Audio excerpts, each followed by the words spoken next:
show like The Office that's that big and that, I mean, come on. It was crazy. It was such a pipe dream. I can't even tell you. It is wild that they said yes, because we're going back now through emails from NBC and standards and practices and things like that, and they were super particular. They were. Yeah. But I remember all of the people whose voices you hear, like Brian Baumgartner's on there, and At home, you hear Mindy, you hear John. I remember, I think you hear BJ, right? Yep. So I remember, and Steve, I remember each of those individuals had to give permission. Yes, they did. They were an enthusiastic yes. So they were thrilled. It was let me tell you, the Office text thread blew up. Oh, yeah. When that went out, like everyone was so excited. Yeah. Oh my God. It was very, that's very so cool. I mean, so the way that happened was Phineas, my brother, had written this song called My Strange Addiction. Just the words and like the whole song. And he was like, Billy, I wrote this song, like, do you think it's cool?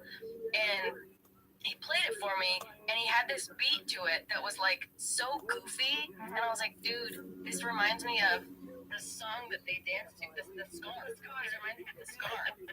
And he was like, what are you talking about? And I played the scene, and it just when he hits that button in the jukebox, and it's like, it's like, yeah, and it's so like, it's so stupid, but it's so good. I was like, this is giving me that same feeling of like dumb, but kind of groovy as shit. And so we were like, oh my God, that would be so. And also the song is it's you know, kind of a play off of, you know, the show My Strange Addiction. Do you guys know that show? And it's about people with these weird addictions to like weird stuff. You know, Phineas wrote the song, but it's kind of about like, you know, I've got an addiction, but it's to you. But I kind of was like, well, The Office is also my addiction. Your addiction, yeah. And this song is kind of goofy, and it reminds me of that scene. And also, then we were just watching the scene, and it's like the way that like Andy's voice sounds, and the way that Steve is it's just the whole all the dialogue is so good. And we were like, dude, what? And we jokingly, truly jokingly, like ripped the audio and just put it in the song, and it was so perfect because Andy's name is Billy. Yeah, scene. Yeah. So then it's like, no, Billy, I haven't done that dance since my life. And we were like, oh, that'd be so crazy. So we like, yeah. And so we like put it to the song, and there was not any reality that it would work or like be okay. But we were like, this is so funny. We like sent it to the label, and we were like, dude, like, can you just ask somebody? We know it's gonna be a no, but just ask somebody. There's no way they're gonna give us the rights to this at all. No way. And it was like, yeah, absolutely they're not, but we'll ask. Truly. And here we are. We did it. You did it. It's amazing. And it's really cute because, you know, the fans have that whole song memorized, and so when I do it live, they shout all the parts. Oh my gosh. Really? I love Ed Helms does a lot of great characters. You know, he's so funny like that. So good. And I loved Ed as Andy's version of what he thought that bartender was. Like, hey, you know. Yeah, it's so good. It's so good, guys.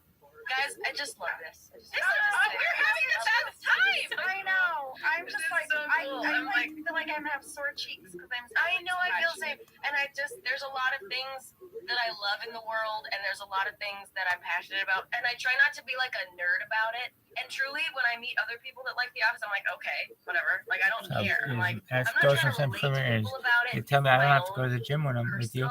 I get all my ab workout from laughing so hard in my face. From smiling so much. I'm not in a club of people. I am very pick me about it. I don't know if you guys know what that means, but I'm very like, no one's ever seen. It's like how you kind of like you joke about like your boyfriend, and he's never dated anybody but me. Oh, right. It's the only person he's ever been with. Right. That's how I feel. The Office is like, it was made for you. Made for me. You guys shot for 9 years just for me. On your phone. Nobody's seen it before. Yeah. On my phone. But truly, like, I don't really talk about it like, oh yeah, my favorite show, The Office, It's truly like such a deeper thing than that when people are like, so I heard your favorite show is The Office. I'm like, don't say that. It's somehow just sacred to me. Yeah. It's sacred. It's like it's truly like a sacred part of my personality and so much of who I am and the things that I do and say and think, like. And also, I base a lot of my life situations on TV shows. like scenes from stuff, and the amount of like one of my best friends, many times earlier this year, we'd be like in a really deep conversation about like something really serious in my life, and I'd just take a pause, and she'd be like, "Oh my god, I know just what you're gonna say," and I'll be like, "Well, but I have to." There's this one scene in The Office where like this is happening, and I use it as like a.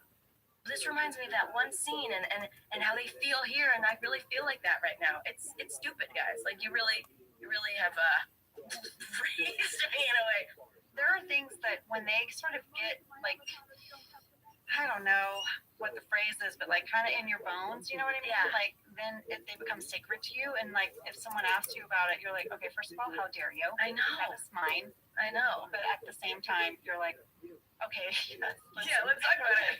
Yeah. How well do you know it? Don't even come at I know. Well, that's the other thing is people are like, I love that, and I'm like, I referenced the out of this show, and I'll go. Does anybody in this room know The Office well enough to know like specific details? And people go like, yeah, for sure. And I'm like, I just know it's not true. I go, okay, so do you know in this one episode where Michael is like doing this and then he's doing this and then somebody comes in and everybody's like, no, sorry, I don't know. And also what's cool is my brother, who's seen The Office many times, he and his girlfriend, who's seen The Office kind of the way everybody has, where you've seen it.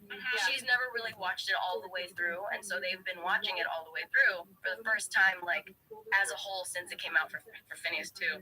And so for him, everything's really fresh, and so he's finally like, "Oh, Billy, we were watching the deposition the other day, and that one scene. What does he say?" And I'm like, "Oh, you mean?" Yeah. Oh, so this and this, and also like sometimes he'll reference something that he just watched, and I'll immediately get the reference and be able to like recite the rest of the scene, which.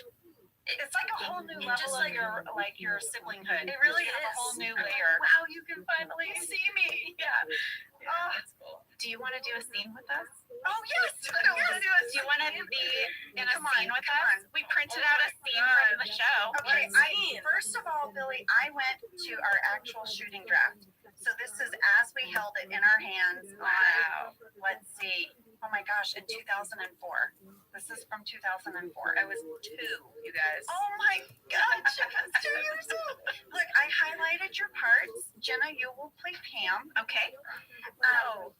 Billy, you are going to play Phyllis. We are going to do the first ever party planning committee scene.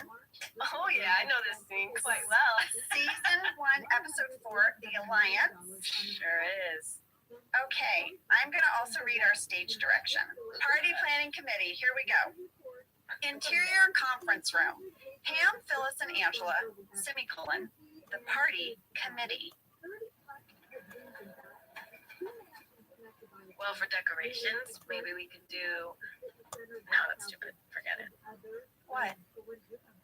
Well, I was gonna say we could have streamers, but that's dumb. Everybody has streamers. Never mind. No, yeah, I think that's a good idea. What color do you guys think? Well, there's green, blue, yellow. I think green is kind of horrible. Red. How about green? I think green is kind of whorish. You're officially in the PPC. So scary. We actually have for you. What do you Since you have? are in the party planning committee now, we have a party planning committee sweatshirt for you. It's there you go. You can plan as many parties as you want. Or, however, are you the committee to plan parties? Which one are you? Gosh. The committee to plan party was a pretty good party planning. Pretty good stuff. I know. Isn't it interesting though that the first time this scene was ever written, it's called the party committee. The party committee, I know. One of my favorite lines of yours, it's your one-off and you're like, Michael should have asked the party planning committee first. You're not supposed to just spring things on us willy-nilly. And then you're like, the hand grab to your face of you crying is just, oh, it breaks my heart. Angela's whole, clearly miserable life, repressed, miserable self. And when you throw that whole episode, oh my god, and the Yankee swap, just like how upset you are that it's not going how you wanted it to go. Yeah. You had a whole idea for how it was supposed to go, and Michael's just ruining everything. Yeah. And then Dwight kisses Kelly, and it's just Furious. a horrible day for you. And you throw the ornaments. Which, by the way, were supposed to shatter, but they didn't. They don't I threw them, and That's why it's so funny. I threw it, and it bounced right back. And I was like trying to stay in character, but at the same time, I'm like, why the hell isn't this breaking? So then, just in a pure rage, I just started screaming and stomping them, and that's what. No, you guys, characters, just everybody is Pam. You know, I feel like that's everyone's Pam. You know, and I also love the way that Roy is written because it's so perfectly. He's got charm to him, and he's got like you can see it, but also he's so neglectful and like emotionally abusive that it's like you can totally see how you could get there. My dad had a saying for guys like that. He used to say, "Well, Ange, he's not a bad guy, but he's not worth much." And I'm like, that was Roy. That was Roy. It just made you feel like so shitty, you know? It's just like so. Oh God, it's so good, and it's just like everything about Pam is just so heartbreaking, and just like you really do it perfectly. Everything about it is perfect. Thank you, guys. I'm serious. Like the show, it just can't be beat. It just really can't. I like a lot of shows, but it's just the one, guys. I'm serious. We have two things we can do here. If you have any more questions for us, we've asked you all of our questions. So if you have any more questions for us, please ask. Also, we did prepare an office quiz that we would take against each other, and we don't know the answers. We don't know who would win. Would you like? By the way, I would love to do that. we haven't seen the questions. We don't know. Cassie prepared them. We haven't gotten to season 8 yet. If you ask me a question from season 8, I'm not even going to know because I haven't watched season 8 since we filmed it. So that's like, Okay, so we'll intro the quiz then. We'll say. Okay, so here's another interesting thing is that every time I watch it all the way through, because again, I started from the beginning and I finish it every time. I can't believe I So do where that. are you right now I in this finished one? it. I finished it. You just recently I finished it finished again. it like a couple weeks ago. Okay. And every time I finish it, I take a couple weeks off, and then I start it over. Okay. So I'm in my weeks off period, Okay. which means it's not right here. It's here. Billy, I'm pretty sure it's just in your DNA I now. think it is.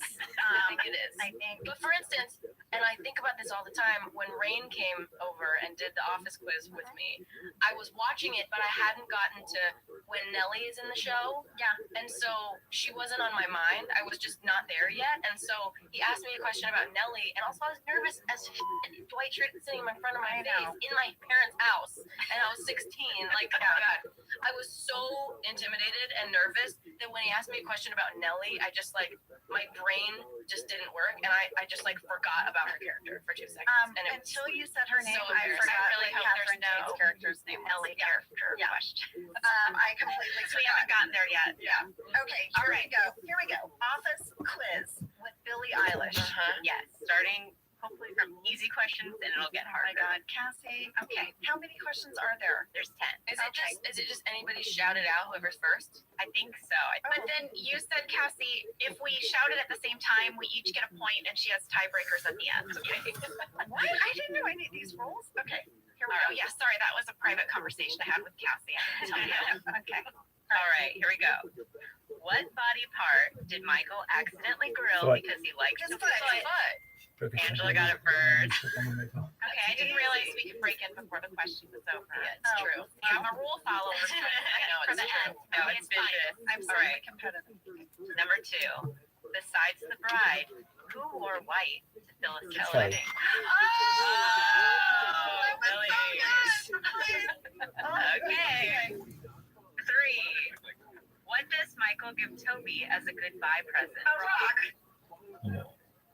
It's a brick. Watch. It's a brick. No, it's a okay, rock. It's a rock. It was a post-it note with a rubber band around. And what does the post-it note say? Suck it. Suck it. Suck on this, guys. Suck on this. Oh my God. Damn, she knows it better than me. Suck it is David Wallace. I know. I just knew that. I knew suck was on it. I knew Suck suck on this.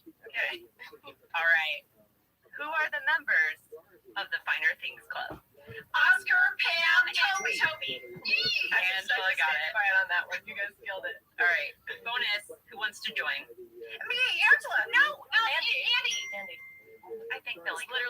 streaming. I think I just wanted to join in real life.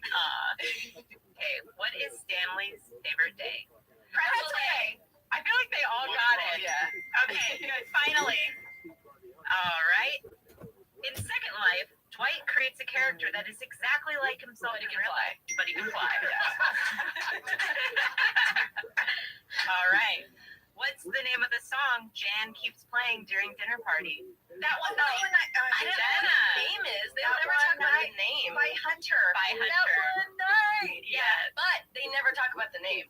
Ever. Oh, so It's maybe just- it's not called It might that not one be called night. that. It's just that's all you hear. She could contest that. That's just the song. All right. But Listen, I don't think my point on that one is going to make any impact on the final score. Okay. Who is Gabe often mistaken as? Lincoln. Abraham Lincoln. Oh, I was going to say Craig Manson. I want to say that. Stick bug. They call it a bug. Oh my gosh. All right. This is a fill in the blank question. Oh gosh. If Creed can't blank, Scuba. Yeah. Good one. what's it all been for? All right. So right now the score is Billy has 6, Angela has 4, Jenna has 2. Oh wow. So sad. I will give you a point for as many names as you can come up with this question. What? Name Angela Martin's cats. Amber. Ash. Sprinkle. Bandit. Barbie. Garbage. Garbage. I guess she does keep Lady Princess. Princess Lady. Princess Lady. Ash. Diane. Diane. Comstock. Yep. Oh. Well, okay, but I don't know how many we did. We both were doing. I said Amber. Ash. Sprinkles, Lumpy, Sprinkles, Amber, Ash, Bandit, Princess Lady. Princess Lady, Diane, Mr. Ash, right? That's Mr. Ash. Mr. Ash. Did you say I got garbage? So, Sprinkles, obviously. Are there more? Who are we missing? more? How many more? There's like 13, isn't there? Yeah, there's 14. Wait. Yeah, I knew there were like 13.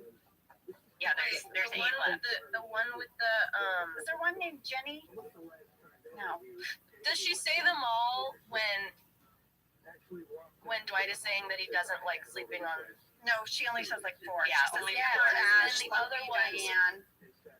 Oh, there's another one. I'm thinking of what letter does it start with? Give me a letter. Wait. Is it the one that's humping Princess Lady that we're forgetting, or did we get him?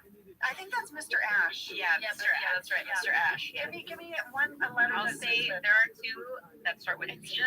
Oh yes. 2 that start with P. Oh gosh. Oh my God. I can. Peter. No. Paul. No. I'm saying like people. Wait. Precious. Oh, Princess Lady, Diane, Lumpy, Mr. Ash, I can so picture it. Bandit. Penny. No, I'm just making it up. I can think of another P one. We have a hint. I have There's a a hint. You also name your children this. You name your children this? Like it's a kid name? Yeah, it's like Angela Martin named her kid after Philip. Yeah. You have a cat named Philip? I didn't realize that. Oh, because you that's right. A cat. That's right. Because it was named after my grandfather. It was named after my Angela's cat. Yes, because you're like, Oh, it's that's named a after my tricky grandfather. one. It's named after my cat. It's after my cat. Oh my God. Oh. That's tricky. Okay, what's our score? What's our tally? Our score is Jenna, you still only had 2 points. What? I said garbage. Okay, I'll give you one. No, fine. It was Okay, fine. You have 3 points. Angela, you have 7 points. Billy, you have 10 points. Well, Billy, thank you so much for coming in and chatting with us. This was an absolute delight. We could talk to you all day. Thank you. We just love you so much. We're so happy to have spent this time with you. I Thank will you. come back whenever you want. Yay! Guys. Question. Thank you for listening to Office Ladies. Office Ladies is produced by Earwolf, Jenna Fisher, and Angela Kinsey. Our show is executive produced by Cody Fisher. Our producer is Cassie Jerkins, our sound engineer is Sam Kiefer, and our associate producer is Ainsley Bubico. Our theme song is Rubber Tree by Creed Bratton. For ad-free versions of Office Ladies, go to StitcherPremium.com. For a free 1-month trial of Stitcher Premium, use code OFFICE.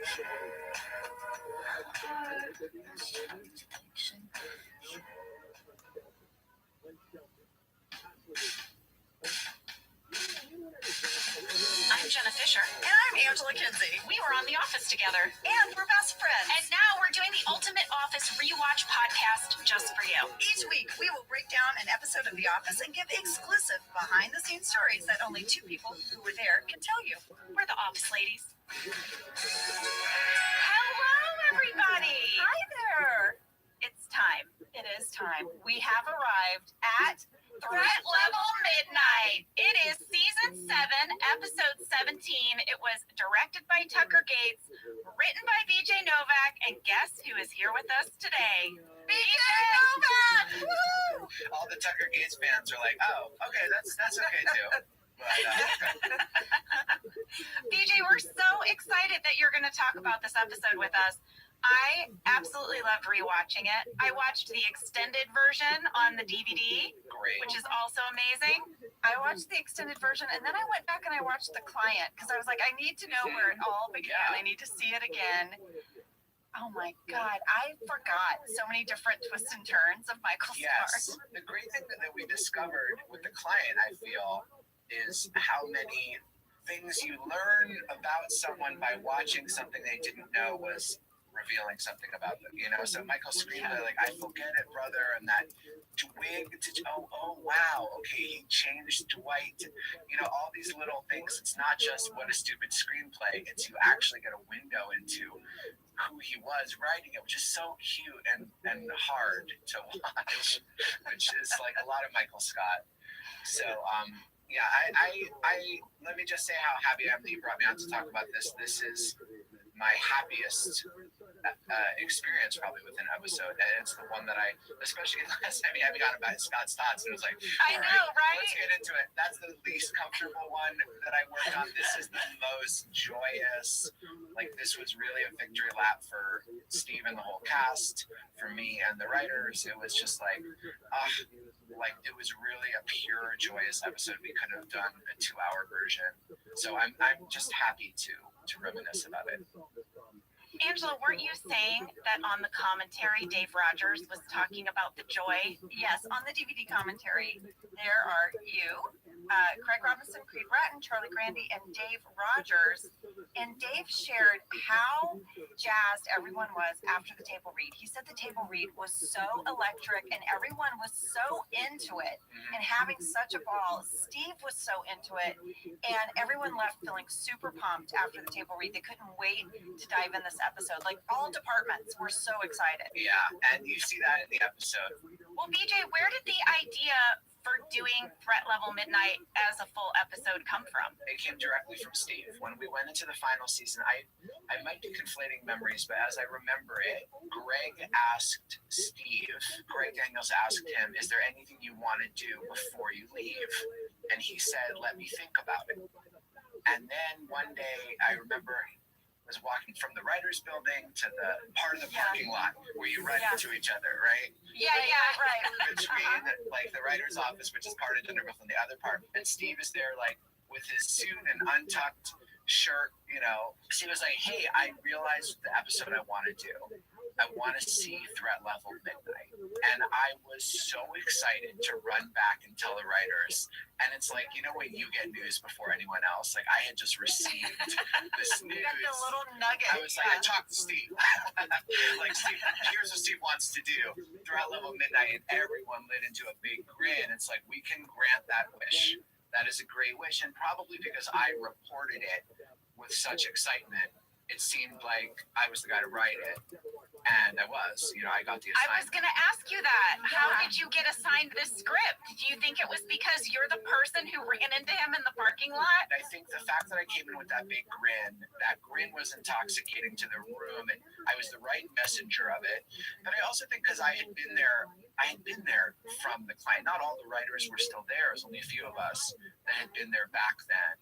And it was really like a full circle. It was also my swan song, the way it was Steve's as a writer. That's the kind of thing I loved writing. I had been kind of in a rut writing, in my opinion. I mean, the viewers don't notice the stuff because they all end up being written collectively anyway. But like, I'm like, aside Prince Family Paper, I don't remember what it is exactly. Just like, I'm like, what happened to that's what she said, like the greatest hits, you know, and just like a big, funny, juicy topic. And so to have Threat Level Midnight, it kind of was like, there's got to be some metaphor there, but like, you know, time travel to me, like back to the early days of like anything can happen. You know, these characters are so wild and yet so rich. It was comedy. We didn't have too much drama to service, although the poignancy of Michael having made this ridiculous movie, that he has invested all of this fantasy in the idea that it's great. And we all have that thing, you know, the novel that you're going to write someday, the screenplay you're going to write someday, the role you're going to play someday, you know, and not just us in the business, everybody pretty much has that thing they think they might write someday, and they'd be very crushed if it were read and declared not good. You know, we cling to that. And so Michael had that. And so the poignancy of something that to us is the silliest thing we've ever seen in the best way, and to him is like, that's his masterpiece. You know, if he doesn't have that, he's not, you know, not a secret genius, not talented. That made it poignant. But it wasn't like, you know, Jim and Karen getting serious, you know, wasn't any one of those plots. I loved watching it just because it made me miss the early seasons. We were having so much fun rewatching the show. That's what I mean. Really it was an early season vibe. Yeah, and just even from like the conference room scene in the very beginning where everyone's like laughing at the movie and he gets his feelings hurt. Yeah. And you're dressed as Pam. I mean, you're dressed as like OG Pam with your cardigan and your hair and the whole thing. And you just felt that sort of Jim and Pam, I don't know, early days. It made me nostalgic to want to go back and start the rewatch over again. Yeah, that was a really smart thing this late in the run of the show to give us like this travel back in time to Pam sitting next to Roy on the floor, and you're like, oh my gosh, look how far their lives have come. I know. And then to cut back to Jim and Pam when like Jim is golden faced and Pam looks at him like, oh my god, I can't believe you did that. Like you see so much, so much Things growth. you wouldn't have done that, and like the people doing the scarn is so interesting because it's like who you did and didn't get. Like I think Rashida is in it, right? It's that's the last person that would have done this, and yet you know what? At that moment, he was her boss, and it wasn't that stupid a thing to do. I guess didn't take up too much time. So here we go. We learn the dance. You know, it's funny. It's cute that some people would have done it. Angela, your character does the scarn. Oh yes, I do the scarn. Yes, you doing the scarn is even wilder, but like it's your boss. What's really funny is I went back and read the shooting draft, and it said that when you cut to the Bachelorette group in the corner, it's Meredith, Phyllis, Karen, and Angela. Right. Angela has brought her work and is doing work. She has papers, like accounting papers, so she's sort of begrudgingly there. Okay. And then we each have a line when the bartender, you know, when Andy's like, the Bachelorette party sent you over a cocktail. I actually printed out what we said over in the Bachelorette corner. So both Meredith and Phyllis go, hey, and then Meredith goes, who ordered the man burger? Well done. And Phyllis says, hey, hot stuff, one last fling. And then Angela says, come and ride the choo-choo. And then in parentheses it says, pained, the sex choo-choo. That sounds right. And then it cuts to Karen's line, and that's what made it in. But we filmed that. I remember filming the sex choo-choo. It's in the extended DVD yes, version. that's right. That whole Bachelorette scene is in that version. And Andy is like such a ham, of course. Oh my gosh. As the bartender, which he would be. Yeah.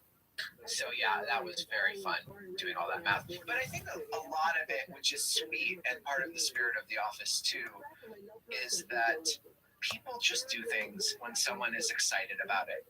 You know, a guy, and I think it's why Michael Scott was a good salesman, and that's why the people at the bar did discard. A guy comes in with wild eyes and little boy energy and tells you everything he's going to do, and here's what you're going to do, and here's how great it's going to be.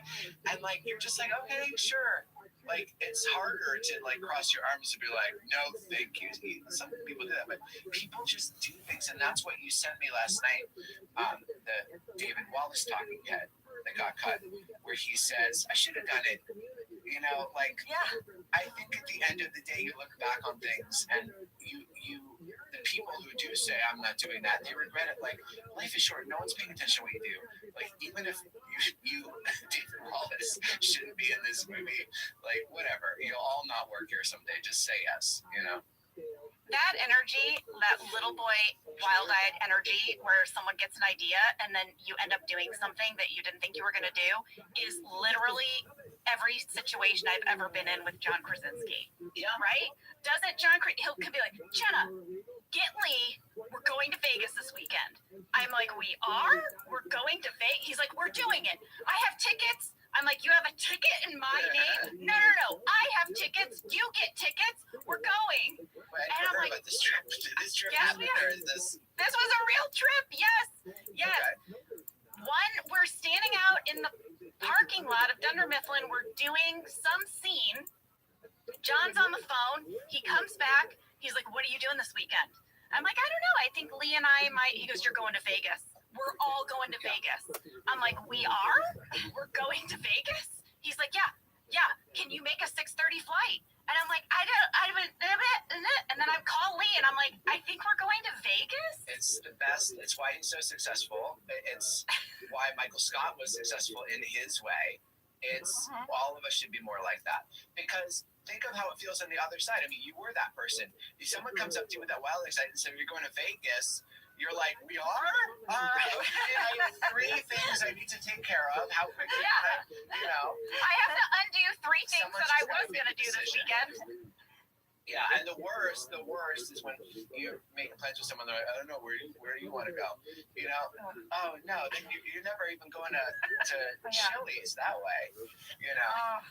I know. I once wrote in my journal, don't find a Mr. Maybe. I found that. Wow. Yeah. No Mr. Maybes for me. This is that's a good rom-com bit of dialogue. Mr. Maybe. Well, the title, you know, it's a lame movie, but that scene in like a Nora Ephron level rom-com is the scene people quote. It's like, you know that scene where Angela goes, I don't want a Mr. Maybe. That's who he is. He's a Mr. Maybe. Yeah. Can I just go on a tangent? Like, also, and Michael tried to do this in Threat Level Midnight, so it ties it in. But people don't go for the catchphrases enough anymore. Oh, like, yeah. Mike Myers was the king. Like, Mike Myers in Wayne's World and Austin Powers, so it wasn't a fluke. There are like 5 catchphrases that are famous 30 years later. You know, not, yeah, baby, oh, behave. Like, there's so many things that are catchphrases. And I watched Jerry Maguire recently. There are like 5 catchphrases. You had me at hello. You had me at hello. You complete me. Show me the money. Show me the money. Like, this is crazy. And if people like that can do it, like, we should be doing it more. You know, but like Michael knew that. Michael knew that. Well, we had that's what she said. We had that's what she said. You said on the commentary that you guys had so much fun in the writer's room just pitching Michael's catchphrase. So, you know, clean up on aisle 5 is what we hear. But you apparently there's like so many more. Yes, there are so many more. And clean up on aisle 5 I think was the best because like it didn't have a double meaning. Yeah, exactly. It didn't even have one meaning. If it happened in a store, it would have a meaning. And like there's just no meaning. So I remember we were talking once, BJ, about how there was a lot of discussion about whether or not the Threat Level Midnight episode should include like scenes in the office or if it should be standalone. Right? You talk about that? Yeah, there were a couple big decisions to make, and I lost that argument. I'm so glad I did. The 2 ways to go were be really like comedy nerd purist and just drop Threat Level Midnight, the movie, as an episode. fans will figure it out. It will be so special. And there's an argument for that. There still is. It is more special and eye-catching. And yeah, it's like what Community would have done. Like, it's gimmicks are not that rare, actually, when you think about it, and we're not like a gimmick show. We have a structure, and it calls attention to the structure if you break the structure. The invisible documentary structure. So I am very glad, and also cutting those scenes about TRILLIONAIRE would have allowed more of the movie, which I wish we could have seen. But you do see that. I think that's also like a DVD extra, or it's on YouTube. I think the whole movie. The whole movie is both on the DVD and on YouTube. I am so glad I lost that argument because it is so much. Because richer. you were arguing to drop it as its own episode. Yeah, I want it to be cool and like comedy. Show off to the other comedy nerds that we did something. It was a little hard to get at first, but and I'm glad I lost that. Get it. Yeah. I'm glad I lost that argument because that is a distracting thing from investing in the reality of the show, and also the emotional meaning of it is very important. And like I was saying, that this is so silly, and how silly it is breaking Michael Scott's brain because he can't wrap his mind around it not being good, and it's breaking his heart if he accepts that.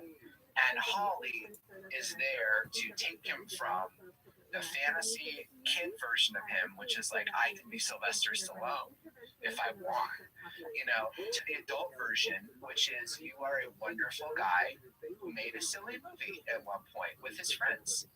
And that's so much more beautiful, but it's hard to accept, but that gives it some meaning. Well, and Michael can start letting go of his fantasy life now because he's invested in his real life now. It's a huge growing up thing for him. I love that scene back in, I guess, the annex when Michael is coming to the realization that she doesn't see it as the masterpiece that he does.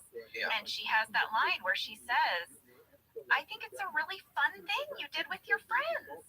Yeah. I think you should value that. That directly comes from a hard moment in my youth, when I had spent all year making a movie in college that I thought would be, I had always wanted to be a filmmaker, and this is it. It was called Alphabet Soup, by the way, and I made this movie, and I spent all year on it, and it starred my roommate Chess, and Chess's mom and others saw it at the end of the year, and she said, the important thing is that you got to make something fun with your friends. I was enraged. I was so upset that it was so obvious to her that that's all it was. It was, a sentimental, like, oh, I remember we made that movie. And I was like, no, I would never have done, I couldn't have goofed around with my friends on the weekend. Like, this was my film. And so many times, and it's funny, I mean, even this, our, reunion here on Office Ladies is an example of that tension in life too. At the end of the day, Jenna and Angela, like, is the office something you did with your friends, or is it something, honestly, like, obviously it's so much more. You made money and career on it, and it's meant to a lot of people. If I had to pick one, I mean, on the other hand, that's your life at the end of the day, so if someone said, and I think you're probably so secure about the office, and if not, you're psychotic, because it never breaks that well, when you sign up for something. But if someone said to you, isn't that great? Isn't the most important thing that you got to make that with your friends? I think you'd say 100%, because we're secure about that. But I think for me, as someone who was so ambitious from the second I was born and did not value life and love and connections and stuff, that has been a slower lesson for me, and a harder one. And so I put that into the Holly scene, because I had been Michael Scott, about that. But to be fair, when you have put your heart into something, to lead with the compliment, isn't it great that you made something with your friends? Like, we can say, like, isn't it great at the end of the day, The Office is something we made with our friends, because there's like a million other things that come before that, you know? No, you're right. It is. No, you're right. In my defense for being offended, it is a very dismissive thing to say about someone's work. I agree with you. Yeah. So one of the things you guys talked about on the commentary, BJ, literally you and Charlie were giggling when the scene came up, like giggling, laughing, was the monologue about ants versus a bug fly. The two of you, I guess, worked on that, and you really had a great time and loved that monologue. That is my favorite Michael Scott talking head of all time. Oh, you guys, we should hear it. We have it. I am a huge Woody Allen fan, although I've only seen Ants. But I'll tell you something. What I respect about that man is that when he was going through all of that stuff that came out in the press about how Ants was just a ripoff of A Bug's Life, he stayed true to his films, or at least the film that I saw, which again was Ants. Thing is, I thought Bug's Life was better, much better than Ants. Point is, don't listen to your critics, listen to your fans. BJ, watching you. It's still my favorite. Such joy. And I remember, when you direct an episode or you supervise your writing, generally you crouch below the camera with the actor, right? And so, and you've all written down and like little ideas. So I'm there off, and if one of you laughs, the other laughs, right? Yeah. So I know this is like the greatest take of all time, and a lot of the takes when I laugh at the end and then Steve laughs, and I'm like, nobody laugh, nobody ruin this because it's one take and we just got it. I think he laughed right afterwards, but it's just my absolute favorite. First of all, his performance is astounding in that he has so much anguish and fury behind true emotion, not a parody emotion, true emotion behind this thing that he also knows is so insanely off topic, so many levels. He's a huge Woody Allen fan. Okay, that's a surprise from Michael Scott, although he's only seen Ants, which is a minor animated movie that Woody Allen is only a voice in, a very weird one-off in Woody Allen's career. He didn't write or direct it, or he's going to be our camera. It's not a Woody Allen film. But that's how he knows Woody Allen is from Ants. Right, and he knows that Woody Allen went through a lot of controversy in the press. He only knows about the extremely minor controversy that Ants was a ripoff of A Bug's Life, not all the stuff that is the real obvious scandal about Woody Allen. And he thinks, wait, which one does he think is better than the other? Whichever A one. Bug's Life. A Bug's Life is better. He thinks A Bug's Life is better than Ants. Even though he's a huge fan, it's just, and all of this is to say that you don't listen to your critics, which he really means. And by the way, I think of this line sometimes: you don't make it for your critics, you make it for your fans, and that's true. And I think that's actually, probably the reason I think of this a lot is in the social media age, everything you do has critics. Everything you do, post a photo of yourself, with your family, has critics. That probably have a point. They probably have a point, because you can criticize anything. And these days there's someone said about a comedian that I know. Do you think he'll have an audience? Whatever. My friend said, he'll be the way everyone is, not for everyone. And I'm like, right. Nobody's for everyone. You can't make anything for everyone. You have to make it for people that get it, for your fans. So I actually think of that Michael Scott line a lot, but it's crazy that that's how it got there. I feel like I just took the whole episode breaking that one thing down, but you can see how much I love that. I mean, I could listen to you talk about any of your process, BJ, and what inspires you. I mean, Jenna and I talk about that all the time. Oh, well, thanks. But yes, I think the giggling, the off-camera giggling that you watched while you were playing that clip probably says it all about me. BJ, we have a fan question. This is from John C. in Silverdale, Pennsylvania, who would like to know, were there any other previous cast members or guest stars that you wanted to bring in for this episode but were unable to get due to scheduling conflicts?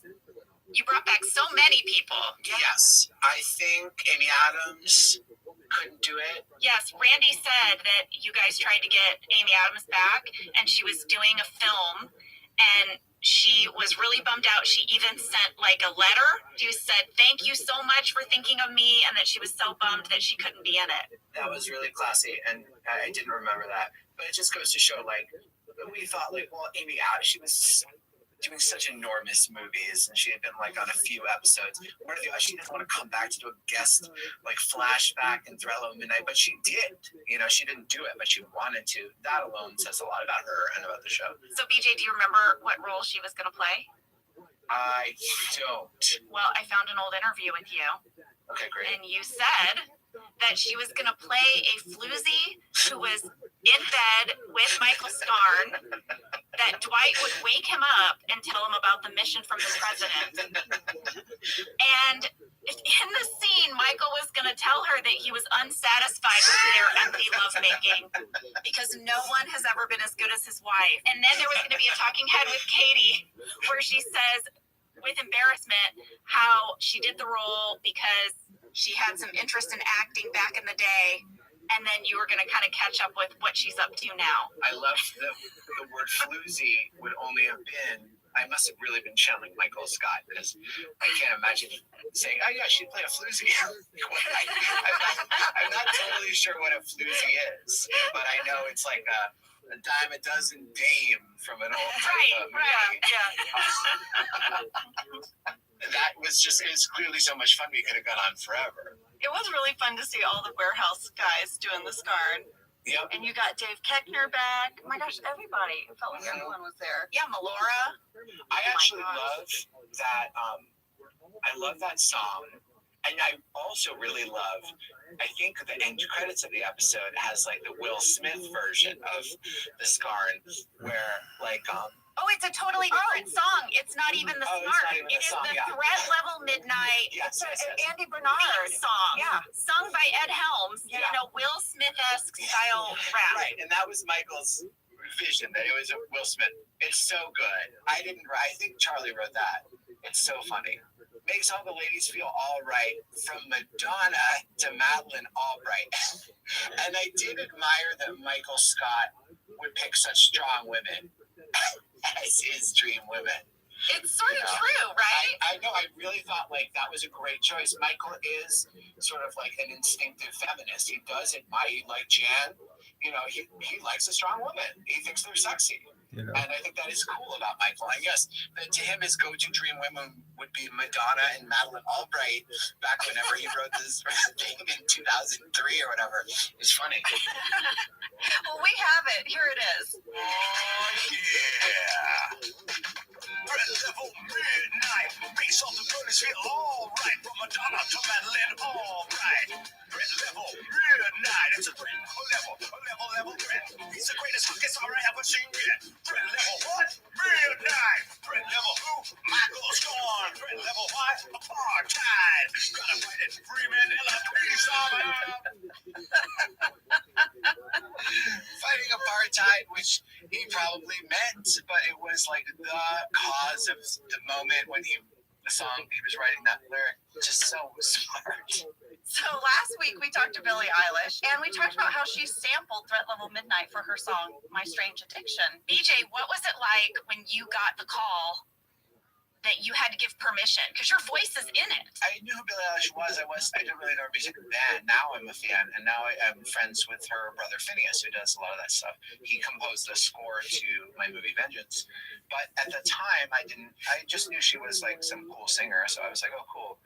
And you know, since then she became so big, and I knew who she was. But to me, the fun part is that song will come on, and I will just say to someone, "Oh, I'm actually on this song," as though I'm a rapper or something. Yeah. Oh, I'm actually on the song. What do you mean you're on the song? No, my voice. It's like, what? And then, like, obviously, it's not as cool as it sounds, but it's still like, it's true. It's still pretty cool. Yeah, like I'm on this track. there's the legacy of The Office, but then there's also the legacy that is Threat Level Midnight from Yes. The Office. Someone sent me touchdown dance. Someone did the scarn as a dance in the end zone, and people recognized it. I wouldn't have recognized it. Like, it does, it hits, you know. And I think, you know what it is? I think it's that Michael Scott boyish enthusiasm. He actually leapt through the whole screen and everything. Like, that contagious Michael Scott energy, just people got it even now. Like, a football player got it so much that he's like, I get it, I'm in. I'm going to do the scar. And here in this moment when I'm full of adrenaline, I'm going to, that's the thing he thought of to do. I remember that because it was a game against the Cowboys and it was a touchdown against the Cowboys. No way. Yes, Wow. yes. So my team is losing in this moment, and the receiver's doing the scarn. That must have been painful. It was. Yeah. I was looking online and just also the fandom, they've made their own trailers for Threat Level Midnight. They've done, I mean, fans have done some really cool stuff with it too. Yeah, it has that thing. I mean, the name is so funny. I didn't name it. I forget who did way back. But the name Threat Level Midnight, it's like, it sounds right.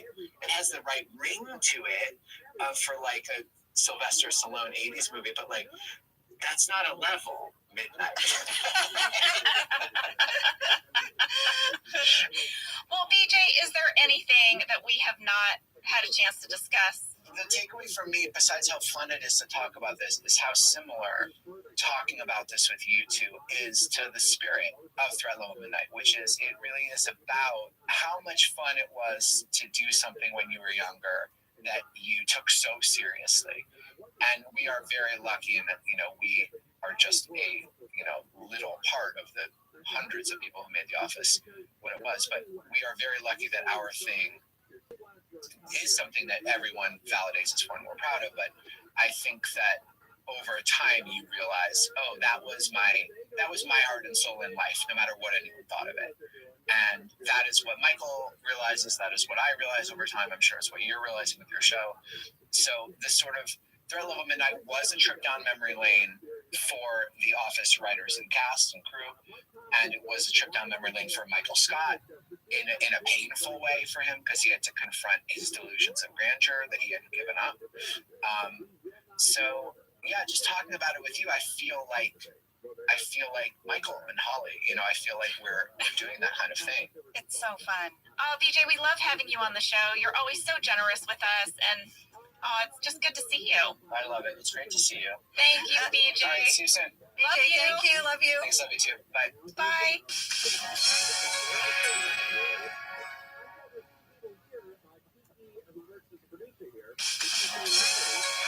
That was great talking to BJ. Always. Yes. Now it's time to break down this episode. And Angela, I don't know about you, but I have so much. Look at this phone book I'm holding. So it's very thick. These are my notes. It's like 28 pages. I mean, it's Threat Level Midnight. I know. All right. How does it open? Well, the scene opens with a delivery man named Archie. Did anyone else catch that? It said Archie on his shirt? No. Oh, well, I caught it. Look at this. We're already off to a great start. We have background catches. We have Archie. He's got a package for Michael. And guess what? What? There's going to be a shootout. There really is. Michael is going to win the shootout. He does like a robot dance. No, he's not doing a robot dance. He's doing like the Matrix, right? He's being like Neo. Yes, Angela, Keanu, did you not get this? Yes. What do you mean, yes? I You did. said robot dance. Of course, I caught it. I mean, you were just so excited. Look at you. You're having a moment because you're like, I caught the Matrix reference. Oh, my God. So I'm letting you have a moment. Letting me have a moment. I don't believe you. I don't think you caught it. Bitch, look at my notes. What? What is happening today? Look at my notes. Okay. Her notes do say, I sensed a little bit of the Matrix in this scene. Uh-huh. When Neo dodges the agent's fire when he's on top of the building. That is what Angela wrote down. Here's one of Jenna's phrases that I love. It's when someone crosses the line with her, she goes, you're going to want to back that up. And that's how I felt when you were like, did you not catch that? Of course I caught that. All right, well, I'm going to have to back that up.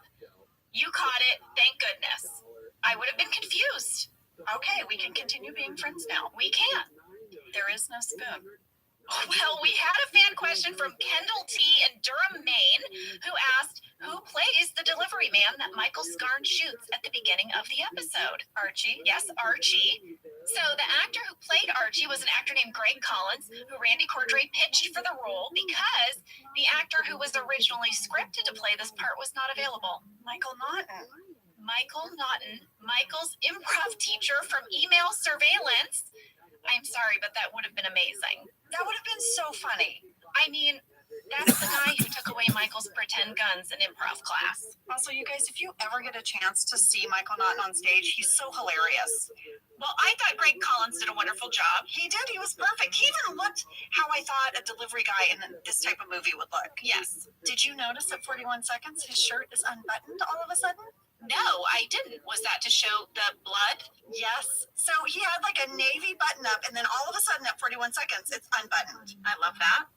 Randy said that the guns were dummy guns. They held no ammunition, and they put all the sound effects and the muzzle flashes in during post-production. I watched that scene knowing that it was done in post-production, and I kind of couldn't believe it. That is wild because you could see Steve as Michael kind of flinching, you Yeah. know? I know. He did the kickback. That's some good fakey kickback acting. It really was. We also had a fan question from Madhu P. in Toronto, Canada, who says, I immediately recognized the music from the Bourne Identity when I first watched this episode. How much did it cost to get the rights? Well, I'm impressed that you spotted that. It was the Bourne Identity. It was scripted. Randy Cordray said it cost $25,000 to get that. BJ said he thought Michael Scott would have pirated it off of like a DVD he had. Totally. Right? Yeah. Well, at the end of the scene, Michael's going to say, clean up on aisle 5. Mm-hmm. We talked about this with BJ. I went to the table, redrafted the script, and they had 2 phrases from the very beginning. It made it all the way to the shooting draft, and it was recorded.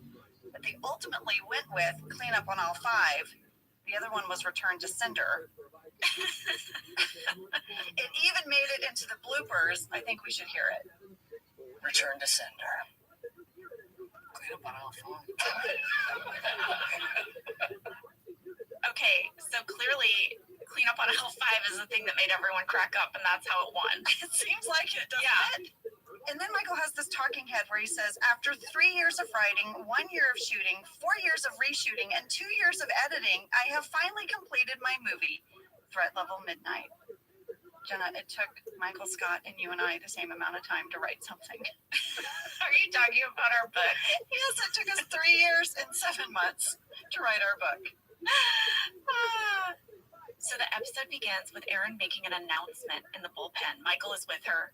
She says, Threat Level Midnight is complete, and Michael's willing to watch it with everyone, but only if everyone is dying to see it. The Jim and Pam talking head is so good. We are so giddy. You're so giddy. Also, when I rewatched this, I thought John looked a little sweaty throughout this episode. I don't know if I was really tired. I As was like, Golden Face or as Jim? as Jim in the bullpen, I was like, I wonder if it was a hot day.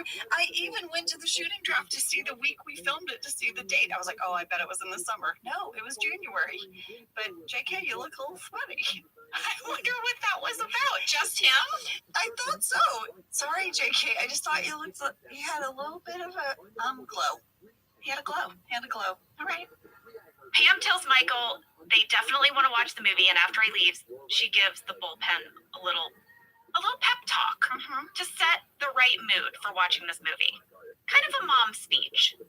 Oh yeah, she says, so let's stay positive and no laughing, no comments, just positive energy, and we'll have a pure fun day, okay? And Creed's like, thanks, Mom. Everyone's really excited. They start to gather in the conference room. Phyllis is going to bring in some popcorn. And Holly did not know that Michael had made a movie, and he's really excited for her to see it. And she says, I can't wait.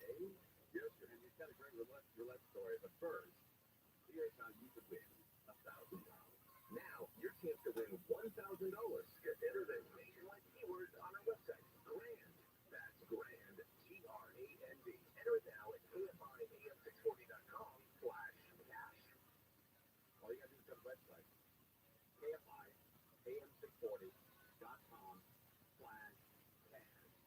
you could win $1,000. Just put keyword in brand, GRAND.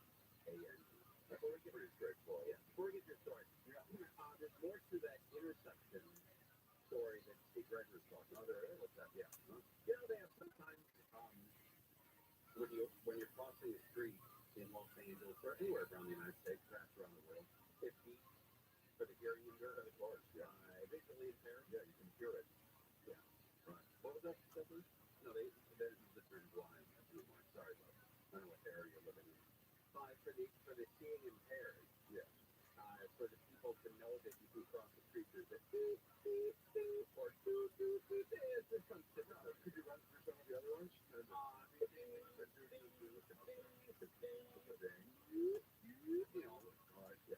So the new one in Los Angeles, when it turns green, they're going to play this new theme. You're on your own. Wow. That's because you know right out of that. Right. Yeah.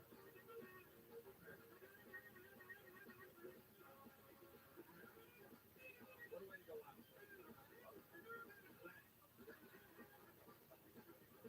She's free of these, and you cut her across the street. I see.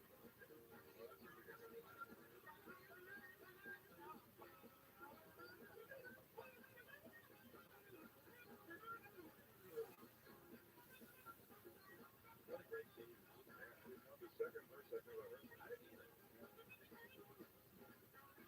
It's going to be a lot of the same old thing where it stops out of him chasing people. Yeah. There's her chasing the woman around the desk. You could never get away with it now. He would be Me Too'd and canceled in about 5 seconds.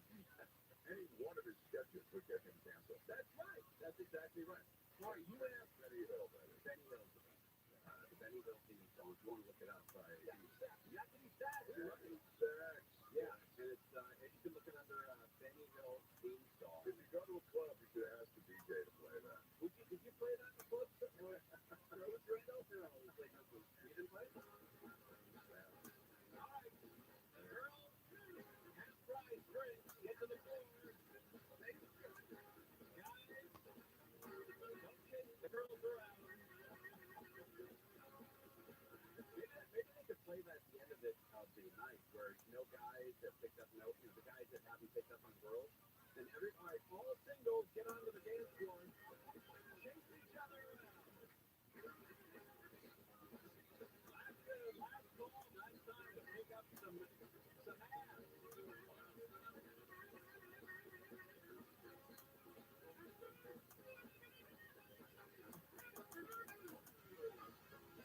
It'd be a hit. The last song, all singles at the dance floors, and half-price drinks, and go at it, gang. And just watch the losers circuit. And they chase each other around and stop motion. Maybe put a strobe light up on that. This like stop motion. Oh, that's clever.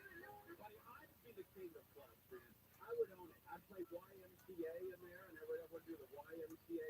I would be the best DJ ever. People would be talking about me. I think it'd be a solid one night to last, but it would really be a fun night. I think I bet I could if I grab, Crozier's record collection, I think they're out. Yeah. So I'd do YMCA. I play that every night for sure. And then the last song of the night, ladies and gentlemen, if you've not picked up a guy or a gal, or a guy, gal, get out to the dance floor, half-price drinks, and go at it, kid.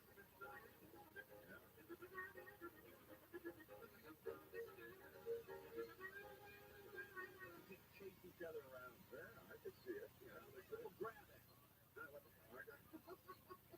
Maybe that would be the name of the club. That's right. That would be my name. It's DJ Grab It. Yeah. Oh, that's already taken? Wait, you have it, Guzzler? You have that handle? That's at DJ Grab It? Yeah, guys, just in case. Oh, my God. This Maybe Aco has DJ Grab It Winery. DJ Grab It Winery.com. All right, and we'll come back. We have time for your roulette story now. I can do it? Oh, of course. Okay. All right, come back with DJ Grab Ass and top six. Yeah. KFIA and every foot. Sports thriller for teams of top 4-7 that would get tougher on crime. The bill by Assemblyman James Ramos would have criminals on their third theft conviction facing up to 3 years in prison. Orange County Business Council CEO Jeff Ball says property crime is up in all 34 cities in Orange County. Many instances of property theft, especially retail theft, that go underreported due to a lack of consequences that were put into effect by Proposition 47. The change to Prop 47 will need to pass the legislature and be approved by voters to go into effect. Blake Crowley, KFI News. This report marked by Sister Paving. A woman and her guy friend have been arrested for allegedly leaving the woman's toddler alone on a boat in Marina Del Rey. The child was spotted Sunday afternoon on the swing step of the power boat. Lincoln Sheriff's deputies were called. Divers were even sent into the water in case an adult fell overboard. The mom and her friend showed up several hours later. Both were arrested. A judge in North Dakota has denied blocking part of the state's revised abortion ban that could have doctors to perform abortions charged with a felony if they try to save a patient's life. State law bans all abortions except in cases where women could die. The law patients would not be penalized. The state's revised law also provided exceptions for pregnancies caused by rape and incest, but only in the first 6 weeks.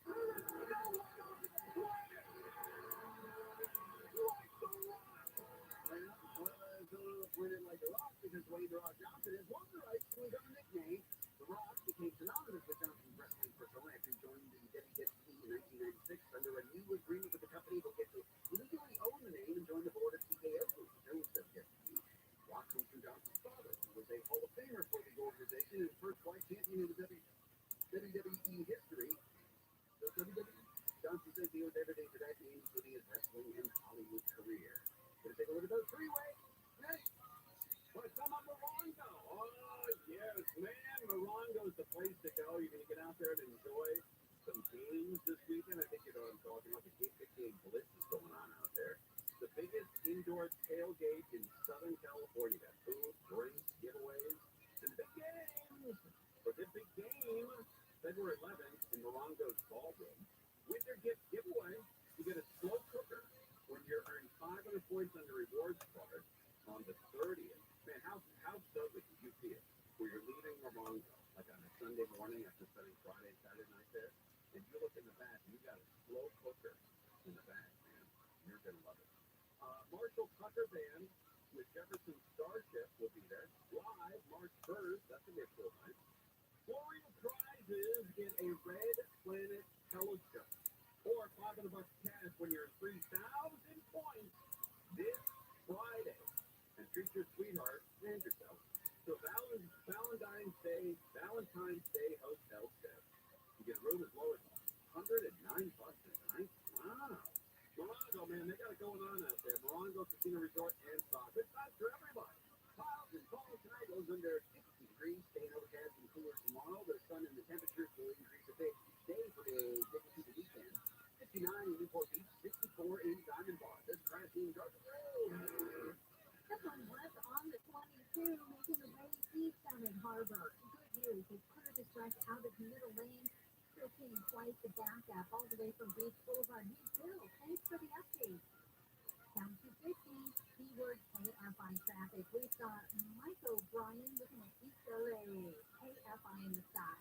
Yeah, the big delay on the 5 southbound. You're right at the East LA interchange. Up there, heavy creek down. You gotta go down Liquid Roofing and instead of pushing up there. It's a mouth breather. How you doing, baby? 60 eastbound. That's a tough one too. That's Should we do it? It's hard to breathe through my nose. It's hard. You shouldn't hear it like that. That's the 210 eastbound at Lincoln. They go there. Looks like they're still waiting for the free right lane, the Jackknife Bay right there. So extra tight coming out of the Royal. Mike O'Brien, KFI in the sky. And what's up in the industry? The streets around the industry post office on Yale Avenue are off limits currently. It looks like there's kind of a situation going on there with a suspicious package. KFI in the sky. Help get you there faster. I'm Lisa Martinez. This is Jacob at Rocky. You've been involved in a motorcycle accident. Call 844-24-JACOB. Termite problem? Search PacificCoastTermite.com or call 800-PACIFIC. Herb Alford and Lonnie Hall live at the Fusco Center for the Arts at Chapman University on January 28th. Experience that classic Tijuana blues sound you know and love.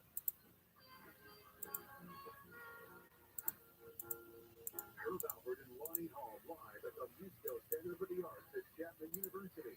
Tickets available online at muscocenter.org. Usco Center. I think that was my next door neighbor. But yeah. Missing and rotten teeth all go away in just one day. They've been making smiles great since 1968. Change your life, increase your confidence, and enjoy your favorite foods again with no more pain and discomfort. Call 888-640-SMILE and receive $4,000 off new teeth in one day. Plus, we'll beat any competitor's written offer. Read all of their 5-star reviews at cunningdental.com. 888-640-SMILE. Restrictions apply. Why choose a Sleep Number Smart Bed? Because no two people sleep the same. Only the Sleep Number Smart Bed lets you each choose your individual firmness and comfort, your Sleep Number setting. The Climate 360 Smart Bed is so smart it actively cools and warms up to 13 degrees on either side for your ideal sleep temperature. JD Power ranks Sleep Number #1 in customer satisfaction with mattresses purchased in store. And now save 40% on the Sleep Number Special Edition Smart Bed. Plus free home delivery when you add an adjustable base. Ends Monday. For JD Power 2023 award information, visit jdpower.com/awards. Find store near you through sleepnumber.com. I bought the new electric BMW iX from Sterling BMW. If you're looking to buy an electric vehicle, go to Sterling BMW and drive this. It is gorgeous. Sterling BMW, they have exceptional offers from BMW Financial Services. Are you suffering with knee pain? Have you tried shots, pills, yet you're still suffering with chronic knee pain caused by bone-on-bone osteoarthritis, a torn meniscus, or a fall or accident? Have you been told that you need a knee replacement? Here is good news from Laser Regen Pain Institute. There's now hope of reducing or eliminating your pain with their new non-surgical painless laser stem cell treatment. The West Coast only laser-guided stem cell therapy. This new treatment may reduce or eliminate your knee pain in minutes and is used in treating NFL alumni players with their knee injuries. If you have knee pain, here's the special offer. Call now and receive a special $97 exam that includes an infrared laser joint inflammation scan, a Neuro 7 nerve test, an X-ray and MRI review. This exam is normally $375, but if you call today, it's just $97. Grab your cell phone and dial #250 and say, knee pain. Don't delay. These $97 exams are limited. On your cell phone, dial #250 and say, knee pain. The daily calendar, January 23rd. Today is Measure Your Feet Day through Get Your Measure Your Feet. So simple enough. It's National Cry Day and Rhubarb Cry Day, so measure your foot needs supply. It is Speak Up to Succeed Day, and it's National Handwriting Day, so make a to-do list, start a journal, but don't handwrite a ransom note. However, and that's your daily calendar from KFI AM 640. KFI AM 640, Conway Silver, Thompson's here, and we're looking at some of the results from the New Hampshire primary that's going on right now. Who's in that? I think it's Donald Trump. Yeah.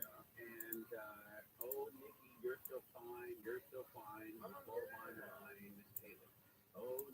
Nikki Haley. Is she using that? That's actually very clever. I don't know. I don't think so. But he's up 53 to 47%. So it's really much closer than they thought.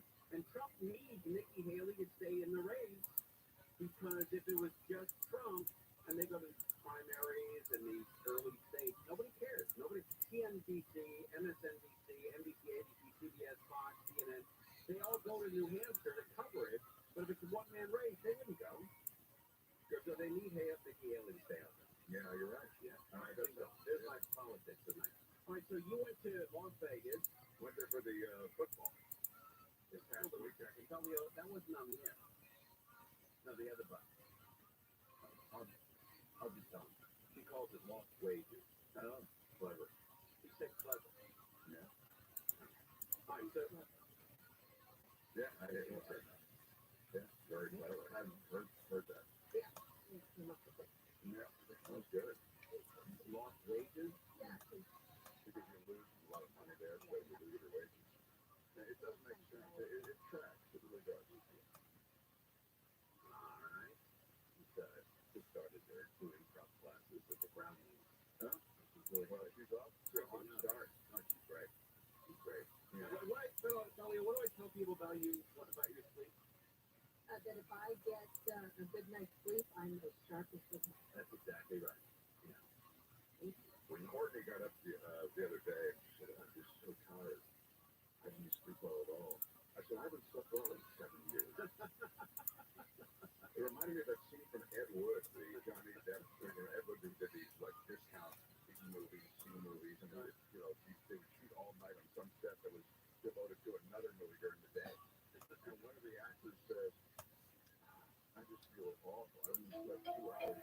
Most people have lines they won't cross.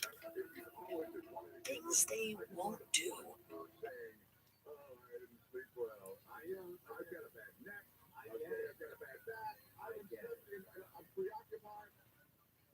They go to Vegas. I go by yourself? I met guys there. I met 7 guys there. You went with that? No, it's a thing we do annually. And we meet and we gamble on sports. Are there people you know? Everyone's really excited. They start to gather in the conference room. Phyllis is going to bring in some popcorn. And Holly did not know that Michael had made a movie, and he's really excited for her to see it. And she says, I can't wait. The first shot of the film is a picture of the exterior of Scarn Mansion. And we got a fan question from Davina K in Illinois, who said, in looking at the main image of Scarn Manor in the movie, you can see in the bottom right-hand corner of the screen a small picture of Carol's face. Did Michael use an image of one of Carol's real estate listings? Yes, that is exactly what he did. Randy said that this image of this house was actually a stock photo, and we brought in Nancy Carell and took a picture of her, and Michael Gallenberg added it to the bottom of the photo. Well, like I said, there is a DVD commentary for this episode, and Charlie Grandy shared that there was a lot of debate in the writer's room about the size of this house that they used for Michael Scarn's Manor, because they wanted it to be a house realistically that Carol would be showing in this area. It did look like a mansion. Definition of a mansion. It did, and the address is 451 Hanover Lane, Clark Summit, Pennsylvania. I looked it up. I couldn't find a house. Oh, we made it up. Maybe so. Now we're going to see a montage of news clippings. You know, Michael here's the director is trying to tell you a backstory, guys. So then we see a bunch of magazine covers announcing Michael Scarn's marriage to Catherine Zeta. And then the announcement of her death at the hands of Golden Face. Yeah. We had a fan question from Kristen M. from Cedar Falls, Iowa, who said, did Catherine Zeta-Jones have to give her permission to be featured in this episode? Did she get paid as a guest star? Actually, no. We did not pay her or ask her permission. Was it like a stock photo? It was a stock photo that we bought from the photographer for $790. Yeah, and then Michael Gallenberg took a picture of Steve dressed in a tuxedo, and then that's how they made the picture. Well, it's a very good picture. I thought she looked beautiful. And you know, she was excited. Her family is a fan of The Office, and she even came on our podcast for the client and read our summary. And we had a huge cutout of her that we put next to us when we recorded because she had to send in an audio clip, but it was like she was right in the room with us. She was our first A-list guest. I think so. Yeah, even though she was a cutout. That's right. Well, now we're going to find Scarn face down in bed, bottle of booze. His butler is going to be waking him holding a very elaborate silver tray, very fancy breakfast tray. Did anyone else think Michael Scarn laying face down like that was like a little nod to Major League? Do you remember that opening sequence where they go and find Tom Berenger and he's like face down with some booze? No one else remember Major League? Come on. I do, and yes. Thank you. Oh, wasn't it exactly the same? Yes. Thank you. Well, I noticed that Steve's face was all scruffy when he wakes up. He's been on a bender. He's not making good choices. Well, Randy said that in order to get that scruffy look, they had to put a note on the call sheet reminding him not to shave before coming to work, because Steve would always shave before coming to work. And they had a little note that said, Steve, don't shave. Don't shave. I have a question. What is it? What was Michael's budget for this movie? I don't know, but he made it over a very long period of time. He did, but we're about to be in the Oval Office. We've already seen what his condo looks like. It's candelabras and silver trays and whatnot. But this Oval Office, which is supposed to be, I'm guessing, the conference room. Yes, it is the conference room, and you can even see reception through the door when the shot is on Michael and Dwight. Or I'm sorry, on Michael and Samuel. Did you see what was outside the window behind President Jackson? What? Cherry blossoms. It was amazing. Our set dressing team was incredible. I didn't know where we were when the scene started. until we reversed the shot. But they put one of those like fakey light box window things behind him. It was amazing. Michael put that there. Yes. And he hung the elaborate curtains, and he got the sculptures and all the paintings. Did you catch the address of the White House? 1600 Pennsylvania Avenue? Washington, D.C., comma, D.C.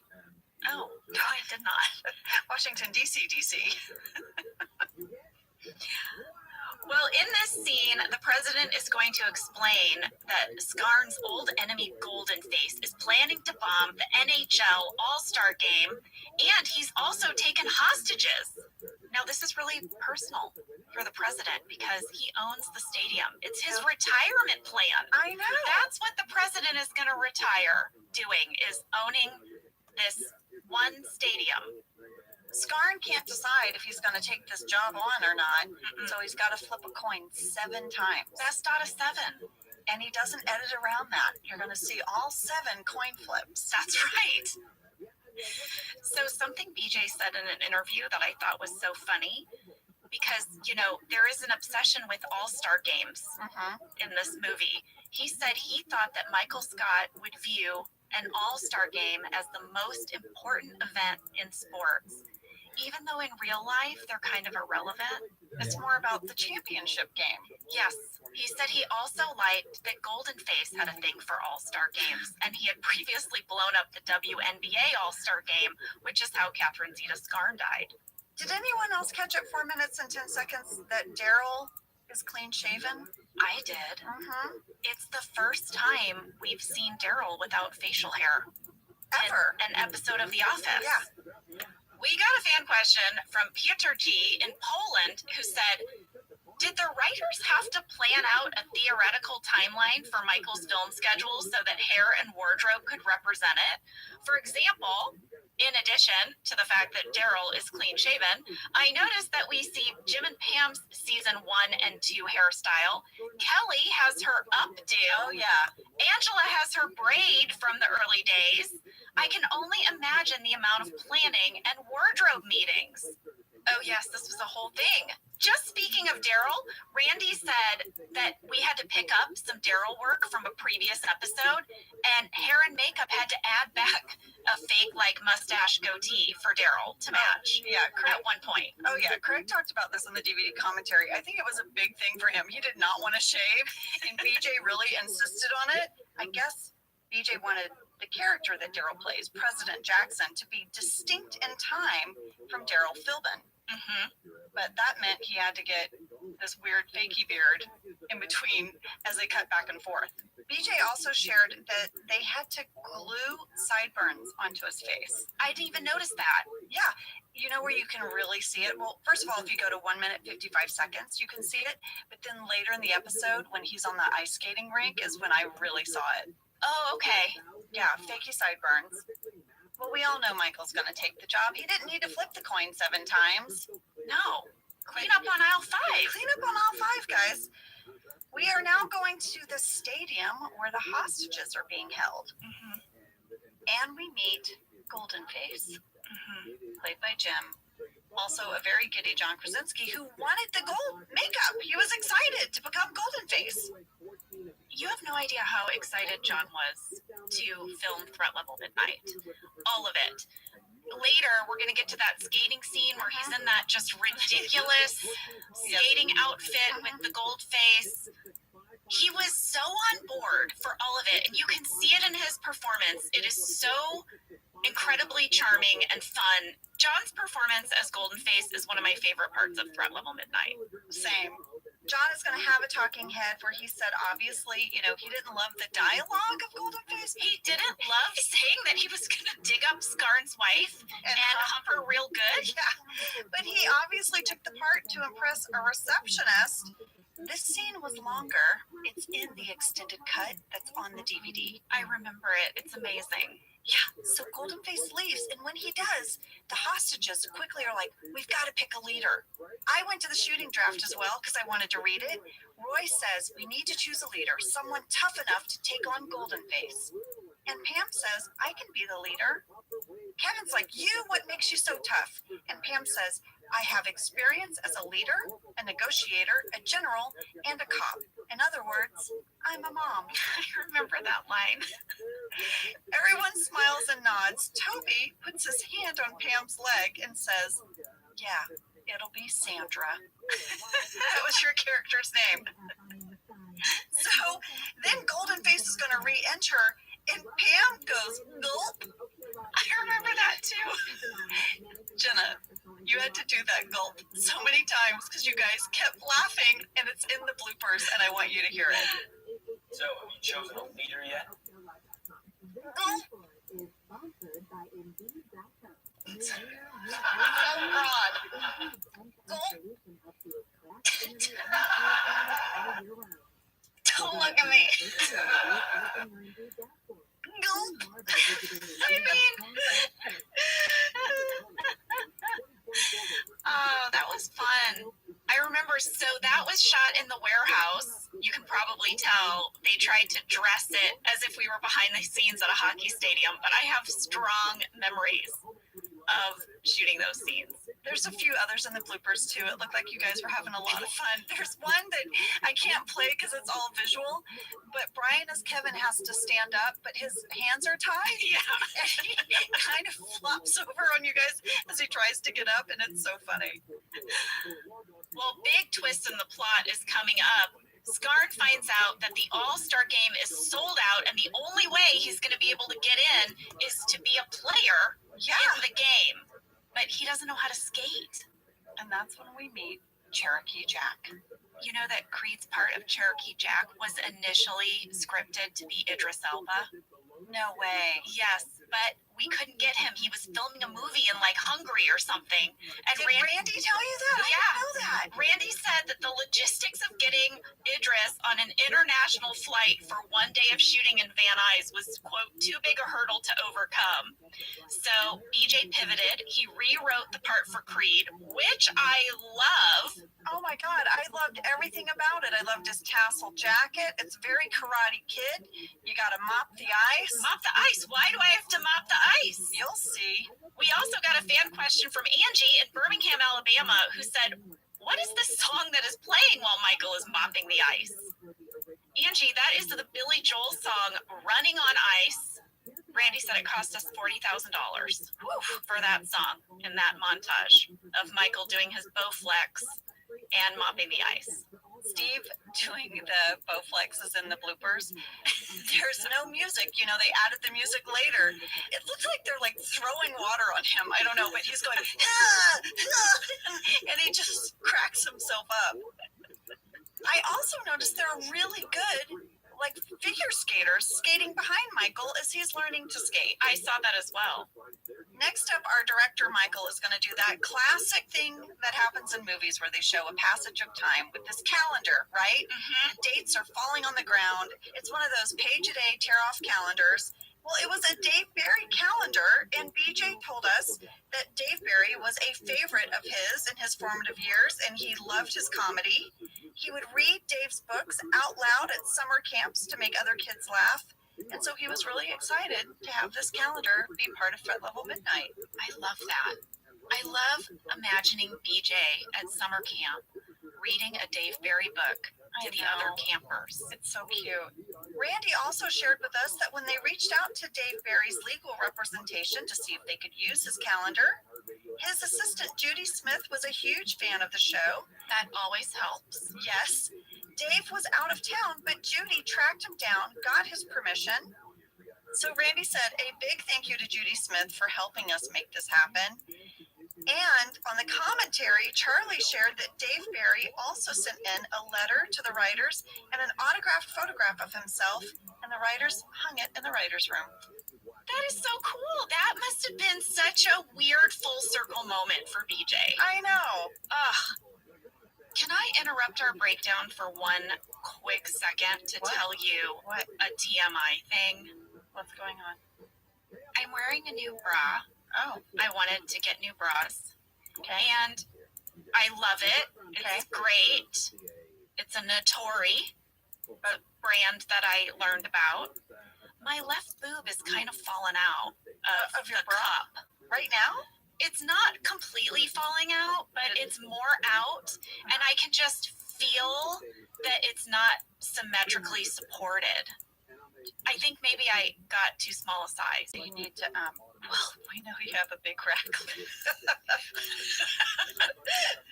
Do you need I wasn't trying to say it like that.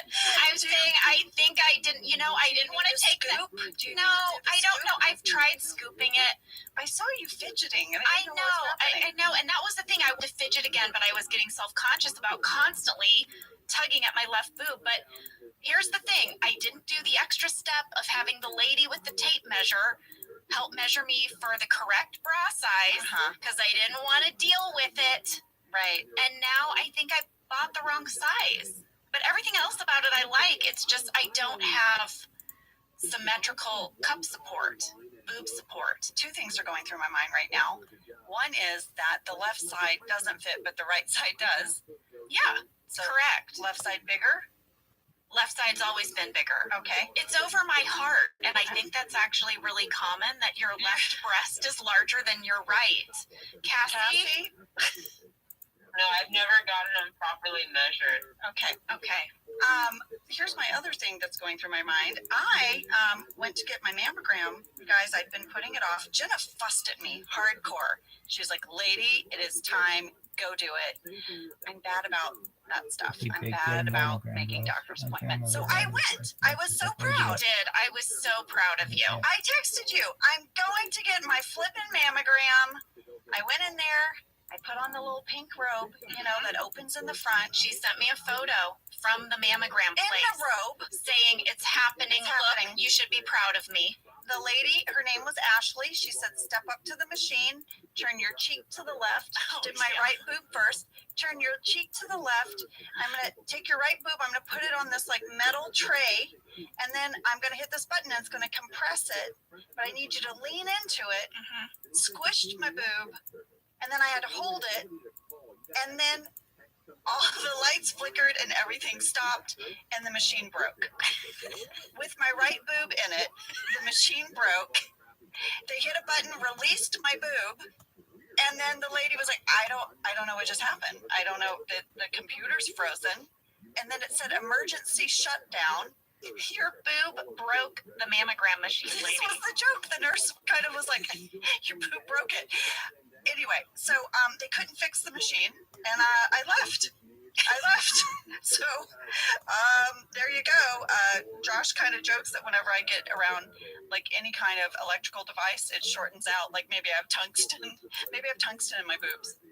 I hope everyone enjoyed these two boob stories today. Well, It was just Jenna's left boob is too big, and my right boob has superpowers. So, what an amazing thing. Well, we should probably get back to this episode. There's a very intense skate off that's about to happen. oh my gosh, I lived for the skate off. It was so good. There are 3 contestants in this skate off. Scarn, and then a guy in an all black suit with a white mask, and then a guy in all blue. I will never get over Oscar in that blue suit. I will never get over it. I was very curious about these speed skating suits, so I did a mini dive. On speed skating suit? Yes, Do tell. I found a great article on romper.com about the evolution of speed skating outfits. It started really in the Olympics in 1924. An article goes all the way to present day. In 1972, skaters started wearing something along the lines of what we see now. It's known as a skin suit. They are one-piece uniforms. They're ultra tight. They include gloves and a cap or a hood, and they help make the skaters more aerodynamic. They even have Kevlar patches built in Kevlar? to protect vital body parts. That seems heavy. Isn't that the thing that stops bullets? I mean, that's what it said. For every player, the skin suit is designed by taking the overall measurements of body parts, chest, waist, thigh. They're all measured. They're custom made? Well, I'm guessing at the Olympic level they are. Yeah, sure. Maybe there's a generic one that you can just buy small, medium, or large. I don't know. Helmets are now mandatory as part of a short track speed skating. And also skaters may wear Kevlar gloves to prevent them from getting cut by their competitors' skates. But long track skaters, which is kind of what Golden Face and Skarn are doing, they don't have to wear helmets or gloves, but now eye protection is mandatory. Wow. And Jenna, the answer to your question is no, Kevlar is super light. That's one of the things that makes it such a cool product. But does it stop bullets? It can. It's extremely, it's like a couple times stronger than steel and super, super light. I only know that they make some really great motorcycle stuff that's you wouldn't know is not regular leather jacket, but keeps you nice and safe. Wow. How about that? It also protects your private parts when you're skating. Which are very important. Yes. Well, the winner of this race is going to get to skate in the All-Star game. Yeah. Who knew? And speaking of bullets and being bulletproof, this skate-off is going to also turn into a shootout. But Golden Face didn't mean to hurt Skarn. He just wanted him to lose. And how's your wife? We should talk a little bit about how we filmed these skating scenes. The shots on the ice rink were shot by Matt Sohn, who was a very skilled skater himself. I mean, Steve is very good, Yes. you can see. But Matt was able to skate backwards while holding a camera. Wow. I know. Randy spoke to Matt, and he said our key grip, Dale Alexander, built a tiny dolly on ice skate blades to help get the camera down at ice level. Wow. Our camera got to skate too. Here is Matt's exact quote. You can remind Jenna and Angela that it was the most we used a dolly for the entire run of the whole show. Wow. Yeah. That is very technical. That is a kind of advanced technical shoot. And this is reminding me of a conversation that I had with BJ. You know, I went to his restaurant pop-up that he does, Chain. Yes. Because they were doing a collaboration with Chili's. Eat a chain. Yes, I got to feel God in this chain tonight. The food was really good. I know you got it as takeout. I did. I was so hungry, and I had missed dinner, and I ate all of it at like 10 o'clock at night. They were amazing. They even made me a gluten-free version. The chef's amazing. Okay, anyway, while we were there, I was chatting with BJ about Threat Level Midnight, and he said that there was a huge debate about whether or not Michael's movie should be shot well or not well. And he's told me that Paul Lieberstein, who was the showrunner at the time, was very adamant that it should look better than you expect, not worse than you expect. And the reason for that was Paul just said it'll be more fun to watch. We don't need the joke to be like that Michael cut off someone's head. Or like the camera's like shaky. Exactly. And BJ told me that the way he justified that was that he liked to imagine that over the years, Michael had become friends with a couple of the documentary guys. And that he roped them into shooting this in their free time. But they couldn't use any of their amazing equipment. They just used Michael's home video equipment. But because of their expertise, they could come up with these ways where, like, you would do it at home. Like, you would, instead of having a dolly, you would put it on a shopping cart and roll it, or put it on a skateboard or something. But they had these tricks, and that's why Threat Level Midnight is shot so well. It does beg the question then, has this documentary crew been around for 11 years? I guess so. They have had no other job. Are they from Scranton? Yeah. What time Did they relocate to Scranton? These are good questions. Well, on the DVD commentary, BJ said that Matt Sohn did a really cool thing. After everything was shot, he went back in and washed out the color of the footage of the movie to make it look even more distinctly different from the documentary footage. And I could see it. I thought that was really smart, because then you knew when you were watching the episode versus when you were watching Threat Level Midnight. Yeah. Oh, one more thing from this scene that I thought was really fun. You know, Golden Face has a golden gun. Yeah.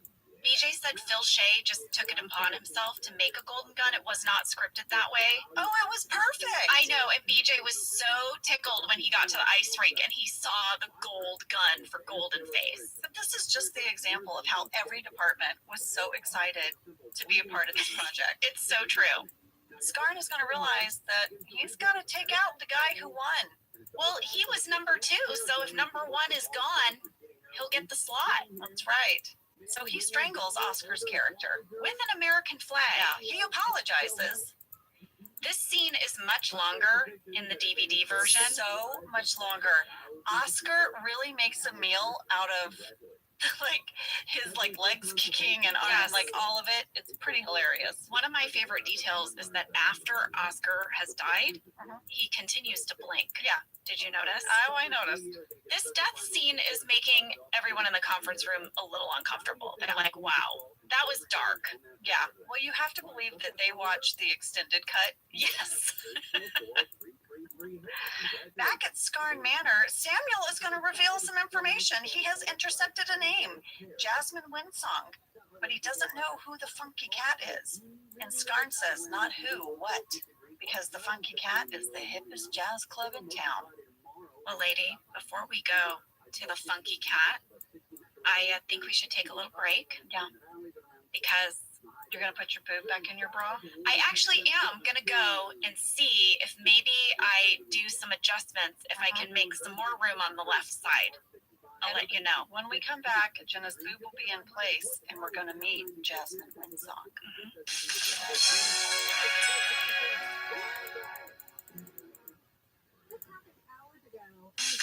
We're back. Here's what I've discovered. Okay. My boob is in, but it doesn't feel in because there's cup and then there's a little lace. And I'm feeling it kind of bulge on the lace. Okay. So it's in. Yeah. It's going to be fine. But it doesn't want to be there. You know, I was trying to level up, Angela. I was trying to maybe Give the undergarments a should. yes. And so I went with a bra with some lace on it. Yeah. And I don't think the lace is for me. I just, you know, I'm almost 50 and I think I know what I like. I disagree. I think you can wear lace in your 50s. I'm not saying you can't wear lace in your 50s. I'm saying my left boob is not a lace fan. I think your left boob is a lace fan. I just think the lace is a little wimpy and you might need some stronger lace. Oh, You need big boob lace. oh, Maybe right now you have medium boob lace. I don't know. Well, you know who's probably wearing some lace? Jasmine Winsong. How do you like that for a transition? I think you did that great. She's up on the piano. She's singing as Michael enters the Funky Cat. And Michael Scarn sits down at the piano. We cut to this amazing Jan talking head that I just simply could not love more. It was so perfect. I had to go to the shooting draft because I had to know if the bit she was doing. Where she couldn't open the car Yes, door? Yes, I had to know if that was scripted. Was it scripted? No, It's so great. it's not in the script. This is all it says at the shooting draft. Jan talking head. She's on the street walking to her car. Jan says, "He finished his movie? No kidding. Wow, that's great. Good for him. And I heard he has a serious girlfriend. That's so great. I'm great too." Okay, well, sadly they cut out the end. Yeah. Because I would have loved that snark from Jan. I love the choice that she's carrying a bag of dry cleaning to her car. I love that she can't get the door open. I love that they've clearly ambushed her on the street to ask her about her role in Threat Level Midnight. I love it all. I love her performance. And by the way, Jasmine Winsong is a very important part of this movie because she is going to sing backwards a very important clue. Yes, Michael is going to record it with a special mini tape recorder that has like a little label maker that says backwards. Because if you put a label that says backwards, it just plays things backwards for you. The message says the hostages are under the stadium. But as soon as she delivers that message, she gets a dart to the neck. By assassin Troy. Yes, Troy Underbridge is back. And you know, his role is even larger in the extended version. Yeah. Location alert, the Funky Cat Jazz Club was filmed at Stovepiper Lounge in Northridge, California. And the lyrics for the song, They Call Me Jasmine Winsong, were written by BJ Novak. And the music was written by Eve Nelson, who was our amazing go-to composer on our show. Back at the stadium, our hostage, Sandra, played by Pam, Yes. is going to beg Goldenface to let them all go. But it doesn't work. No. In fact, he decides to take out a hostage, Toby. Yeah, he needs to show how serious he is. We had a fan from Anna T in Peoria, Illinois. In this episode, Michael says that the scene with Toby's head explosion was the most expensive among all the scenes in the movie. And I'm wondering, which scene was the most expensive that you shot in the whole series of The Office, and which one was the most expensive for this episode? Well, as far as being the most expensive in the whole series, I have a guess. yes, I know they had to build a whole entire gas station and a freeway. yes, you're right, Angela. The Jim Pam proposal scene. He said the second most expensive would probably go to filming on the boat in Niagara Falls, especially if you include all the travel and location expenses to get there. And Anna, as far as the most expensive scene in the episode, on the commentary, BJ said definitely he thought it was the Toby explosion, but Randy said, well, that's not accurate. Oh, really? Really? Randy thinks the sequence of scenes at the Funky Cat Bar were more expensive because it included all of these elements: the music, the choreography, the extras, the costumes, the set dressing, all the signage, the locations, and the guest stars. Oh, yeah, that makes sense. So Funky Cat wins most expensive scene. We got another fan question from Hannah B. in Wisconsin. I would love to know how you did make Toby's head explode. How many times were you able to get this shot, and did you have a safety meeting?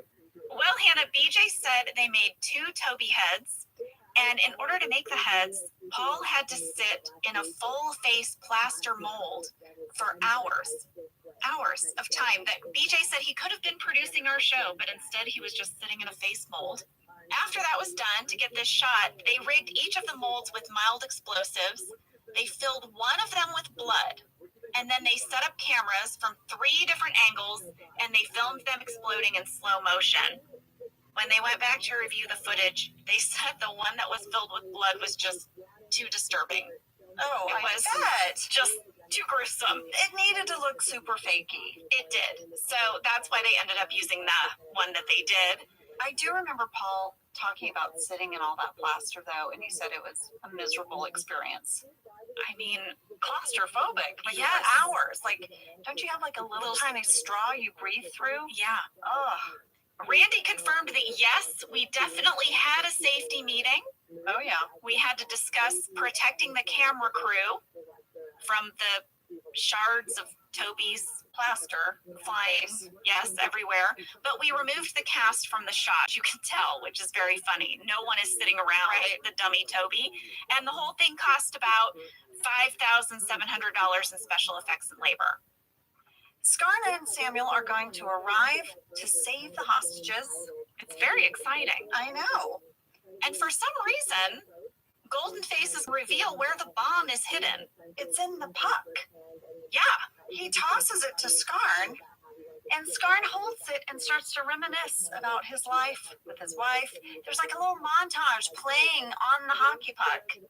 This was our director Tucker Gates' idea, and in the flashback montage, here's what Scarn sees. He sees himself painting his wife's toenails, and he's kind of blowing on them to dry them. He's also walking maybe animal cookie crackers or some kind of cracker across a woman's belly while they're laying on the grass, and then a ketchup fight. this montage makes so obvious how Michael has never really been in a healthy relationship, because when he had to create a flashback love montage, these were the ideas he had of a blissful relationship. But I mean, Angela, ketchup fight, we've all done that, right? Oh yeah, that's totally a normal part of courtship. And I personally love when Lee and I are in bed and he moves an animal cracker across my belly. Well, I'm like, It's hot. I'm like, hey, what? You want to paint my toenails? I mean, only if you blow on him after. Well, Scarno's gonna hurl the puck right back at Golden Face, and he's gonna yell, "Go puck yourself!" Charlie Grandy shared that he wrote, "Go puck yourself." Nice. This whole thing is gonna end terribly. Golden Face is going to try to shoot Michael Scarn, and Samuel is gonna jump in and take that bullet. And then Golden Face is going to shoot Michael Scarn right after. Apparently, Samuel diving in front of the bullet was not scripted. It was not That was scripted. just Dwight. That one bullet pierced Michael Scarn's brain, lungs, heart, back, and balls. but it's going to take a lot more than that to take Scarn down. Good thing he's got a big busty nurse to help make everything feel better. Oh, Helene. How awkward. Could you imagine? I mean, Pam is trying so hard to be supportive of this movie, and clearly she never knew that her mom filmed a scene for Threat Level Midnight. I feel like she's discovering it in the moment. I can't believe her mom wouldn't tell her. I wore a super caduper push-up bra and leaned into camera. Back at the White House, a fully recovered Scarn is going to tell the president the bomb is in the puck. Plot twist coming. Yeah. Golden Face and his sidekick are going to walk into the president's office. They're in cahoots. Machine guns. Yeah. The president is in on it. Scarn is going to smash a picture of Abraham Lincoln over the president's head to escape.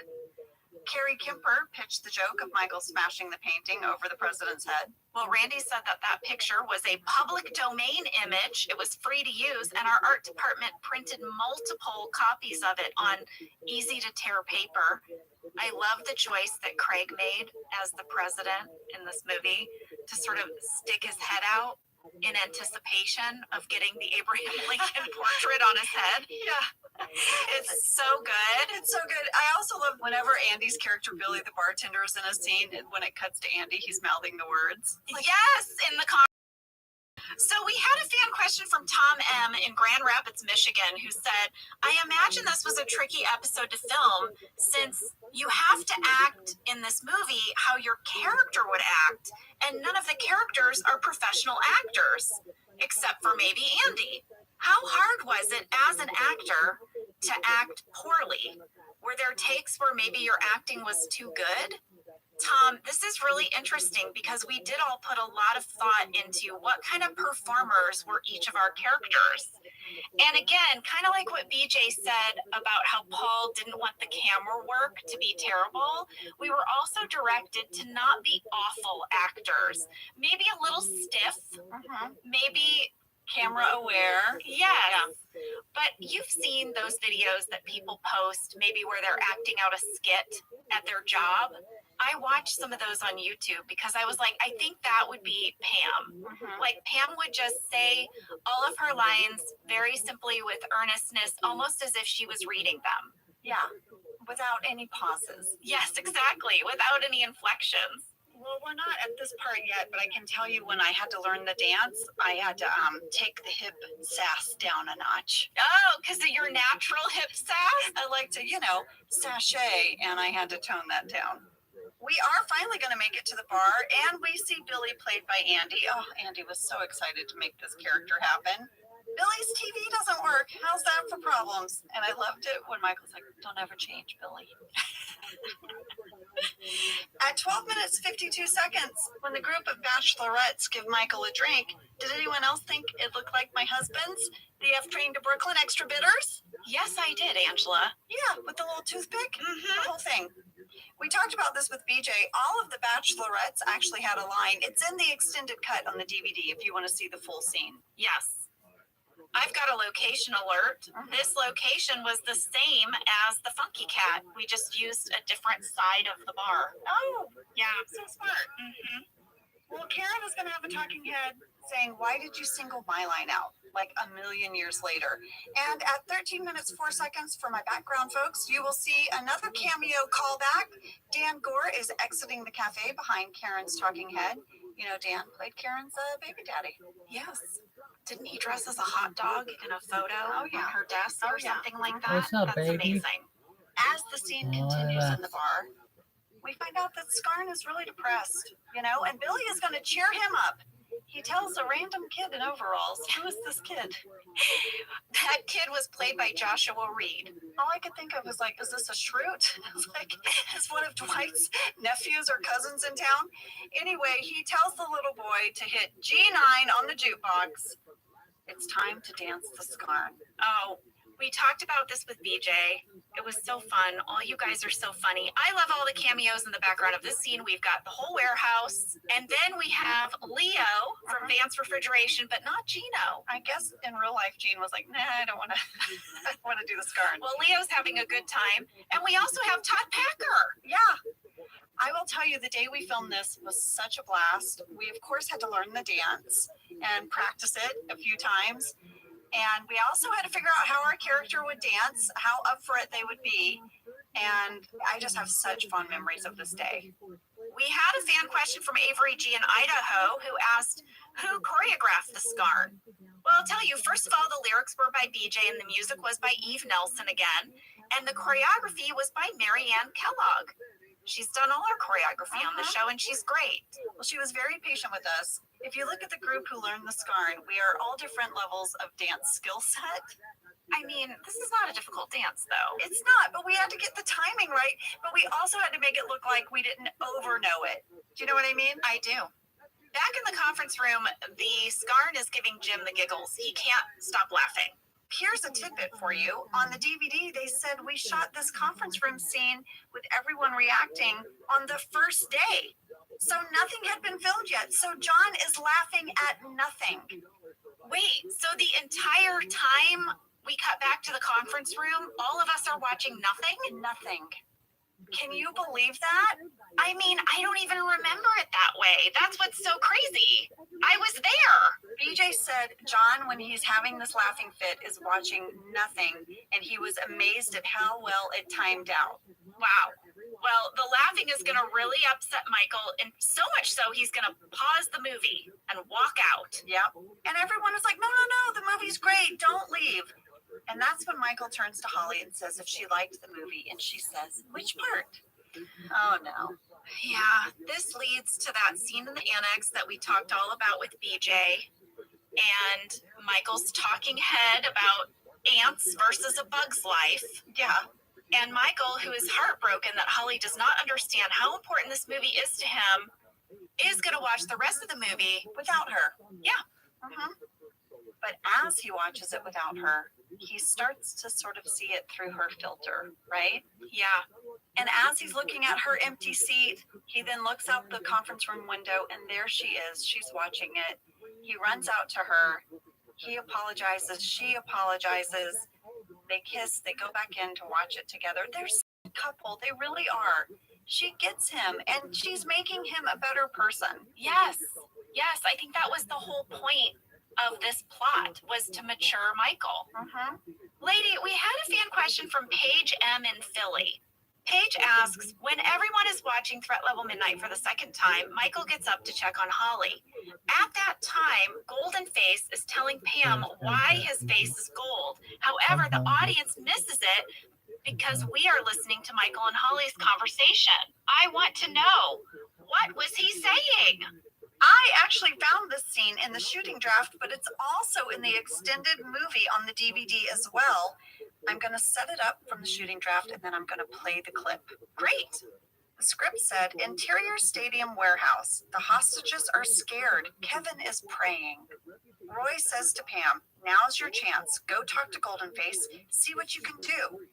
Pam approaches Golden Face, and in the script it says that Pam's character is flirtatious. Oh. So Pam had some stage direction. Let's hear the rest of it. Now's your chance. Go talk to Golden Face. See what you can do. Okay. Hey, Golden Face. Can I ask you a question? I mean, since we're all gonna die here anyway, why is your face gold? Why do you care? This is a watch Taking conversation.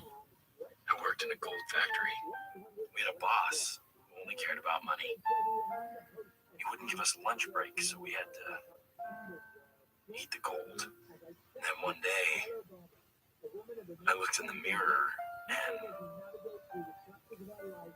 well, I guess you are what you eat. Golden Face, that is so sad. Well, I just thought if I could blow up all the All-Star games, all the trophies would explode all over the place, and then everyone would be gold. Just like me. Please let us go, Golden Face. So sad. You know, what you can't see when you play that clip is that at the end of that scene, Sandra, played by Pam, gives Golden Face a kiss on his cheek. Yeah. And in the shooting draft, it said after the scene plays, you cut back to real time in the conference room, and Jim and Pam are holding hands, enjoying the scene, remembering what that meant to them. I mean, Pam got to kiss Jim's cheek in front of Roy. I know. Wow. Back in the movie, Michael kisses. Scarn has 2 kisses. taken to the ice.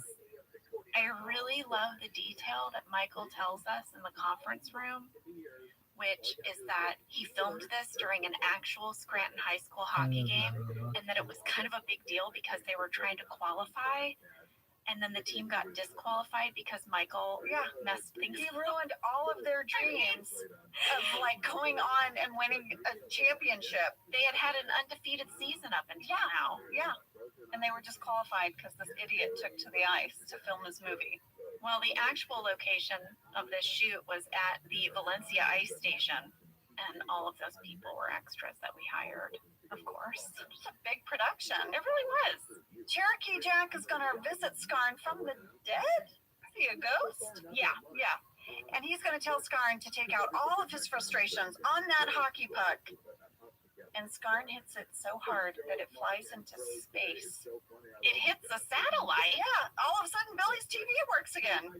And then it eventually lands in the lap of Goldenface, who's sitting in his backyard counting a suitcase full of money. Yeah, he's in a lawn chair counting money. Where did the money come from? Don't know. But he goes, Oh, standards and practices, lady. Here were the notes from standards and practices.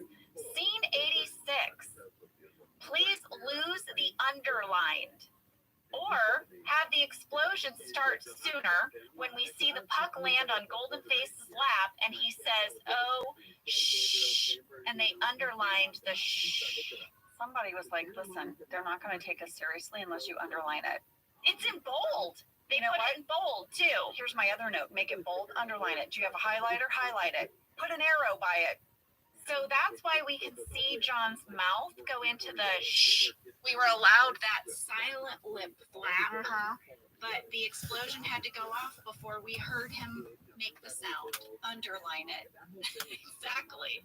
Well, the location of this scene was our very own Tom Milby's backyard. I recognized it immediately. Me too, right away. He lived in a house right behind our stages. Yeah, we've talked about it. He had a little swing, and I'd walk over there with Isabel on the bench. Well, everyone cheers. Scarn has saved the day. It's amazing. He's back at his house. He's having breakfast, and the president calls again. He has another mission for Scarn. Should he choose to accept? Also, one side note, yes, he realizes, oh yeah, he did make Dwight a robot. Yes, Yeah. because there is a scene of him oiling his circuit board. And as the movie comes to an end, the narrator, it's been Stanley's voice this whole time. Plot twist, that voice is coming out of Michael Scarn. He is Michael Scarn.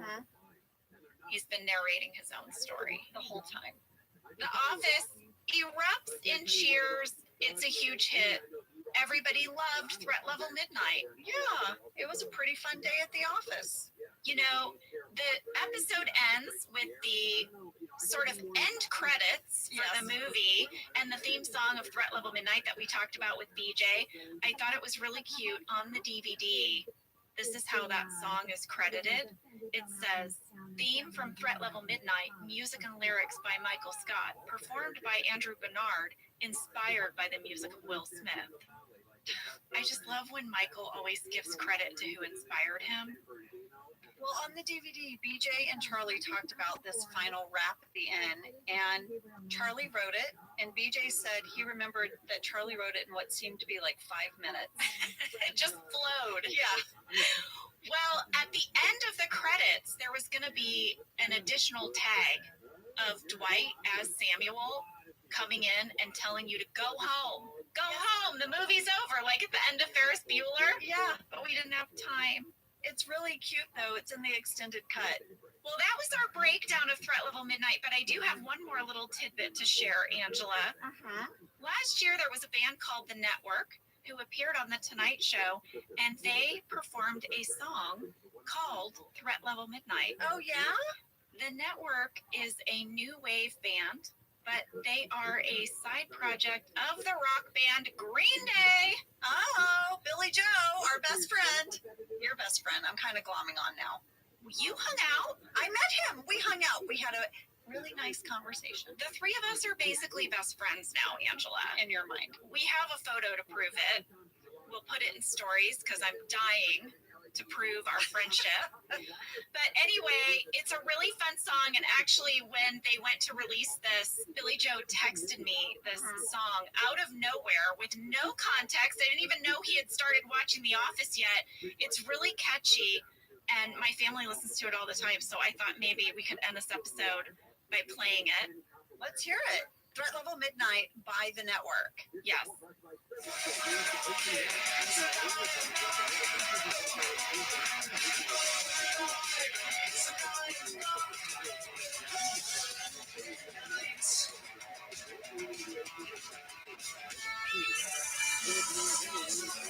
Well, there you have it, guys. That's Threat Level Midnight. A big thank you to BJ Novak for joining us today. Yes, and Randy Cordray for all the behind-the-scenes details, and you guys for sending in your questions and comments. Thanks so much. See you next week.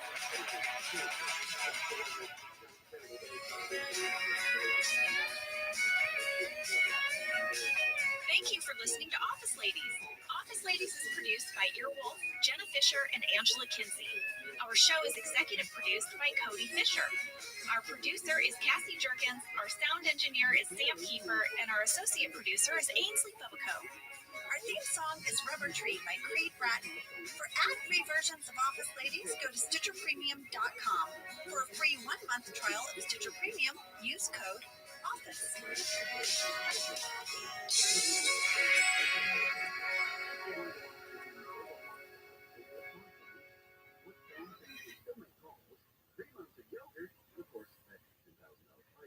Did you know that the bold, smooth taste of Dunkin' cold coffee can be brewed in your Keurig coffee maker and enjoyed at home? You heard that right. Dunkin's cold K-Cup pods were crafted to be brewed hot and enjoyed cold. Each Dunkin' cold K-Cup pod is packed with the smooth, bold Dunkin' flavor you crave. Pick up a pack of Dunkin's cold K-Cup pods and enjoy a Dunkin' cold coffee at home whenever you crave it. Just brew over ice and sip in seconds, because the home with Dunkin' is where you want to be.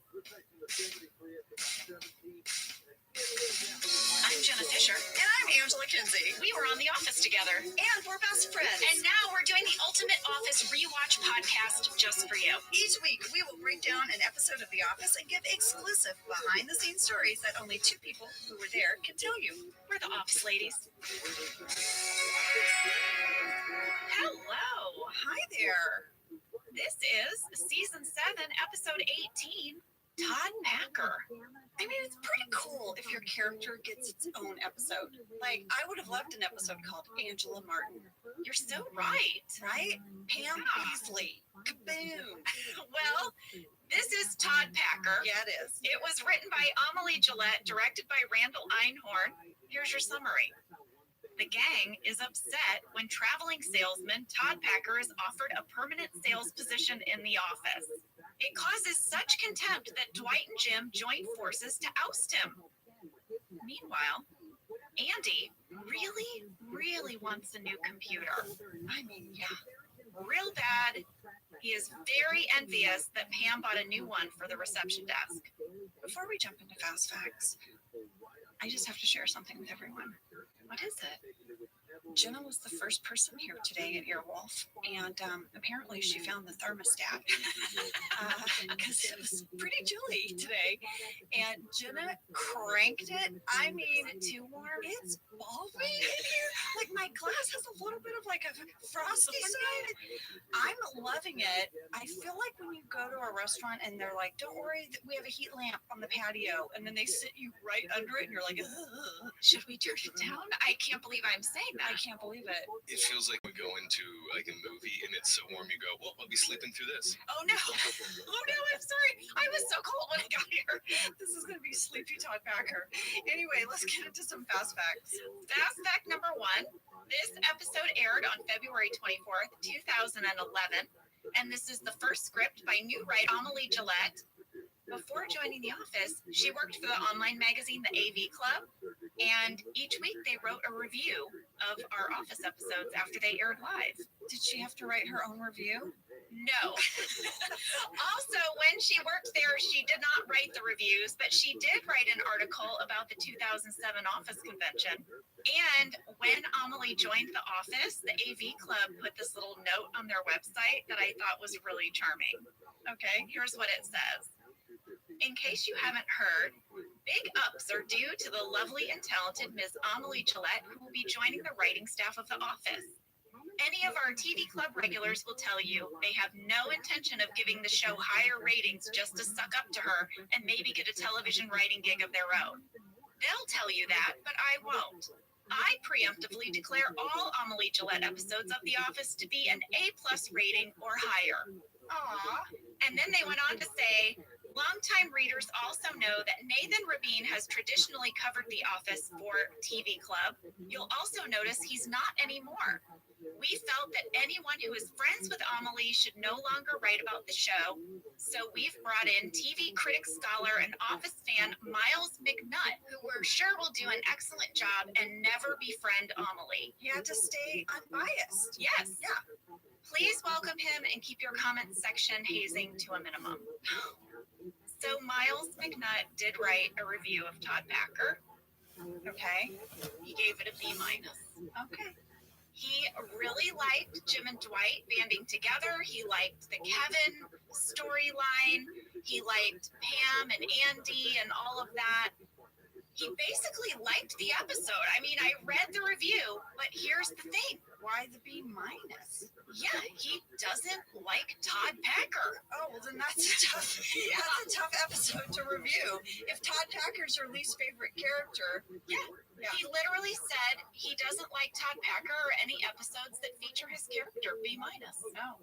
Well, there was more of Todd Packer in the shooting draft. Oh no, Might have gotten a C. I'm going to share it today. Miles, you might not like this podcast episode if we share more Todd Packer. Yeah.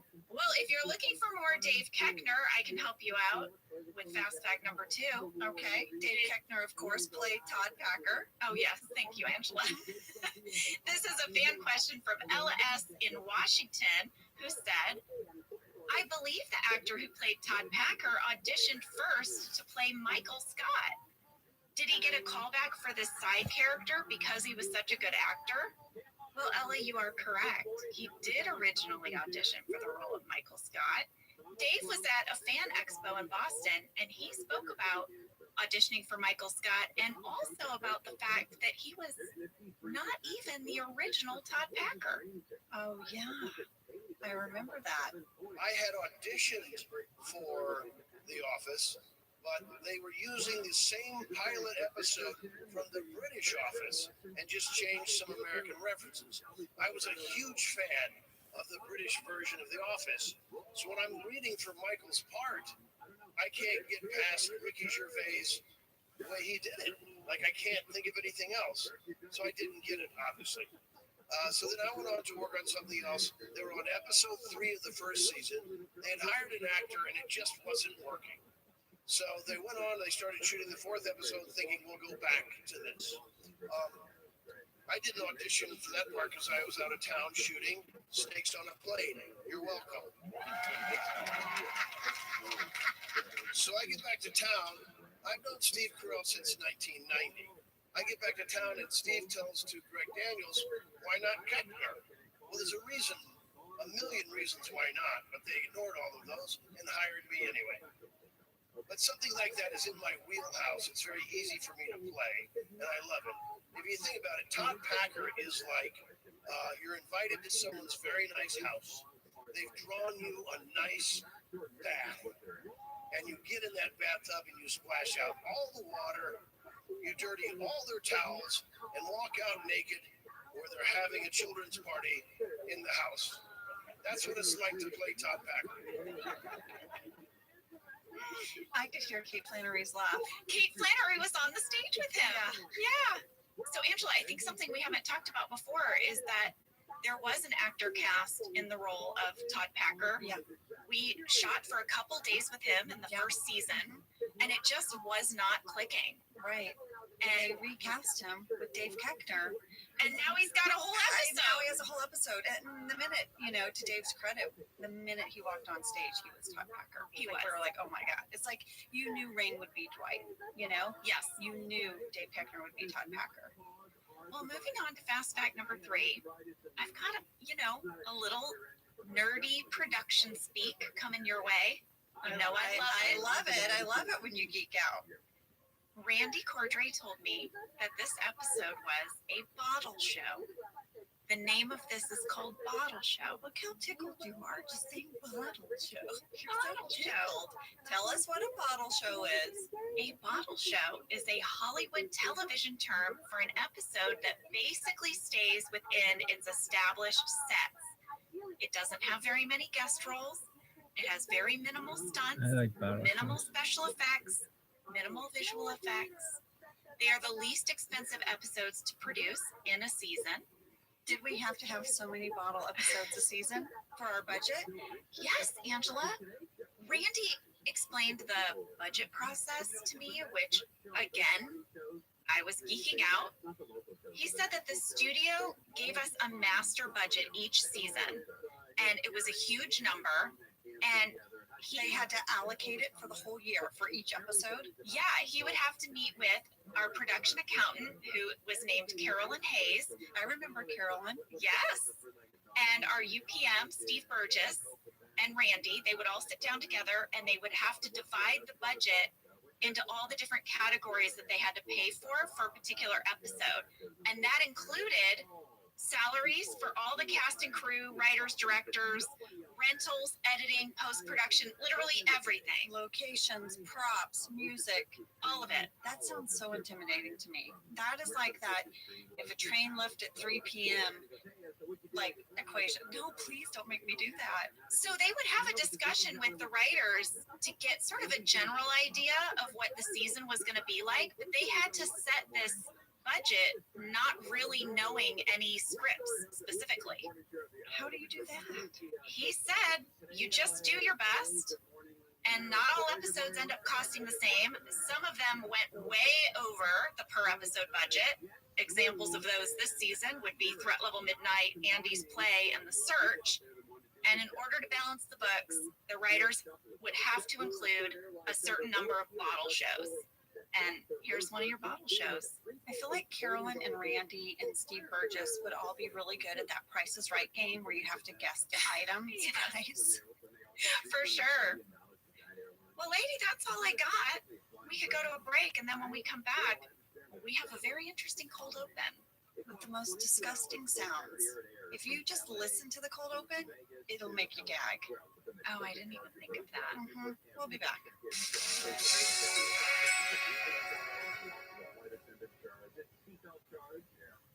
I don't know if you made a New Year's resolution this year, but did you know that most people give up on their resolutions before the end of January?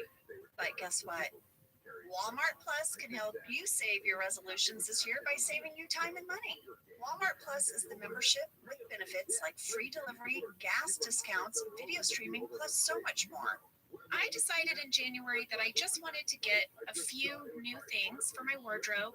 I wanted to do button-down shirts just to get out of my rut of the t-shirt and hoodie all the time. I found 2 great button-downs at Walmart Plus. Super soft, love them. And they have free shipping with no order minimum. So if your resolution is like mine, Walmart Plus helps you save on all the clothes and accessories to help brighten up a new look. Join now. New members get $50 in Walmart cash to get what they need to help save their resolution. Terms apply. See walmart.com/plus for details. Well, folks, you know I have a lot of family in Texas, and I just want you to know, if you travel to Texas, there are vast landscapes, cultures, regions, destinations, activities that allow for an infinite number of different travel experiences. You can have fun in the sun. Texas has 350 miles of coastline. That's right. Or if you like more of a rugged vacation, there are campgrounds, hiking trails, state parks. And the food. Can we talk about the food? Tex-Mex. And barbecue. There's live music, art museums, cowboy experiences. Come on. Right now, Travel Texas offers a one-of-the-kind online trip builder that allows users to generate a custom visually led trip matched to their unique interests. So you go in there and you click your interests and it'll say, here's where you want to go in Texas. Visit traveltexas.com/getyourown to get the only trip to Texas that matters, yours. That's traveltexas.com/getyourown. Pandora is bringing back a beloved and iconic piece of jewelry, the locket. The locket charm from Pandora opens and closes so you can keep something precious inside, like a note from a loved one or lace from your wedding dress. I have several lockets. I love a locket, lady. I love a locket. I have my grandmother's locket. Same. I also have one that has fur in it from my kitty cat Andy who passed away. I know. The Pandora locket is engraved with a message inside that says, today, tomorrow, always, to remind you that love is in everything we do, and the back is blank for your own engraving. At Pandora, you'll find jewelry perfect for any style with each piece expertly crafted and hand-finished in genuine metals. Shop now at a store near you or online at pandora.net. We are back, and that slurping noise you hear is Dwight having to eat all the canned foods that would have been in his bunker that might expire. It's so many things. It's like canned tomatoes and canned mackerel and some kind of thing that looks like just really slimy okra. I don't even know. All of it is just slimy and in some kind of gelatinous liquid. You know, I hoarded a bunch of food down in my basement. How'd that go? You know, it's kind of great because sometimes you go down there and you find a real treasure. But there was one night when I can't remember what happened, but the kids were off doing something and Lee was off doing something, and I didn't have time to go to the grocery store, and I thought, I'm just going to go to the basement and see what we got. And all we had left was some expired pasta sauce. But I was like, how bad can it be? Right? So I made some pasta, and then I made the mistake of not tasting the pasta sauce first, doused my pasta, the last of the pasta, in the sauce. It had turned. Yeah. It was awful. And I can't even remember what I had for dinner that night, but after that, I was kind of like done. So I do admire Dwight for keeping his eye on the expiration dates. Personal question for you. Yeah. Would you be someone who would have a bunker? Why are you asking me that? Of course. It's my dream. I daydream about it. You daydream about your bunker. I love it. Do you remember the bunker in the movie Grease 2? No. That they want to go make out in? I ever since I saw that movie in my youth, I wanted one. I don't even know if I've ever seen Grease 2. What? Is that the I'm a Michelle smooth Pfeiffer? rider? Michelle Pfeiffer? I don't know if I've seen it all the way through. The bowling alley dance? I don't even know what you're talking about. Oh my God. What's the bowling alley dance? I don't even know if I can keep talking to you right now. All right. So good. But yes, Angela, of course I want a bunker. Have you met me? Do you want one? If it would make you feel better. Here's the thing. I don't need everybody to have a bunker. I just want one. Do you want one? If the shit is really going to hit the fan that hard, Yeah. that you're going to go have to live in your bunker, what is the world you're coming out the door to? I don't know, but I'm not coming sticking out. around for the I'm zombies. coming out to see what it is. I'm not sticking around for them. When it all goes down, I'm going to be like, you know what? I'm making margaritas and I'm going to watch the fireworks. Yeah. It would be depressing to live in the bunker for like a month and then you come up and there's no oxygen. Yeah, I mean, that would really be shitty. just saying. Yeah. I might just ride it out with some margaritas. I hear you. I also do want it. So I'm a little Dwight here. As Dwight eats all of his slimy Slurpee food, he grosses everyone out, even Kevin. Yeah. They're like, Dwight has this great speech where he says, you know what, you can laugh at me, but when disaster strikes, don't come knocking and begging at my shelter door. And then he tells them all what would happen to them. And my favorite part is when he's like, Meredith, you'll be okay. I know. So listen, we got a fan mail flurry about this cold open. Was it because I talked about it in the chump? Yes. I was waiting for this. All right, Beth S. from Tennessee said, in this cold open, Pam is wearing a jacket. Is this because this was filmed a while back? I think I remember Angela talking about it being in a previous script. Yes. And Shannon M. from New York City said, this is the cold open that you guys talked about in the jump. It exists. Yes, guys, this scene was originally scripted and shot during season 6, the jump. It was even featured on the season 6 bloopers. Angela talked about that, but we didn't play the clip, and I think maybe we should. Oh yeah, it's really funny. Yeah. So when Dwight is listing all the things that would happen to us because he refuses to help us in the future, there was supposed to be an extra beat where Creed says, what about me? Yeah, and then he tells Creed what he'd use his skull for. It's so funny. Yeah, and we could not get through it. I don't think it's in the episode because I don't think we ever got a tape. Let's hear the blooper. What can I do? Your skull will be made. That's right. What can I do? Your skull will be made a soup ball. Sorry. What can I do?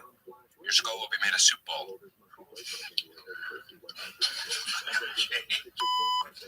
Going on.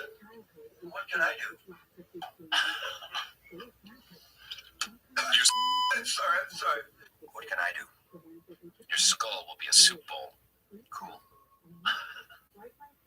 So many times. We never got it. Times. Also, like if you watch it, Rain is trying to eat the sloppy stuff, and he's trying not to laugh, so that's why he's going.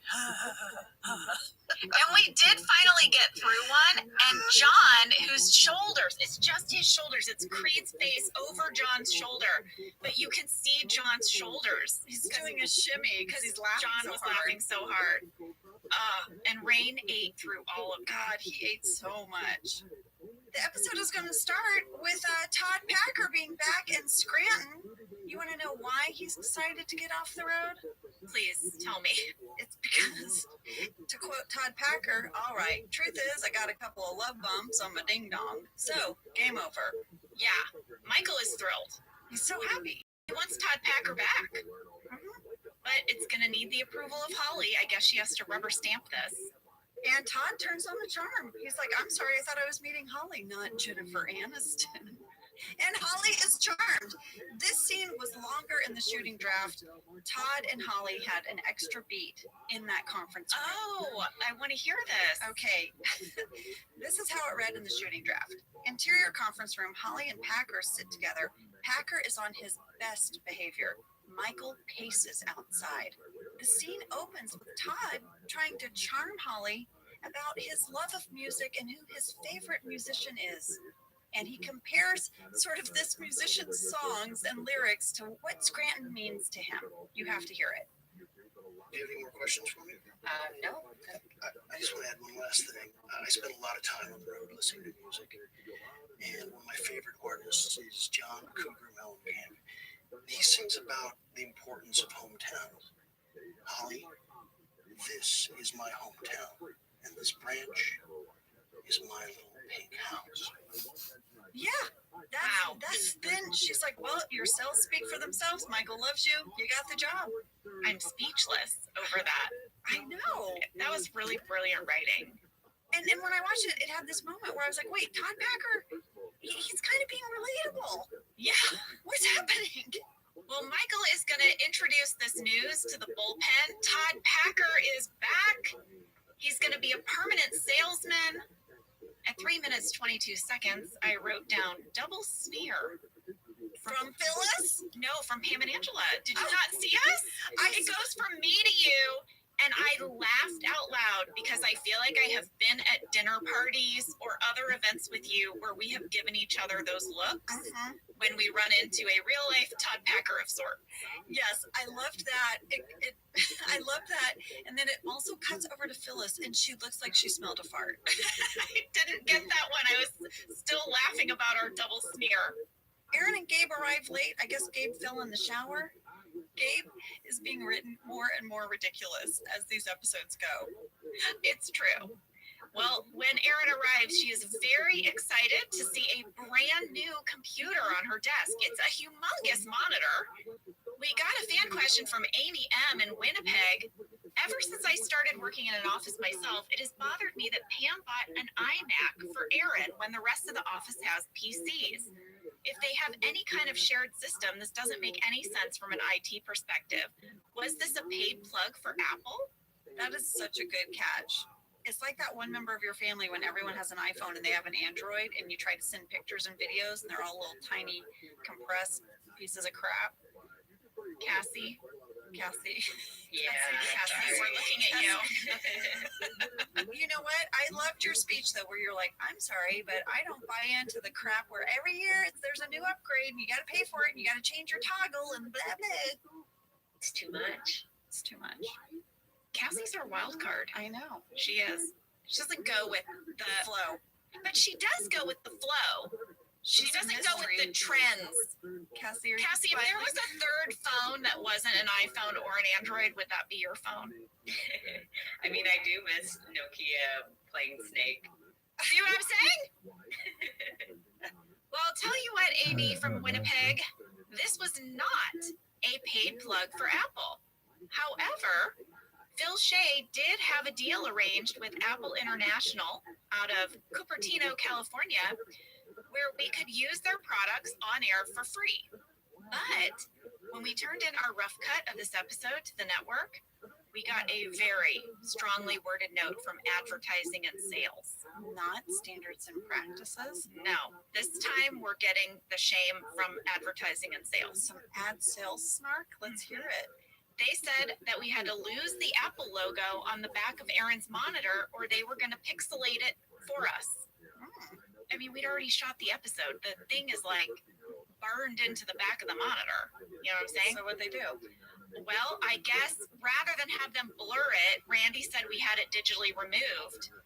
And that it made sense because at the time, NBC was selling a lot of commercial time to several competitors like Dell Computers, and they didn't want us to show any other computer logos on the air. That's so stupid though, because it's clearly a Mac. Clearly, the shape of it, everything. Mhm. But if you notice at 4 minutes, 16 seconds, there is no logo on the back of her monitor, and Randy even sent us the before and after pictures.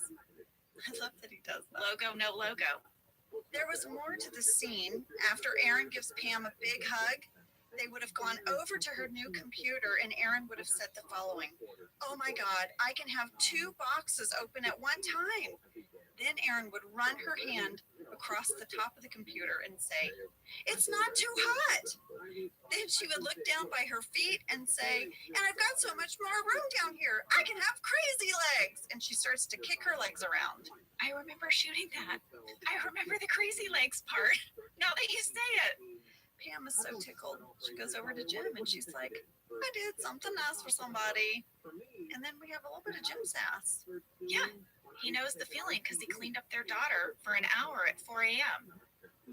Dwight is going to move to the annex, and a bunch of people are going to head on over there to complain. Pam, Jim, Meredith, Ryan, Oscar, they want to know why she hired Todd. Mm-hmm. She says Michael gave him a glowing recommendation, and Todd's been nothing but nice to her. At 6 minutes and 2 seconds, Angela, does Holly have a Fabergé egg on her desk?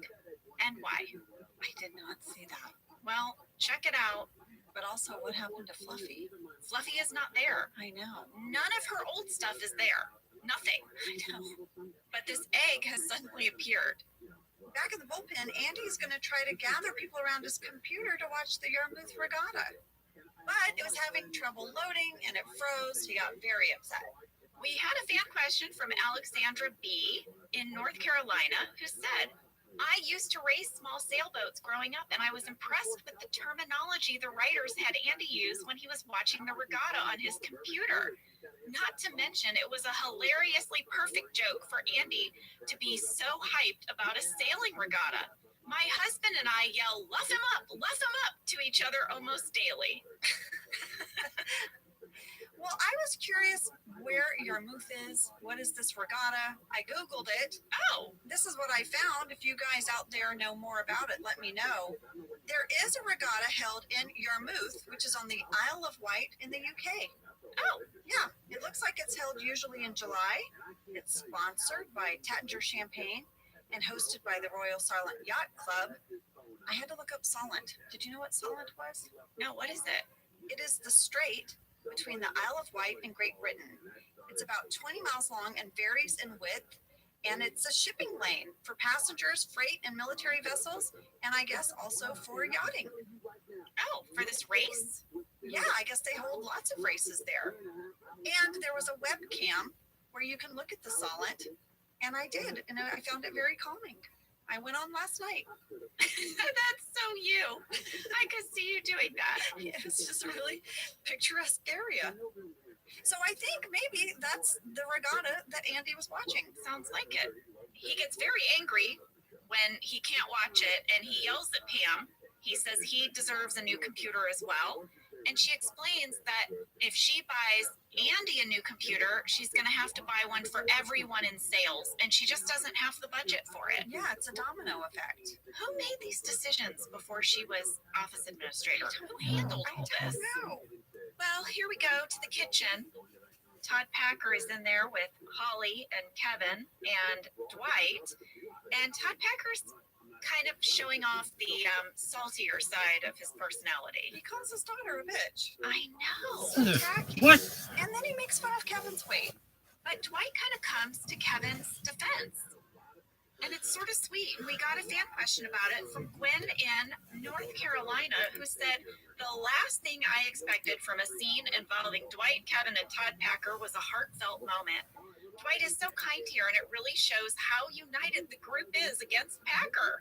There's that saying, nothing brings people together better than a common enemy. It's so true.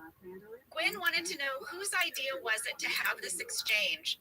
Well, Gwen, I don't know who wrote this. I don't know if it was Amelie's idea or if this was part of the outline that the writers came up with, one of the script beats. But the AV Club reviewer, Miles McNutt, remember B-, Miles B- McNutt, he did like this scene. Oh, He called out this scene for all the same reasons. Pam is going to walk by Andy's desk and see Aaron's new computer.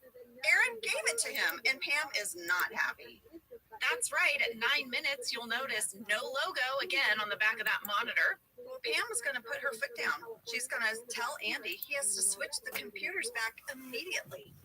Yeah. Gina, Well, meanwhile, back at Erin's desk, she's going to ask Holly if she could bring Dwight an ant farm. And Holly agrees. But on her way, she gets stopped by Michael, and they're going to have a whole conversation about Todd Packer. And Holly's going to try to explain to Michael that maybe Todd is not as funny as Michael thinks he is. Yeah, He's a jerk. She says he's a jerk. I know. I really enjoyed Holly's list of what is funny. She's trying to get through to Michael. She says, first is Bill Cosby. Okay. Steve Martin. Okay. Charlie Bit My Finger. Michael Scott. And then all the way down here is Todd Packer. Well, we got some fan mail about Charlie Bit My Finger from Bree F. in St. Pete, Florida, who said, hi, ladies. I'm 21 years old, and when I listened to the Office Ladies episode, The Meeting, you two explained what the white and yellow pages were. It hadn't occurred to me that some people might not know what those were. But during this episode, I did think some people might not know what Charlie Bit My Finger is. Do you think people don't know what Charlie Bit My Finger is? I mean, isn't it like one of the most viewed YouTube videos ever? Sam, you know it, right? I do, but I also think it's one of those things we think it's more recent than it is. Because we're old. Yeah. Let me say that this was a YouTube video where there's these two little boys, and the one little boy, I mean, they're young. They're tiny. I remember it. I haven't seen it in so long, but I remember it clearly. They're sitting in like a recliner side by side. The one is like maybe not even 2. Yeah. The other one's maybe 3.5. Yeah. And the older brother gets his finger bit by his little brother. And he goes, Charlie bit my finger. Yes. And Charlie thinks it's hilarious. Charlie keeps giggling. He's cracking up. And the older brother is like, Charlie, that hurt. Yeah. And it's still hurting. And Charlie is cracking up. So they're two little boys in the UK. Their dad uploaded the video because they just In case you needed to know what our accents were. Exactly. The dad had uploaded the video because he just wanted to share it with their godfather. But it ended up going viral. Do you want to guess the date? Sam, what year do you think this was? I feel like I want to say a couple years ago, but in reality, 15 years ago. And what do you think it was? So 2007. Okay, 2001. Sam, it was 2007. Oh my God. Yes, it was. This video quickly became the most viewed YouTube video of all time with 897 million views. Whoa. If you can believe it, it has since been surpassed by other videos. But I looked up this family. Charlie is now 15. His older brother, Harry, was the boy who was talking in the video. He's 18. The family has two more sons named Jasper and Rupert. And did you know that they ended up selling this video as an NFT for $760,000 at an auction? And they said that they plan to use the money to pay for their kids' colleges. I think that's great because I sort of remember that it went viral before people knew that you could monetize a YouTube video. That's absolutely So right. They would have made so much money. And I say go for it. You guys get that coin and let it be a blessing to you because that video absolutely brought so many people a lot of joy. For 15 years and counting. Yeah. This whole time Michael and Holly are going back and forth, Erin is preoccupied with the ant farm. Holly has tucked it. Holly has sort of tucked it under her arm, right? She keeps inserting and saying things like, you know, if you're not going to take it, I can take it. Yeah. Oh, I think they're getting hungry. Here's something fun I found out about the ant farm. Oh, The ant farm featured in this episode is an Uncle Milton ant farm. Phil Shea bought it. It cost about $23. You can find them on Amazon. But I read a great article about Milton Levine, who invented this ant farm in the New York Times. Uncle Milton? Yes, Milton Levine. Here's what the article said. In 1956, Milton Levine had a eureka moment. He spotted a mound of ants during a 4th of July picnic at his sister's poolside in Southern California. Recalling as a boy how he had collected ants in jars at his uncle's farm in Pennsylvania, he told his brother-in-law and business partner, "We should make an antirrhenium."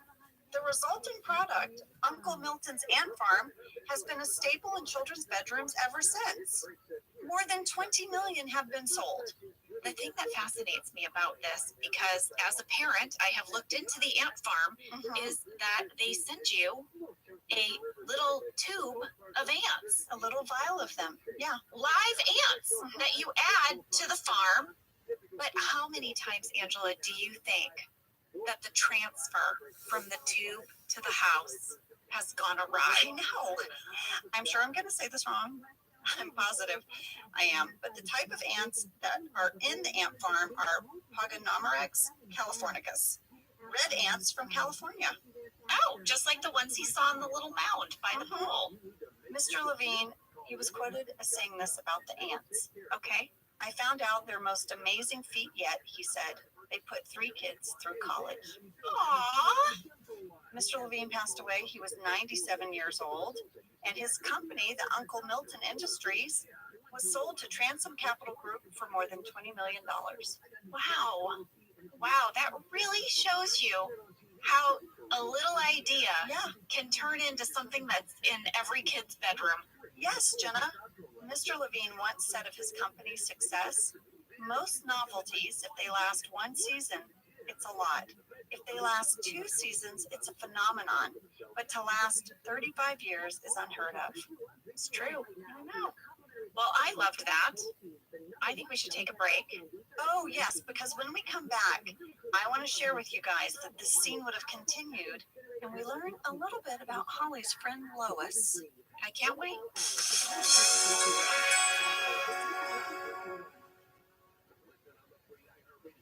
For 175 years, Gorton's has been committed to spreading the goodness of the sea by making quality seafood accessible to everyone while responsibly sustaining its future. Over 99% of Gorton's seafood is certified as responsibly sourced. And Gorton's reached out to us and said, do you want us to send you some of our fish sticks, some of our products, so you can become familiar with it before you speak about it on the podcast? And I was like, Gorton's, I've got you in my freezer right now. Yeah, you do. You do. Your kids love the fish sticks. Yes, it's our fave. Guess what I got? I got these Southern style shrimp. It is so good. Oh, yeah. Yeah. You know, when you're looking in the freezer aisle, the Gortons are in the yellow package. They've got the iconic fisherman on the cover. This brand has been around since I was a kid. Same. Gorton's is actually a brand that's been around for 175 years. Oh, my gosh. That's so rare. Well, we love Gorton's, and it can help you make your mealtime easy. Visit Gortons.com to learn more, find a store, and get a recipe inspiration. Whether your resolution is to save money, eat better, or stress less, HelloFresh is here to help you do all three. Yes, you guys, I love HelloFresh. Jenna and I both love it. You know why we love it. And guess what I made the other night? What? It was so delicious. I made their pub-style shepherd's pie. I've made it. Yes, It's so good. white cheddar and the prime mashed potatoes. I know it very well. It's a family favorite. Well, you know, Josh normally makes dinner, so this was my turn, and I made this, and he loved it. And I was so happy. I was like, I made a shepherd's pie. I'd never made one before. It's so good. Everyone, you can say hello to your most delicious year yet with fresh ingredients, chef-crafted recipes, all at a price you'll like, delivered right to your door. Go to HelloFresh.com/OfficeLadiesFree and use code OfficeLadiesFree for free breakfast for life. One breakfast item per box while subscription is active. That's free breakfast for life at HelloFresh.com/OfficeLadiesFree with code OfficeLadiesFree. HelloFresh, America's #1 meal kit. We're back. So, in the episode that aired, Erin grabs the ant farm, right? Yes, she can't take it. She can't take it anymore. The scene would have continued with Michael and Holly in the annex at Holly's desk. Part of it is in deleted scenes, and we learn about Holly's friend Lois and pretty much how she drives Michael crazy. Oh my gosh, Angela, we got a fan question about this. Okay, it's from Narissa C. from Cedar City, Utah, who said, this is probably a question for Angela, since she is the queen of the deleted scenes. Thank you, Narissa. I first saw the deleted scene about Holly's friend Lois in 2015. I had become disabled about 2 years before that and started using a service dog who is still my partner today. In the scene, Steve Carell is absolute perfection. Somehow he is able to capture both the perspective of himself, wanting to pet a cute dog, and Lois, who is tiredly trying to explain that just because her guide dog is hanging out doesn't mean he isn't still on duty. I have been the person holding the leash in this exact situation so many times, and I thought the writing and execution was delightful on all sides. Who wrote this scene? Well, Narissa, I am not exactly sure who wrote the scene, if it was Amelie or if the group wrote it. I kind of feel like it might have been a group written scene because there are so many candy bag alts for Lois, and they are fantastic. Let's start first by playing the scene you're talking about in deleted scenes. It is important to me that you like him. Well, honey, look, I don't have to like all your friends. You don't like Lois. Yeah, Lois is a... No, I don't. Lois is disgusting. She thinks she's better than everybody else. Case in point. You're not allowed to pet my seeing eye dog. Well, he wants me to. Well, he's working, and he has a job to do. Well, you're just sitting down. Well, I'm asking you nicely. Well, I'm asking you nicely. Well, I wish you wouldn't. Well, I want to pet your dog. Oh my gosh. I know. He's so annoyed that Lois won't let him pet her dog, and she has good reason. Yes. It's not just a dog. It's working. I know. Well, Narissa, this scene had so many candy bag alts. I went to the shooting draft, and I just have to read them, okay? Please. They all start with Michael's talking head where he says Lois is disgusting. She thinks she's better than everyone else. Then, in the script it said, Michael continues in an annoying voice, like he's talking as Lois. So here are all the alts. I work for the Environmental Defense Fund. I take my backpack everywhere. I use a thermos. Oh, listen, a cardinal. Blech. Do you have non-fat dressing? What beautiful architecture. I'm thinking of taking a pottery class. Do you eat to live or live to eat? Read anything good lately? I love that shirt. Michael, you look great. What'd you two do last night? I can tell when you're tired. I'm not quiet, I'm pensive. Do you think I should call Marcus? Introduce me to Dwight. How's your mom doing? I had to stop reading the newspaper. Oh my gosh, I could listen to those all day. I know. I want a whole play written based on that dialogue right there, on those lines. I want to play this character. Lois. Yeah.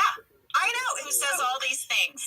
And some of them are perfectly nice. I know. They just drive Michael crazy. That was what I loved about it. I love that shirt. Michael's Exactly. Like, I want to deliver the line like that, though. well, the scene continues after this Lois moment, and Holly tells Michael the truth. What everyone thinks of Todd Packer. Let's hear it. Look, it's not just me. Everybody in the office wants him gone. Okay, you know what? People are a little indifferent toward him. That's fine. Hey, Packer. No, they're indifferent to Gabe. Who exactly has a beef with him? Without naming names. Everyone.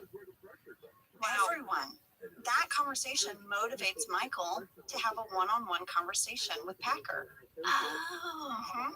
First, Todd is going to pepper Jim and Pam about their married sex life.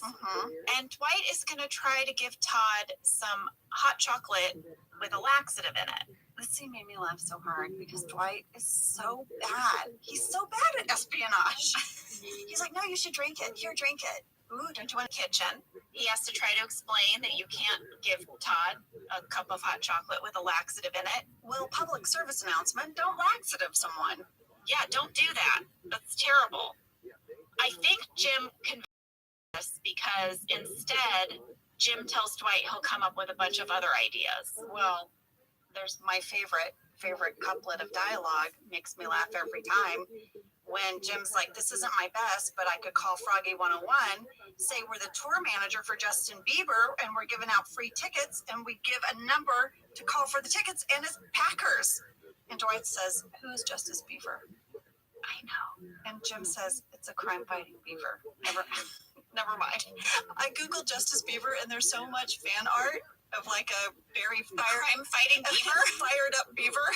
You know, when I watched this scene, it did make me wonder if Billie Eilish thought that Justice Beaver was a real crime-fighting beaver. No. It did. It did. Because she said she believed stuff. What do you think? You'll have to text her and I'm going to ask her. Well, listen, in this scene at 12 minutes and 34 seconds, we had a fan question from Hannah C. in Indiana. Hannah said, when Dwight and Jim are talking in the kitchen about how to annoy Todd Packer, I noticed a couple of boxes of tasty cakes on top of the fridge behind Dwight. I lived in Pennsylvania for a few years as a kid, and these were my favorite snacks. They are an East Coast thing and are near impossible to find outside of the region, so I just wanted to say that I love the attention to detail. Well, guess what, guys? You brought some? I brought some tasty cakes. You know what? As you were saying it, I don't know if it's because I'm hungry. I was thinking, I wish I had a tasty cake right now. There are 2 boxes of tasty cakes on top of the fridge in this scene, and this is one of the ones that was featured. This is the peanut butter candy cake. Oh my God, give it to me. It is a cake with chocolate flavored coating and a peanut butter filling. Imagine like a sort of round. It looks like a cookie. It looks like a kind of a chocolate cookie with cake filling. Well, it's got cake, a layer of caramel, and then it's sort of covered in chocolate. Sam, you gotta have I have some for you too. Oh, that is tasty. That's a tasty cake. Is it a tasty cake? Oh, that's delightful. I'm gonna try one. These do have gluten in them, but I think I can eat one bite. You know what I like? I love the salty and the sweet. That's making me happy. So I looked it up. Tasty Cake is a Philadelphia company and has been around for over 100 years. Go Tasty Cakes! In 1914, Philip Bauer and Herbert Morris, who was an egg salesman, raised $50,000 from their family members, and they founded Tasty Baking Company. Did you say egg salesman? He was an egg salesman. Okay. Philip's father had been in the bakery business, so he had a little bakery knowledge, but he teamed up with an egg salesman. Who knew that was a thing back in 1914? I'm pretty Probably sure. like a milkman. I was going to say, I'm sure our grandparents would be like, sure, you had the egg guy, you had your milk guy. Right? Their idea was that they wanted to produce individually wrapped snack cakes and deliver them fresh daily. Herbert's wife, Willivine, tried one and said, quote, "What a tasty cake." Just like you, Angela. And that is how they got their name. They were originally delivered by a horse. Yeah, and I guess this horse and buggy was very popular on the streets of Philadelphia. In the early 1930s, they added individually wrapped pies. These were a big hit in the lunch boxes. And in the 1980s, the company expanded beyond Philadelphia from New England to Florida and as far west as Ohio. But that's it. I had to order these through the mail. They're delicious. Thank you for doing that. I needed it. I needed that tasty cake pickup. The texture is very pleasing. It's very It pleasing. feels good to bite into. I agree with Also, you. the way you said that line makes it seem like just a horse bought them. The tasty cake horses here. Yeah. And it made me very happy. Interestingly enough, Tasty Cakes was my nickname in high school. No, it was not. I'm cracking myself up today. Okay. Andy is going to ask Pam to speak to him privately, please. He has signed them up for 3 5-minute mods in the conference room on the sign-up board that he created. It's so odd. 5 minutes. 5 mods.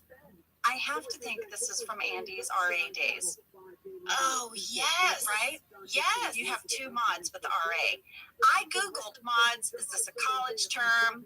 I looked. All I could find is that at Boston College, there's some housing called the mods, but I couldn't find it as an increment of time. I feel like, though, this was something Andy used when he was the RA. Well, Andy really lays into Pam in the conference room for humiliating him in front of everybody. And she sort of quickly says, "Oh, wow, well, I really didn't think of that way." But she holds firm and kind of says, "I cannot replace your computer unless it breaks all the way." And then they get like a little sinister look in their eyes. I think they know what they have to do. Andy says, "Pretty sneaky, sis." I thought Ed improvised that. I went to the script, and it's exactly as it's written. No way! Yeah. But what was interesting is a little tidbit in the shooting draft when Ryan and his band enter. In the shooting draft, it reads like this. There's a loud rap at the door. It's Ryan and Hank, and there are 3 other Hank-aged musicians with jazz instruments. Ryan says, "Hey, cats, we have a jam session in mods 6, 9, and 12. And then it would have cut to a Ryan talking head where Ryan would have said, "Apparently you're not allowed to sign up for consecutive mods." Oh my gosh, Angela, we got fan mail about that. So many people asked, why would you create a system where you can't have consecutive time? Yeah, and I thought, well, I'll never get the answer to that, so I didn't include it. Oh my gosh, well, everybody who wrote in, there's your answer. So you know the musicians that enter with Ryan in that scene? Mm-hmm. Randy said that normally if you have a musician in an episode, you have to hire an American Federation of Musicians player. Oh. It's sort of like a union for musicians. Right. But he said that because we never hear the musicians play any instruments, he was able to just hire standard background performers, provided we did not ask them to play or even pretend to play the instruments, but they were allowed to carry them in. I thought that was kind of interesting. Yeah. All the little rules. I know. So many rules. And apparently Andy has a lot of rules for his mods. He sure does. Jim is going to present Dwight with a list of 400 ideas. Eat a frog, eat a dog, eat a brog. It reminded me of that children's book, Oi Frog. Do you know that book? We got it in the UK when we lived in London when I did that TV show there. No, I don't know it. Oh my gosh, it's the cutest book. It's called Oi Frog. And it's about a cat, and the cat is explaining to a frog that the only thing he can sit on is a log because he's a frog. And he goes on, the cat explains, cats can sit on mats, frogs sit on logs. And it's a little rhyming book. But what's really cute about it, Angela, is that some of the rhymes only work if you read it in a British accent. Did you love it? So it's like, newts sit on flutes, puffins sit on muffins, weasels sit on easels. But then it'll say, like, gorillas sit on pillars. Pillars with an R? Yeah, you know, like a pillar for building? Yeah, gorillas sit on pillars. So you have to say, gorillas sit on pillars. Because then it rhymes. Right, gorillas sit on pillars. Yes. This book sounds adorable. I want to see it. You know what? I'll send you a link. We can post about it in the stories. I love a good Insta story. I know you do, Ange. Well, it just sounded like Jim took one phrase and then let the computer just go through and alter it by one letter. Exactly. And hit return for 400 ideas. We have a scene down at Caffeine Corner. This is the scene that would have been set up by that Michael Holly scene earlier, where Michael's going to talk to Todd.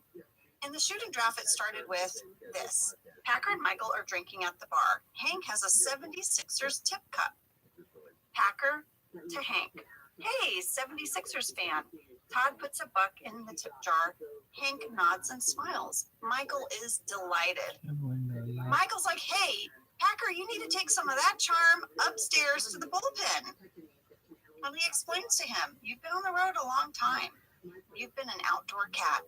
And now you have to be an indoor cat, so you can't be peeing all over the walls. And Todd's like, you know what? You're right. I got to watch my behavior. And he says, don't give up on me. And it's this really honest moment, right? And Michael's like, I won't. Well, in the shooting draft, the scene would have ended with one more beat. Michael would have said, you'll always have a place here.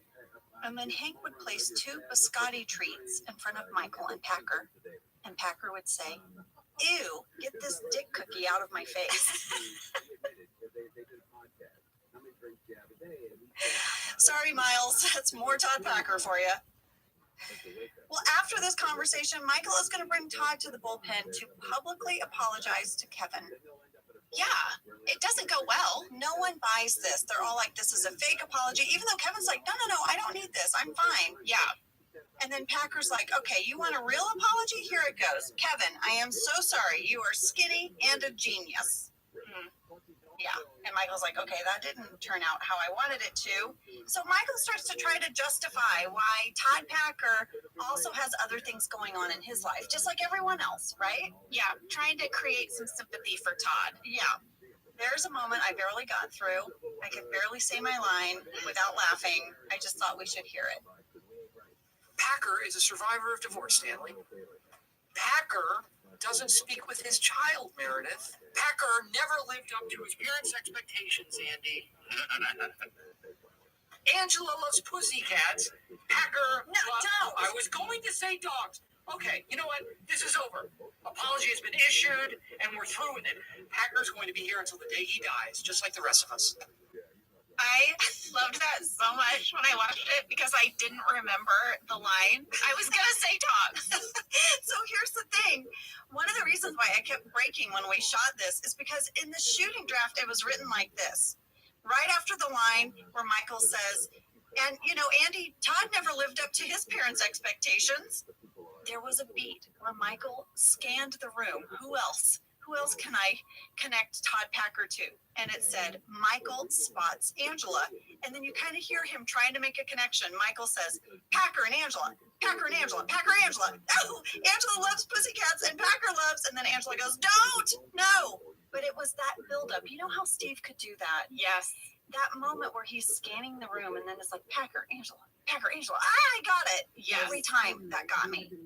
And that whole moment didn't make it in, just the line, but every single time Steve as Michael locked eyes with me, I lost it. I guess Jim and Dwight have settled on their prank and also on how they're going to get Todd Packer out of here. Yeah, they're going to pretend to be calling from Sabre. Joe is going to offer him a position in Tallahassee. Yeah, and he can just hop the fence when he gets there. They sound exactly like themselves. Oh, yeah, I know. Like exactly like themselves. And I just want to point out, they're calling from a phone in the annex. Like, This is clearly Todd doesn't care. He heard what he needed to hear. he's thrilled. Yeah, he says that, you know what? Best part, he's a huge alligator nerd. He can name every genus and subspecies. He's also a huge poop nerd. Well, we got a fan question from Gerald T. in Fort Myers, Florida, Angela, who said, Todd Packer says he's a huge alligator nerd and can name every genus and every subspecies, but there is only one alligator genus, and it's literally just called alligator, and there are 0 alligator subspecies. Gerald said, I love this line so much that I use it in a presentation about alligator safety that I lead. He also said that he likes to believe that the writers intentionally made this joke and that they knew it would go way above the heads of 99% of the audience. Well, Gerald, guess what? There was about a page and a half of candy bag alts for this Todd Packer talking head. Was he an alligator enthusiast in all of them? In many of them, but there were also some that were all over the map. Here's one I thought I would share. Todd Packer. Word travels fast. Apparently, as soon as corporate found out I wanted to come in off the road, Joe offered me a cushy new job in Tallahassee, which got a 4 dongs up rating on the hitthat.com. It's the hookup hub of the whole peninsula. Sorry, Miles. 4 dongs up. That's a rating. Miles is so happy that some of this stuff ended up on the cutting room floor. You know what he gives all that stuff? He gives it an A+ for cutting it out. There you go. I think so. Maybe it bumps the grade up knowing what they cut out. Yeah! Michael finds Jim and Dwight making this phone call. He's upset about it. He says, he's my friend and I'm going to tell him the truth. Yeah. So in Michael's office, Todd and Michael are having a little heart-to-heart. Todd's telling him the news. He's so excited. But you know what? Michael in this scene finally starts to see Todd Packer through Holly's eyes. Yeah. And everyone else's. And he stops himself. He was going to tell Todd that it was a joke, and then he's like, you know what? You should go down there. This was another step on the trail of Michael becoming more mature, becoming the man that he needs to be to marry Holly. First was seeing his movie through different eyes, seeing Threat Level Midnight another way, and now here he is seeing Todd Packer another way. In the shooting draft, it was so great. The moment when Holly and Michael talk about this, and they're communicating so much through these Boston accents of like, you are. No, you are. Mm-hmm. But it said, Holly says, you are, with a all the subtext. I love that. I know. After Packer leaves, all of a sudden there's an empty desk next to Jim and Pam. In the episode that aired, it's not addressed. But in the shooting draft, there was a whole beat about this, and it was really funny. It isn't just that Dwight moves back to his desk? No. Jim makes a plea to Michael. Oh my gosh. Yeah. In the shooting draft, it said, interior office, Jim and Dwight's desk clump. Michael comes out of his office. He looks at the empty desk for a moment like, what could have been? Michael says, well, I don't like an empty desk. Who wants this? Anyone? Jim jumps up. This is his moment. He's been planning for years.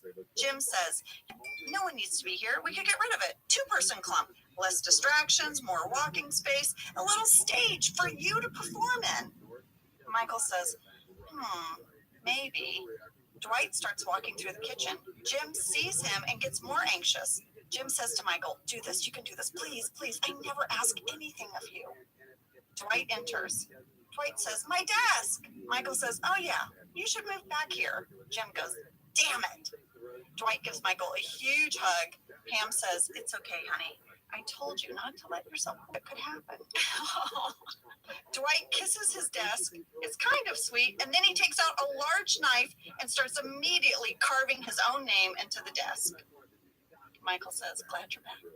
Aw. Jim had his moment, but it didn't happen. Well, listen, Pam and Andy managed to destroy Andy's computer enough. Oh, yeah, they put all kinds of stuff in it. Bologna, mustard, scratched it up. Yes. and she has replaced it. But then they have to kind of scuff up the new one so that she can convince everyone that she found it on a shelf in the warehouse somewhere. This makes Daryl's ears perk up. It's like you found it in the warehouse, huh? Mm-hmm. Yeah. So Daryl approaches Pam in the break room. He's gonna call bullshit on that. He sure is. I'm calling this scene bullshit in the break room. He says maybe she should go back down there and find him some extra sick days on a shelf somewhere. Scandalous. And you know what? She does remember seeing a sick day on the shelf. 5. Yeah, Daryl remembers 5.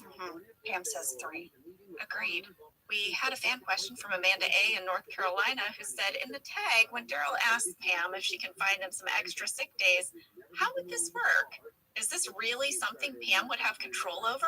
Apparently, Pam has a lot more control than we could ever imagine. She can get computers. She can fudge the system. That's what I'm saying. Who was in charge of all of this before she had this job? Who did this? Was it supposed to be Michael? Yes. Is this stuff that she used to do as the receptionist and Michael would just kind of sign off on it? I think she did a lot of Michael's job, and so she knew how to manipulate the system. That's what I think. You know, in her final talking head, Pam says she's full on corrupt. She's delighted by it. But here's my question. What is Pam getting out of this deal? Why is she corrupt? What did she get? I know she manipulated the system, but it was in Andy's favor. And then I guess she's corrupt because she's covering up what she did by giving a favor to another person. I'm not understanding what's in it for Pam. She gets to hold power. The power's gone to her head, and now she's part of a cover-up. I guess that's what it is. Well, guys, that was Todd Packer. We hope you enjoyed. Maybe get yourself some tasty cakes. We sure like them. Or maybe an ant farm. Yeah, or go buy yourself a Justice Beaver shirt. We will be back next week with Garage Sale. Oh, my goodness. We have a lot to share about that one. Have a great week, you guys. And I have something for you guys as we go. What is it? Come on, everybody. What is this? It's the bowling alley song from Grease 2, Angela. I have not seen this. The song is called Score Tonight. That's right. Do you get it? It's a double entendre. This gets 4 dongs up. It sure does.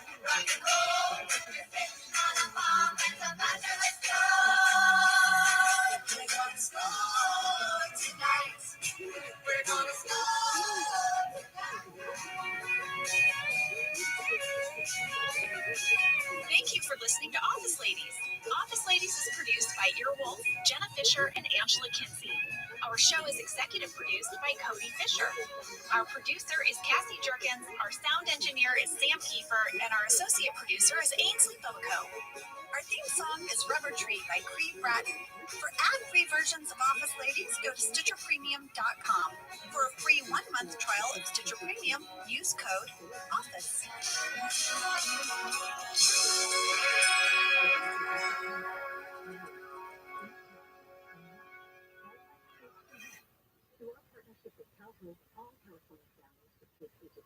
Did you know that the bold, smooth taste of Dunkin' cold coffee can be brewed in your Keurig coffee maker and enjoyed at home? You heard that right.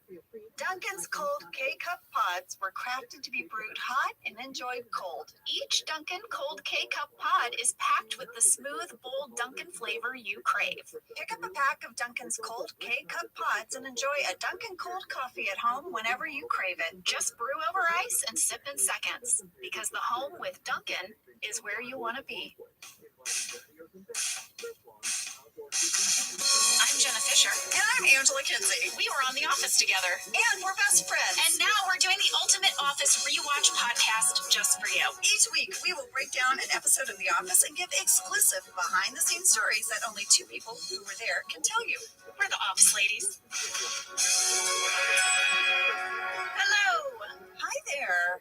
Today we're going to talk about Garage Sale. We are. And you know what? I have to say, it kind of feels like we're sitting in a garage sale. It really does. We need to share for a minute, I think, that we are recording on the very last day that Earwolf has its studio. As we sit here, there are folks moving tables out. There's a whole area where there's just misplaced cups and coffee mugs and different things. And it's like, there's a little sign, take if you want it. Yeah, Chairs are being packed up. I just boxed up my desk that I was so excited to get just a few months ago. I know, they're taking pictures off the walls. It kind of feels like we're sitting in a rummage sale. And I'm a little sad, I have to say goodbye to this place where we, created the podcast, and we had so many wonderful memories in this little studio. And truth be told, we don't even know where we're recording next week, but that's what we're doing this afternoon. We're going to try to find a new place to record, and the show will go on. And thankfully, me and Jenna and Cassie and Sam, we're all in it together. We will find a place, even if it's just a nice, hang out in one of our garages. But we're a little sad today. Sad, mad, sad, Sad mad? sad, mad. Sad mad. Yeah, Jenna does not like change, you guys. no, makes me sad, mad. Makes you sad mad. All right. But this is a wonderful episode. I just wanted to share with you guys, though, what's going on around us as we record Garage Sale. We're sort of sitting in a garage sale. Well, this episode was season 7, episode 19. It was written by John Vitti and directed by Steve Carell. I was so tickled to discover that he directed this episode that included such a momentous moment for his character. Yeah. Wow. I'd forgotten that. Me too. And then when I saw it, I was like, oh, then I had all these memories, Mhm. And he took such care with all of those scenes. We'll get to them. Well, here is your summary. In this episode, Dunder Mifflin is throwing a garage sale in the warehouse. Dwight tries to trade his way to the best item in the garage sale, but gets bested by Jim. Meanwhile, Michael plans to propose to Holly. However, she might need to move to Colorado to take care of her aging parents. So let's get into fast fact number 1. This was Amy Ryan's last episode of The Office. This was it, her last appearance. And here's a fun tidbit. Holly's first episode that she appears in and her last episode both contain proposals. There's Andy and Angela in her first episode, which was Goodbye Toby, and now Holly and Michael in this one. Oh, that's such a great detail. I know. Amy did an interview with Vulture, and she said this about the episode, quote, "The script was so sweet that it made us all have a good cry. Coupled with the fact that it was the start of Steve's departure and it was my own, there wasn't a dry eye in the house." And that was so true. So true. And boy, when I watched this episode, Angela, I sobbed. It came over me. I wasn't even expecting it. Same. I went back and I read the shooting draft. You guys should know, usually when I go back and look at the shooting draft, there's also the table draft, and there's maybe 1 or 2 little rewrites and tweaks, and then we get to the shooting draft, right? Mm-hmm. This episode was pretty much exactly as it was at the table read. Wow. Yeah. And there's barely any candy bag alts at all. There was like, 1 for Pam. That was it. It is, as it was written, it is so beautifully written. I cried reading the shooting draft. Angela, do you remember the AV Club writer Miles McNutt, who we talked about last week? Yes. How he did not care for Todd Packer? No, Miles was not a fan. Well, he gave this episode an A-. Hey! And he called it a, quote, spiritual successor to Casino Night. So Miles really liked this one. Yeah. Also, this episode was voted the 20th best overall episode of the entire series by Office Tally fans. And I mean, we made 201 episodes, and this was number 20. This was a very well-liked episode is what I'm getting at. Now, fast fact number 2, at the end of this episode, Michael announces that he's moving to Colorado with Holly. Yeah. Well, following the airing of this episode, the governor of Colorado, John Hickenlooper, issued a press release appointing Michael Scott to the position of Director of Paper Distribution in the Department of Natural Resources for Colorado. He said, quote, "Scott's success in selling paper will help Colorado effectively and efficiently move the large amount of bark beetle lumber from the forest and into the marketplace, creating tons of jobs and making lots of money." He also said, quote, "This is a unique opportunity to resolve Colorado's forest health and budget issues. We've hired Michael based on his skills, personal drive, and love for That's What She Said jokes." Now, how many people that heard that thought maybe there was someone named Michael Scott that was hired and not a television character? I know, it's so true. Like, I feel like my grandmother might have been like, "Oh yeah, we just got Michael Scott. He's going to help with With the paper. Yeah. And then, you know, a year later, they're like, what happened with it? That guy is doing nothing. Well, I heard he liked dirty jokes. Exactly.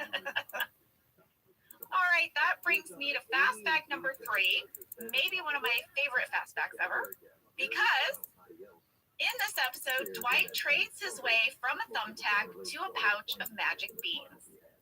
Well, to a telescope, but then some legumes. Yes. This storyline was based on a true story known to many people as the story of the red paperclip. Back in July of 2005, a Canadian blogger named Kyle McDonald started with a red paperclip that he found on his desk, and he traded his way to a house. He blogged about his journey, and it became this really famous story, and he even did a TED Talk about it, and here's a clip where he explains how it all began. 10 years ago, I was looking down at my desk, and I saw a red paperclip sitting there, and I said, you know what? I remember this game called Bigger and Better, where you start with something small, and you trade it for something bigger, and then you repeat. I wonder what would happen if I took this red paperclip and tried to trade it. So I posted a picture of that red paperclip on a website called Craigslist, and 2 girls named Ronnie and Karina responded and said, hey, that's pretty cool. We'd like to trade with you. We got a pen shaped like a fish. I was really excited. This was a cool pen. This was bigger and better than a red paperclip. How far can I go with this idea? Anybody want a fish? A pen shaped like a fish? Absolutely. My name's Annie, and I've got a doorknob with a crazy face on it. 2 trades in, I've already gone way up from a paperclip. And I was thinking, like, how far can I go? Maybe I can keep going until, like, one day owned a house or something from this. So he did. He kept making trades until he got a house. It is such a great TED Talk. If you guys haven't seen it, we'll put a link to it in our stories, but it's amazing. It really is, and something that's fun is that with each of the 14 trades, that's how many it took, he has a picture of himself with each of the people that he traded with. So here's what happened. He found someone who traded him a camping stove for that crazy doorknob. For the camping stove, he got a Honda generator. He traded the generator for an instant party, which was basically an empty beer keg with a promise to fill it up and a neon Budweiser sign. The instant party got the attention of a radio personality who traded him his worst snowmobile. Oh yeah, which was really funny because I guess the guy had a lot of snowmobiles. He's like, I gave him this crappy one. I'll give you my worst one for this instant party. He traded the snowmobile for a 2-person trip to the Rockies in British Columbia. He traded the trip for a box truck. He traded the box truck for a recording contract. Then he found a woman who had a duplex and only half of it was rented. And this woman was like, I will give you 1 year free rent in my unrented side of my duplex for that recording contract. Yeah. And he was like, great. So when the renter of the other side of the duplex found out, she was like, I would like a year of free rent in the duplex I'm already living in. What if I traded you an afternoon with my boss? And Kyle was like, who's your boss? Well, it turns out that her boss was Alice Cooper. And Kyle explained that Alice Cooper's tour manager called him and said, why don't you come on down, see what an afternoon with Alice Cooper is like, and then you'll know what you're trading. We'll offer one for a trade. And the video in the TED Talk is so cool because you see him on stage with Alice Cooper, and Alice Cooper brings out a giant red paperclip. Yeah, he's so into it. It's so cool. So now here's the crazy part. This is where it got a little bit like, what? Yeah. He trades the afternoon with Alice Cooper for a Kiss snow globe. Yes. But he had done some research. Yes. he was able to trade the snow globe for a role in a movie, and here's how. And this was the only time during the entire project where I had another trade lined up. Every other trade had come along serendipitously and had just been this amazing experience.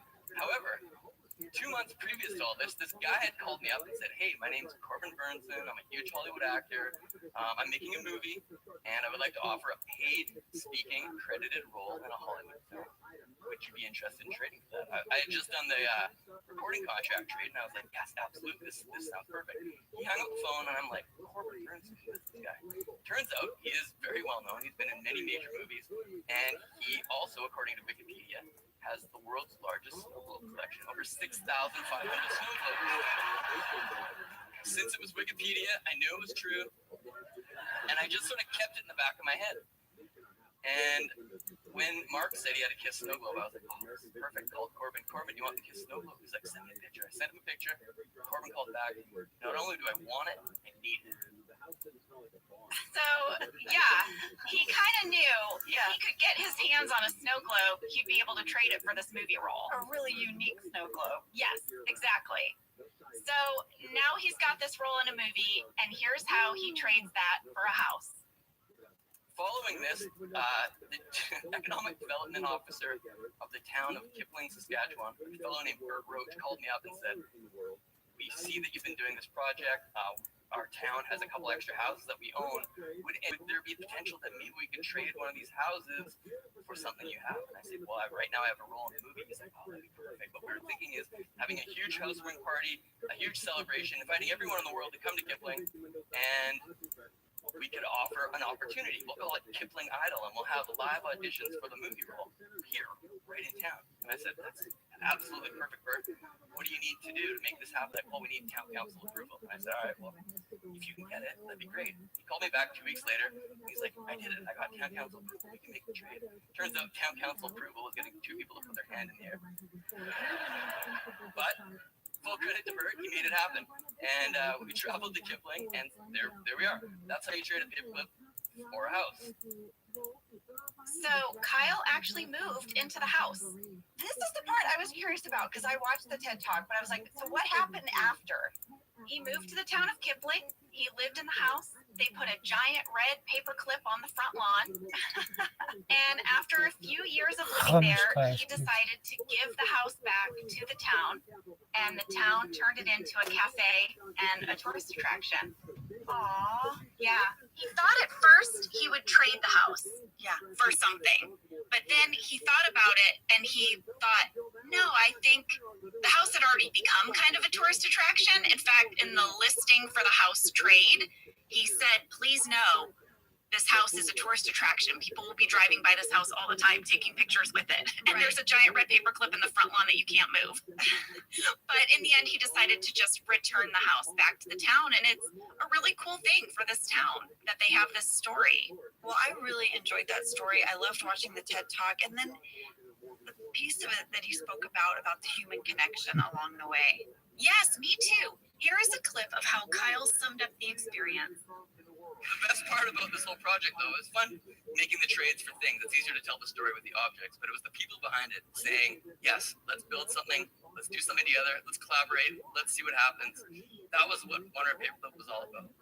If I hadn't traded away that red paperclip, I'd just be a guy sitting there at his desk holding a paperclip in his hand, wondering what would happen if I did something with the paperclip. So if you have a paperclip, trade it away. You might only get a fish pen, but it might be the single step that leads to an amazing journey. Yes, that's what I was talking about. I love the whole journey.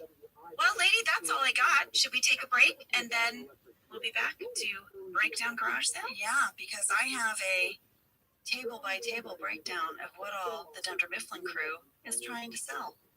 We'll be right back.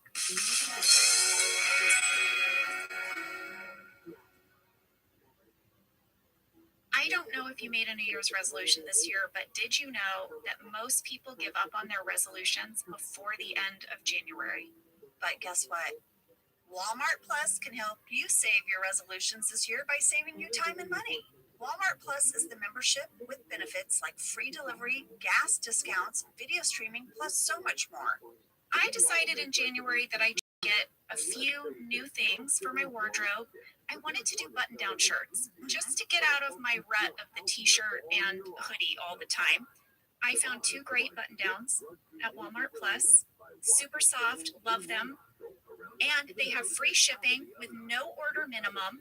So if your resolution is like mine, Walmart Plus helps you save on all the clothes and accessories to help brighten up a new look. Join now. New members get $50 in Walmart cash to get what they need to help save their resolution. Terms apply. See walmart.com/plus for details.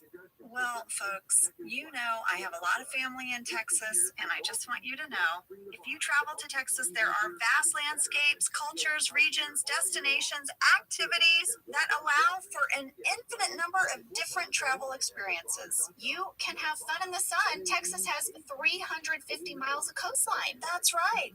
Or if you like more of a rugged vacation, there are campgrounds, hiking trails, state parks, and the food. Can we talk about the food? Tex-Mex and barbecue. There's live music, art museums, cowboy experiences. Come on.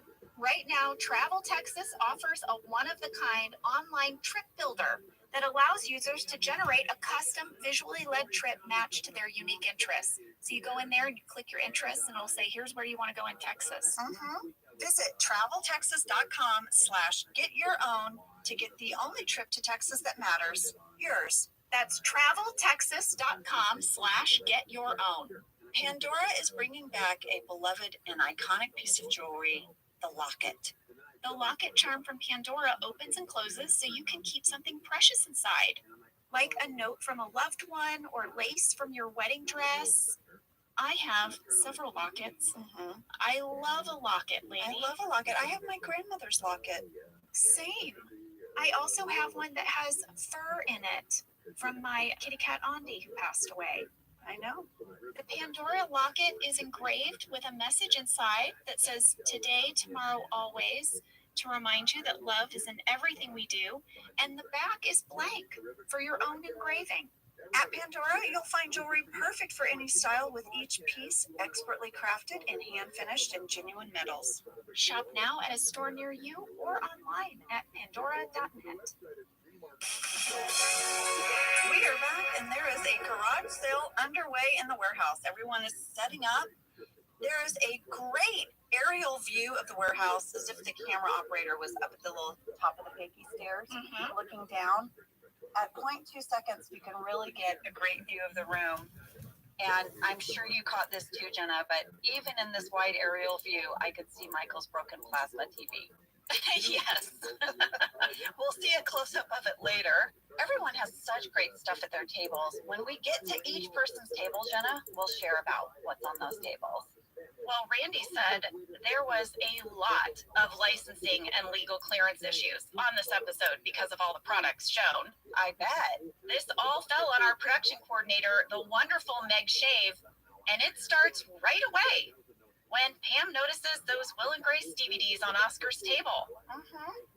Phil Shea purchased an actual Will and Grace DVD, and NBC gave us clearance, but you might note that it is in a group of other DVDs, and per Meg, we were allowed to verbally mention the pile of CDs as long as we did not show a close-up of the DVD cover. This was the rules. The rules for this table, and each table had different rules. Well, the other items on Oscar's table were an umbrella, an old side-by-side DVD VHS player.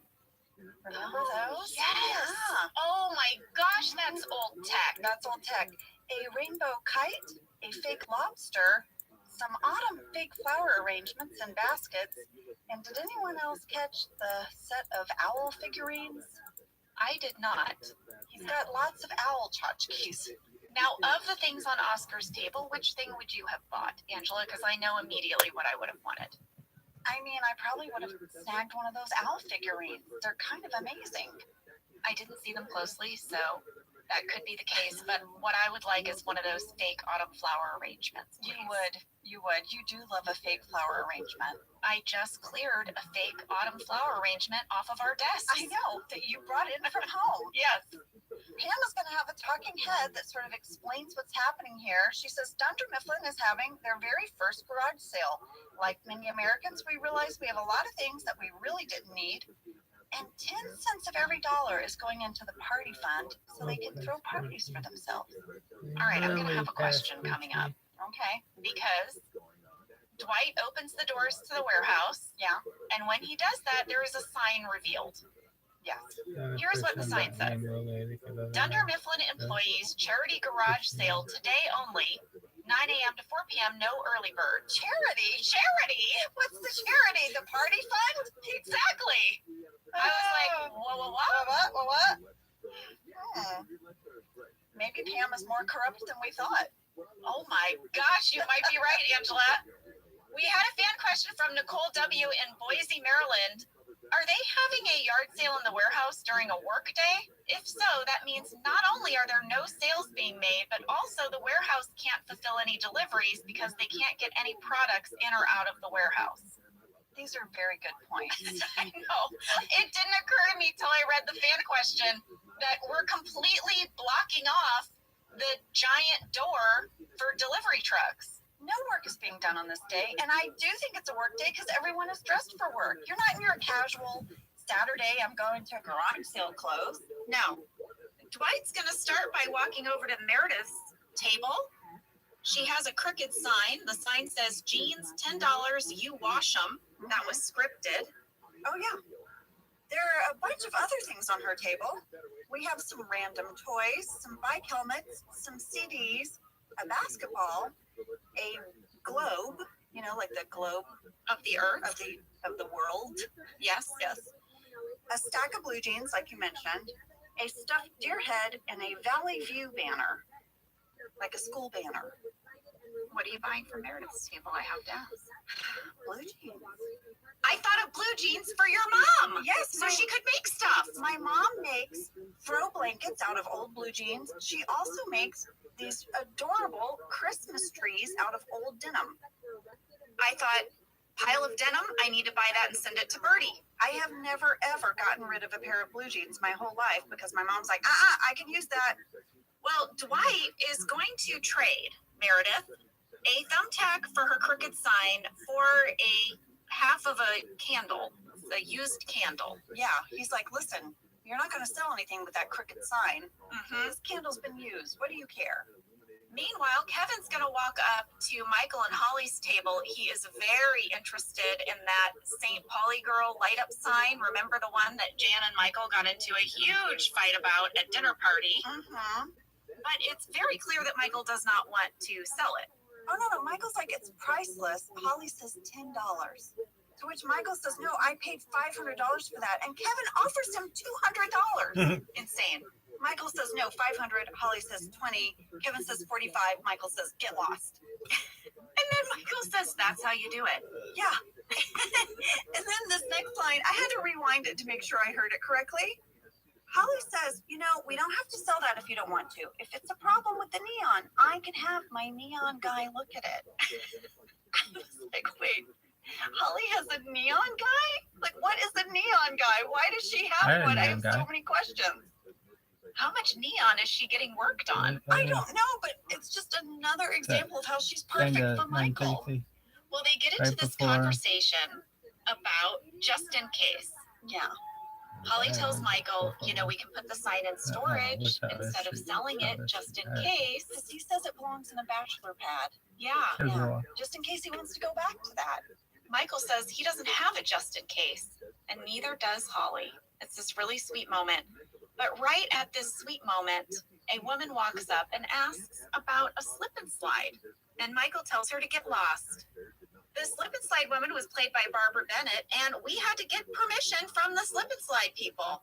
Meg Schaaf had to call the COO of Whammo, and they said yes, we could both say slip and slide and show a slip and slide. Thank you, Whammo folks. Here's the rest of the stuff at Michael and Holly's table. We have a lobster hat. We have a sombrero. We have another straw hat. We have a mini slot machine. We have a tambourine, the slip and slide, like you mentioned, and a bunch of other board games. It looks like one that says Shark Game. I don't know if you guys caught that. One that says Margaritaville, coffee mugs, that St. Pauli girl neon sign, and of course, the cracked plasma TV. I want to see the biggest canker We in the got history a of letter from mankind. Kaylee N in It's like, Indonesia, oh my god, that Apa was her. kabar, Kaylee? who Can you said, pop it? I'm sure some I other people love that you asked can him, did see he the pop? I don't cracked know. plasma TV from the dinner party episode. I would like to applaud the crew for their consistency. Yes, I thought that was amazing. The next scene after this is Michael calling Holly's dad. You know, he knows now there's no just in case. They're both in it to win it, which, by the way, is what I said to Josh. Have I ever told you this story? No, you said, I'm in it to win it, or you said I have no just in case? I said, babe, I don't know about you, but I'm in it to win it. And he said, I'm in it to win it. And I that's said, so all right, sweet. let's do this. And then a few months later, he proposed to me. I want to get you like glasses that say in it to win it or something for your anniversary. Now that I know this. Anyway, I just thought of that when they were like, no, just in case. That one's Like, really I'm in bad. it to win it. But yes, Michael is very confident now about proposing to Holly, and he is going to call her dad and ask for her hand in marriage. And Jenna, I really felt like we needed to hear how he went about this. Please. Yes, hello, Mr. Flax. This is Michael Scott, your daughter's boss. I am calling because I am going to have to fire your daughter, Holly, because she's such a terrible employee. I'm just kidding. I'm kidding. I'm actually calling because I'm in love with her. I love your daughter, and I have for some time. And I would like to discuss my intentions with you, which are to ask her to marry me. And I was just hoping that you would give me your approval. And this isn't a joke. So call me back when you get this, and I look forward to speaking. Thank you. I love the reveal that it was a voice message. Yes. I just cringe that he is still fake firing people. When has that worked for you, Michael? Never. He cannot get past that bit. And he's so tickled by it. But yes, Oh my he left God, look all at of that that on a voicemail, which is another thing that he's done over the years. He's left really personal stuff Yes. on an answering machine. Back at the garage sale, Dwight has come up to Kelly's table and he manages to get a trade of the candle, the used candle, for a book collection for her Helen Fielding and Jennifer Weiner book collection by convincing Kelly that this half-used candle will make Ryan jealous. I would like to point out, I think Dwight is playing apples to apples here. What's apples to apples? Apples to Apples is a board game. It's fantastic. And you basically play the player. You try to guess how you're going to answer, Jenna. And if I guess correctly, then I win. So he's playing the player. So for anyone who doesn't know, Helen Fielding is an English novelist and screenwriter. She's best known for creating the Bridget Jones series. And Jennifer Weiner is an American writer who, among other things, wrote the novel In Her Shoes, which was made into a movie starring Cameron Diaz and Toni Collette and Shirley MacLaine. And according to Randy, Meg said we were allowed to verbally reference the books only. We were not allowed to show them. There's your clearance report. So many rules. Well, let's talk about what else was on Kelly's table. Yeah. It looked like she had a rack of clothes next to her table. Yes. What looks to be maybe a statue of Vishnu, some type of dragon head, a wooden jewelry box, an old alarm clock, 3 handheld fans, Jenna.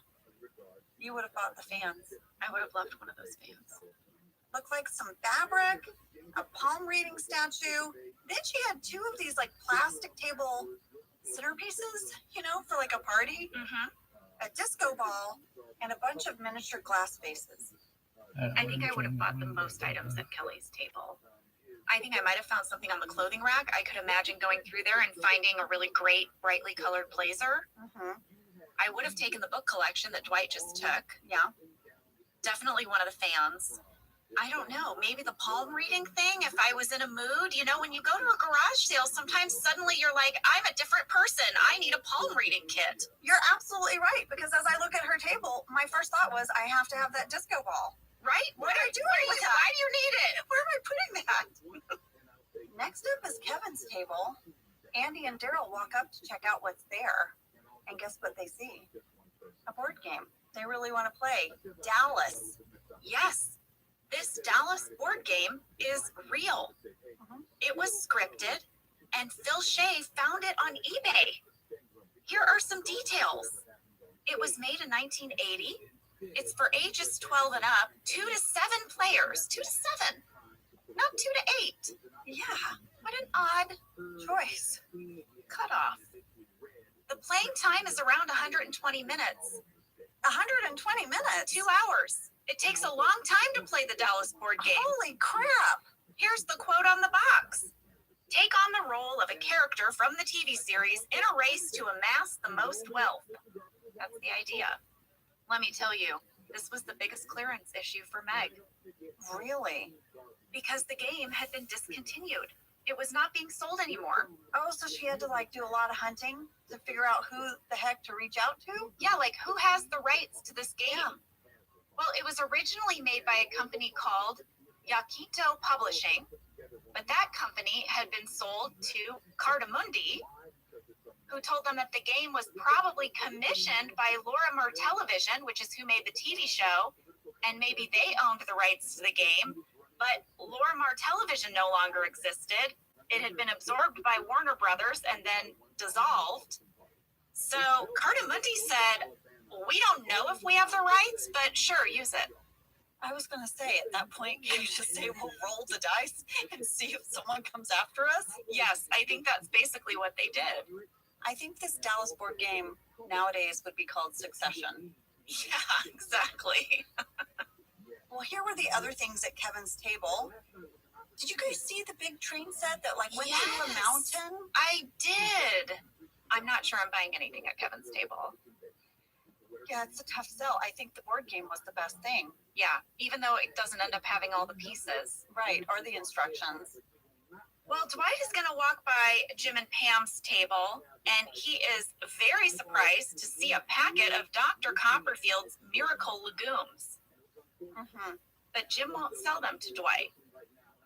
No, even though he acquired them under mysterious circumstances. He was in Jamaica when, and a guy knew everything about Jim, and then sold him these beans, and when he turned around, the guy was gone. He had disappeared. Oh my gosh. Well, there was more to the scene between Dwight and Jim. It's in the shooting draft. It's just a small couplet of dialogue, but I thought it was great. Jim is really trying to bait Dwight, right? Okay. And in the shooting draft, he would have also said this. Pam must have put them out. She wants them out of the house. Of course, it was Pam. Oh, that's good. Yeah. And Dwight's like, no, terrible try, and he walks away. The next scene, we have Holly back in the annex. She's at her desk. She's on the phone with her parents because Michael has called. And her mom's like, what is this about? And Holly says, wait, can I talk to Dad?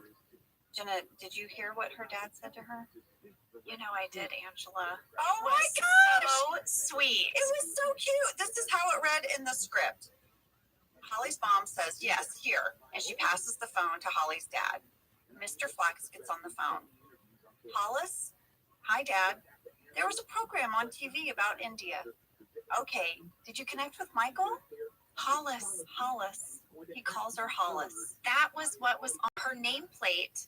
Yeah. On her desk in the first episode that she was in. Yes, and we were like, oh my gosh, is her name Hollis?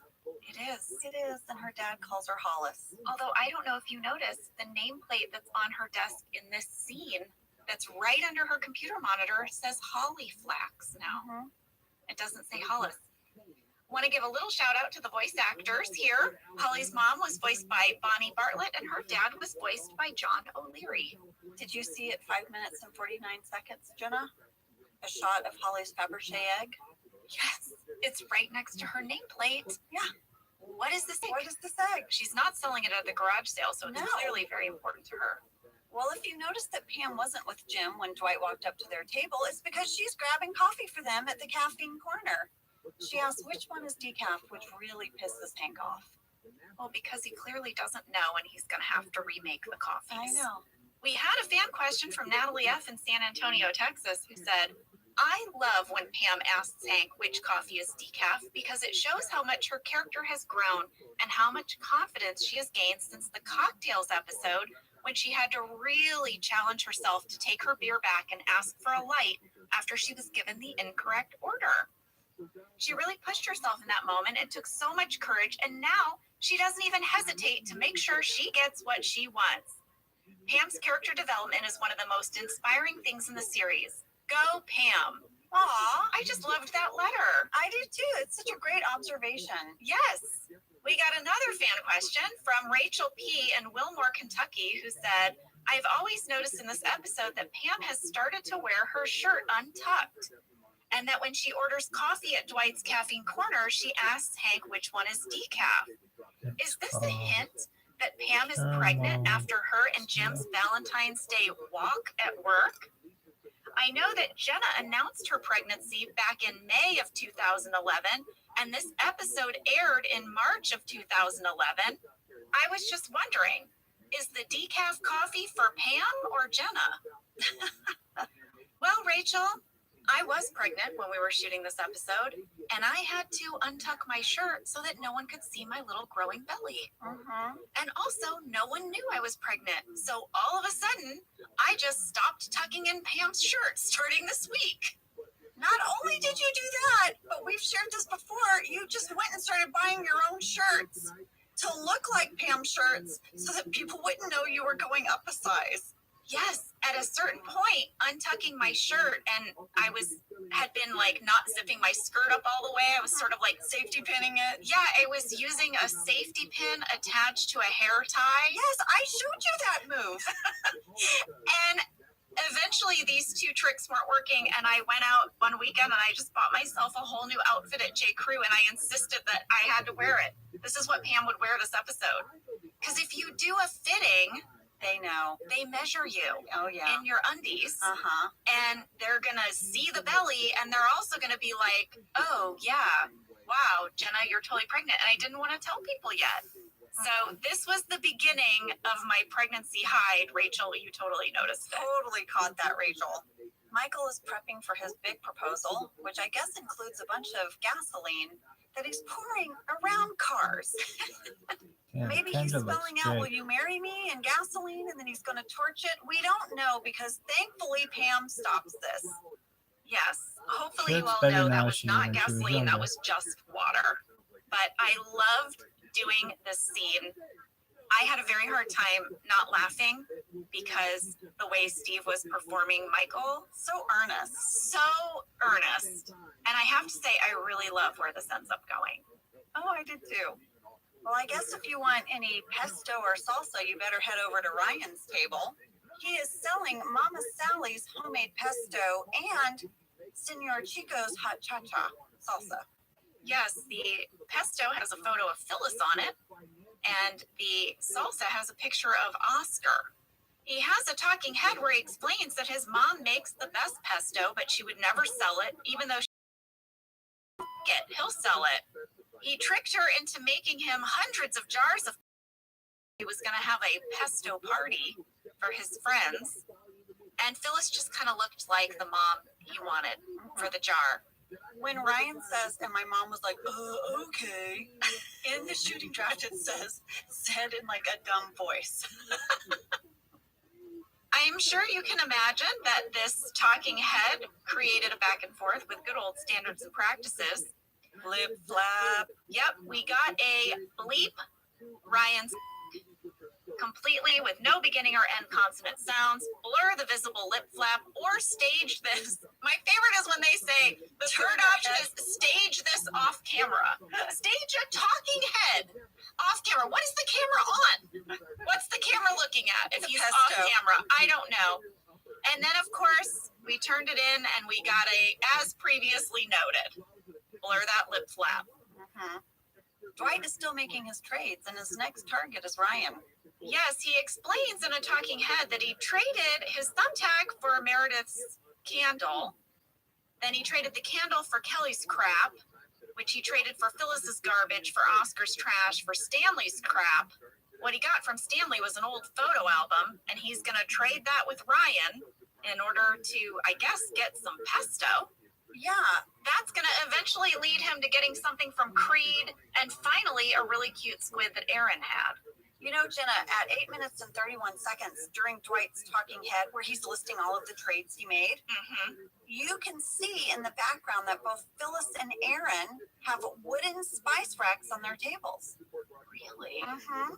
Well, there was a scene that got deleted where Phyllis is not happy that Aaron is selling the same things that she is. It's in deleted scenes. Phyllis is so perfectly annoyed. This is how it read. Erin sits at her table, which has a spice rack labeled $10. She looks over to Phyllis's table, where Phyllis is setting up the same exact spice rack offered at the same amount of money. Erin looks to Phyllis. Looks like we're in the spice district. Phyllis, tightly. Yep. And then later in the episode, you see Erin slashing the price of hers to $9 to try to undermine Phyllis. Well, now Dwight is going to return to Jim's table, and the beans are still there. Yeah, Professor Copperfield's miracle legumes. Jim's going to destroy them. He's had it. He crumbles them up. He stomps on them. He's going to throw them in the trash. Let's talk about what else is on Jim and Pam's table for a second. Please. It looks like a glass lamp fixture. Just the top of a lamp?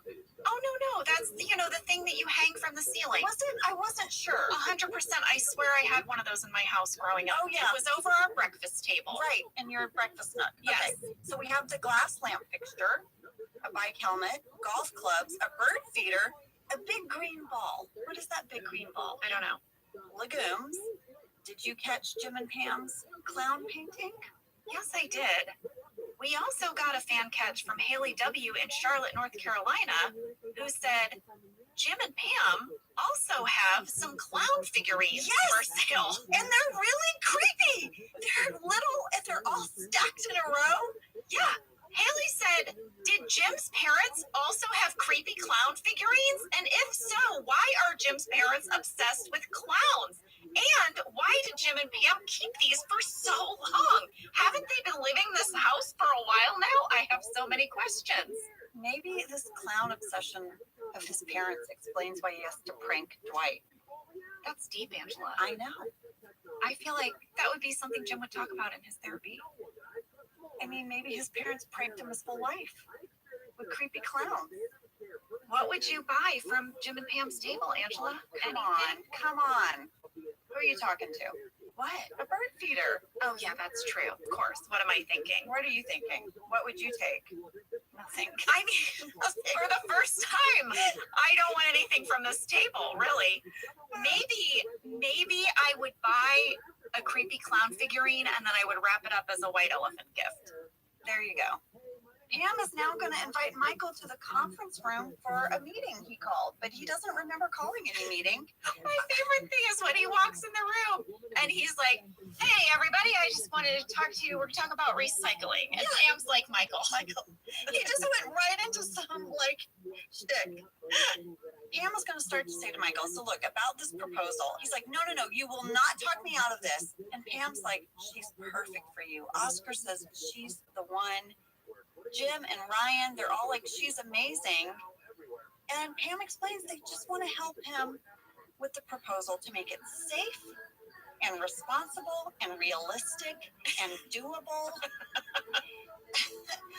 And Michael says, I had a great idea until you ruined it. And then Oscar has this speech, and I loved it so much. Oscar says, here's how you do it. You take her out to dinner. Go down on one knee. If you were in costume, you did something wrong. If at any point you find yourself tying a ring to a dog's collar, stop and look at yourself. We had a fan question from Carrie B. in Minnesota, who asked, in the conference room scene where Michael is figuring out how to propose to Holly, who decided which actors got to be in the room? Ryan seemed like an odd choice given his not so great history with Michael. Well, Carrie, the idea here was that Pam chose who would be in the room based on who would help her achieve her goal of this safe, doable, realistic proposal. So I think she picked Jim and Oscar because they are the most level-headed thinkers. And I think she picked Ryan because Michael respects Ryan's opinion. And if Ryan agrees, then Michael will believe it's cool. Right. You know, the scene ended with an extra beat. It's in the shooting draft. It didn't make it into the episode, but as they're wrapping up, Ryan's like, "Hey, next time could we, get lunch for one of these meetings?"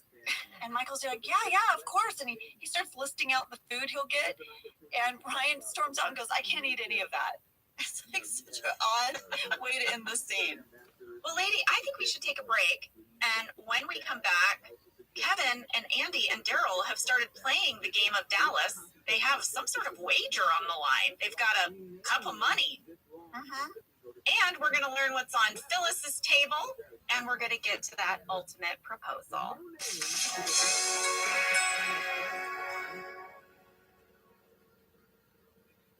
For 175 years, Gorton's has been committed to spreading the goodness of the sea by making quality seafood accessible to everyone while responsibly sustaining its future. Over 99% of Gorton's seafood is certified as responsibly sourced. And Gorton's reached out to us and said, "Do you want us to send you some of our fish sticks, some of our products, so you can become familiar with it before you speak about it on the podcast?" And I was like, "Gorton's, I've got you in my freezer right now." Yeah, you do. You do. Your kids love the fish sticks. Yes, it's our fave. Guess what I got? I got the Southern style shrimp. It is so good. Oh, yeah. Yeah. You know, when you're looking in the freezer aisle, the Gortons are in the yellow package. They've got the iconic fisherman on the cover. This brand has been around since I was a kid. Same. Gorton's is actually a brand that's been around for 175 years. Oh, my gosh. That's yes. so rare. Well, we love Gorton's, and it can help you make your mealtime easy. Visit Gortons.com to learn more, find a store, and get a recipe inspiration. Whether your resolution is to save money, eat better, or stress less, HelloFresh is here to help you do all three. Yes, you guys, I love HelloFresh. Jen and I both love it. You know why we love it. And guess what I made the other night? What? It was so delicious. I made their pub-style shepherd's pie. I've made it. Yes, It's so good. White cheddar and thyme mashed potatoes. I know it very well. It's a family favorite. Well, Josh normally makes dinner, so this was my turn, and I made this, and he loved it, and I was so happy. I was like, I made a shepherd's pie. I'd never made one before. It's so good. Everyone, you can say hello to your most delicious year yet with fresh ingredients, chef-crafted recipes, all at a price you'll like, delivered right to your door.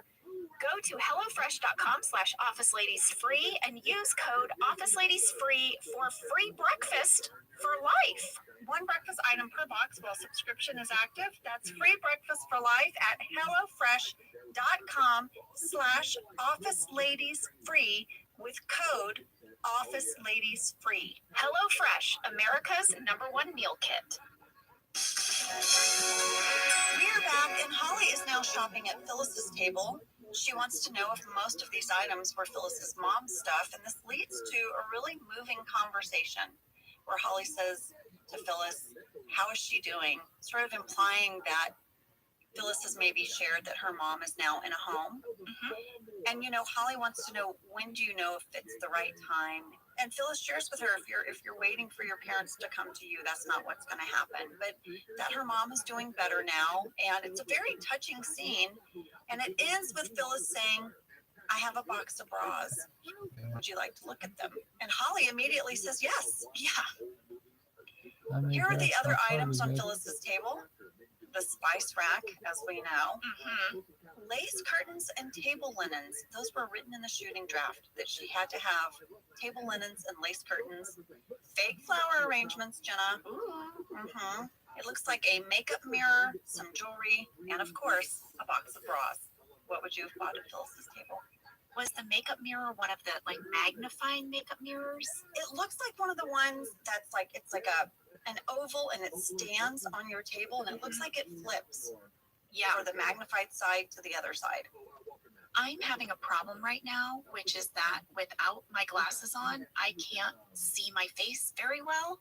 So I'm kind of putting makeup on a blur. Yeah. And the other day, I held up my glasses so that I could see my eyebrows. And oh my gosh, they were the hottest of messes. And then though, when I took off my glasses, they looked great. And I can't tweeze my brows because in order to tweeze my brows, I have to take off my glasses. It was a whole thing. I eventually managed to get the tweezers underneath my glasses while wearing them. Long story short, I think I need to do the magnified makeup mirror thing. It's time. It's time. Let me tell you, I have one that I hold with my hand, but then that's also kind of tricky. And I remember years ago, my mom got a super magnified mirror that lit up. Yeah. And it's on an accordion arm. And my dad screwed it into the wall next to her little vanity area in their bathroom. And she could pull it out. Like in a hotel. Hotels have those. Yes. I love it when I go to a hotel. My brows after I've stayed in a hotel. Forget about it. Amazing. Amazing. You look like a different person. I do. I can tell when you've been on vacation because you look a little tidier. Well, I guess that's what I would buy. What about you, Ange? Oh, you know, I love some table linens. That was my second choice. Well, now we're going to go back to the conference room, and we're still trying to figure out how is Michael going to propose to Holly. I really loved this line where they're trying to figure out about blogging. We want to know, what do the blogs say? Yeah, Pam says, Ryan, didn't you read in one of your blogs that animals are out? Yeah. And Ryan says, blogs are out. But people are texting each other that animals are out. Yeah. I loved that. I loved it. Michael has a great idea. It involves a corpse. Yeah, throwing a corpse off the roof. It's going to hit the ground, the head will pop off, and then that is going to lead him to his line. Are you ready? I lost my head when I fell in love with you. It'll be easy enough to get a corpse, he says. Yeah. So this is when he gets out the ring. And it's, I mean, Pam's reaction, Jenna, you were so funny. You're like, holy is that real? And then Michael says, yeah, 3 years salary. Let me start with this, standards and practices. Of course, same note, bleep Pam's fit remark completely with no beginning or end consonant sounds, and blur the visible lip flap, or stage off camera. And again, after we turned in the cut, we got the as previously noted. So the box that is holding Holly's engagement ring is The ring box. The ring box is from a real-life Scranton jewelry store called Picardo Jewelers. No way. Here's what it says on their website. Our store is a 4,000 plus square foot building on the corner of Jefferson Avenue and Spruce Street in historic downtown Scranton. We have free store side parking. We also have a refreshment bar with a flat screen TV. Hey. It looked like on their website they're really known for selling luxury watches. They sell other jewelry, but they're really proud of their watch sales. Sandy Picardo was the founder, started the jewelry business in 1938. He eventually opened a jewelry repair trade shop, which he had for many years. Then in the late 1960s, he opened the first retail jewelry store on Washington Avenue. He was joined by his two sons. And then the Picardo family purchased a building on Spruce Street. They stayed there till 2007. And then in January of 2008, they got this big freestanding building with the refreshment bar and flat screen TV. So they're on their third generation of being jewelers, having the Picardo jewelry store. Well, congratulations on your new building. I have a question for you, Picardo folks. Do you have a spot where Jen and I can record our podcast? Yeah, you have a very large building. It sounds like maybe we could have our own spot. I want to point out 2 tables we have not visited. Okay. Andy's table has a big wooden decorative sailboat, a Cornell banner, what I think looks like a trombone, an accordion, and a sailboat steer wheel, you know, that you use to steer the boat. What do you call that? I don't know. I just love that you're just gesturing it, which is really cute. I'm like pretending to drive I'm like a pirate. A steering wheel, right? Yeah. Like the wood one. Yeah. And you just spun it. You just spun it. Also, it said in the shooting draft that Andy would have a stack of colorful sweaters. Oh, that you could tracks. Jenna, what would you get from Andy's table? Maybe that wheel. I could see myself doing something like hanging it on my wall. Yeah. If I am going with a nautical theme. I don't know where I'm doing this, but, you know, I did hang a giant fork and spoon in my kitchen. A Yes. giant wooden fork and spoon, like they have in the TV show Everybody Loves Raymond. My grandmother had the same fork and spoon. My grandmother also had a giant fork and spoon on her wall. What was that decor I don't choice back in the day? But you're sticking with it. I'm like, I am bringing it into this new century. What about you? What would you buy? Well, Jenna, I know you know that I moved around a lot as a kid. Mm-hmm. I was often the new kid. One of those times when I was new at a school, I decided, and Jenna, I don't know if you know this, to go out for the marching band. I thought it might be a way to meet people. You were in the marching band? What did you play? Were you a baton twirler or were you an instrument player? I didn't know how to play any instrument. So what did you do in it? They assigned me to the section that had the fewest people, Which was? trombone. You play the trombone? I sat next to who ended up being my best friend, Shannon, who was very tall and could play the trombone. I couldn't even reach the 7th position. You know, that far out position. I don't know anything about the trombone. I was sitting next to this guy named Bill, and I said to him, I think you're supposed to be in a different position on the trombone. And he goes, oh, I just play F the whole time. And I said, okay. The one song I learned how to play was Tequila. Doesn't go to position 7. It does. Well, how'd you get there? I just would fling it out. But for a trombone player, that's a really fun song because you have the big slide. So yes, I played the trombone for a few months, and then I switched to being the school mascot. That's better for you. So do you think you would buy Andy's trombone? I think I would, and I think I also have my eye on that decorative sailboat. Is the trombone a dirty joke in the American Pie movies? I think it's a dirty trombone. No, it's a rusty trombone. It's something. Oh, a rusty trombone is It's a sexy move. Oh, More filthy than sexy. Oh, I want to cap this one off right here. okay, Sam. Thank Oh. you. What is it?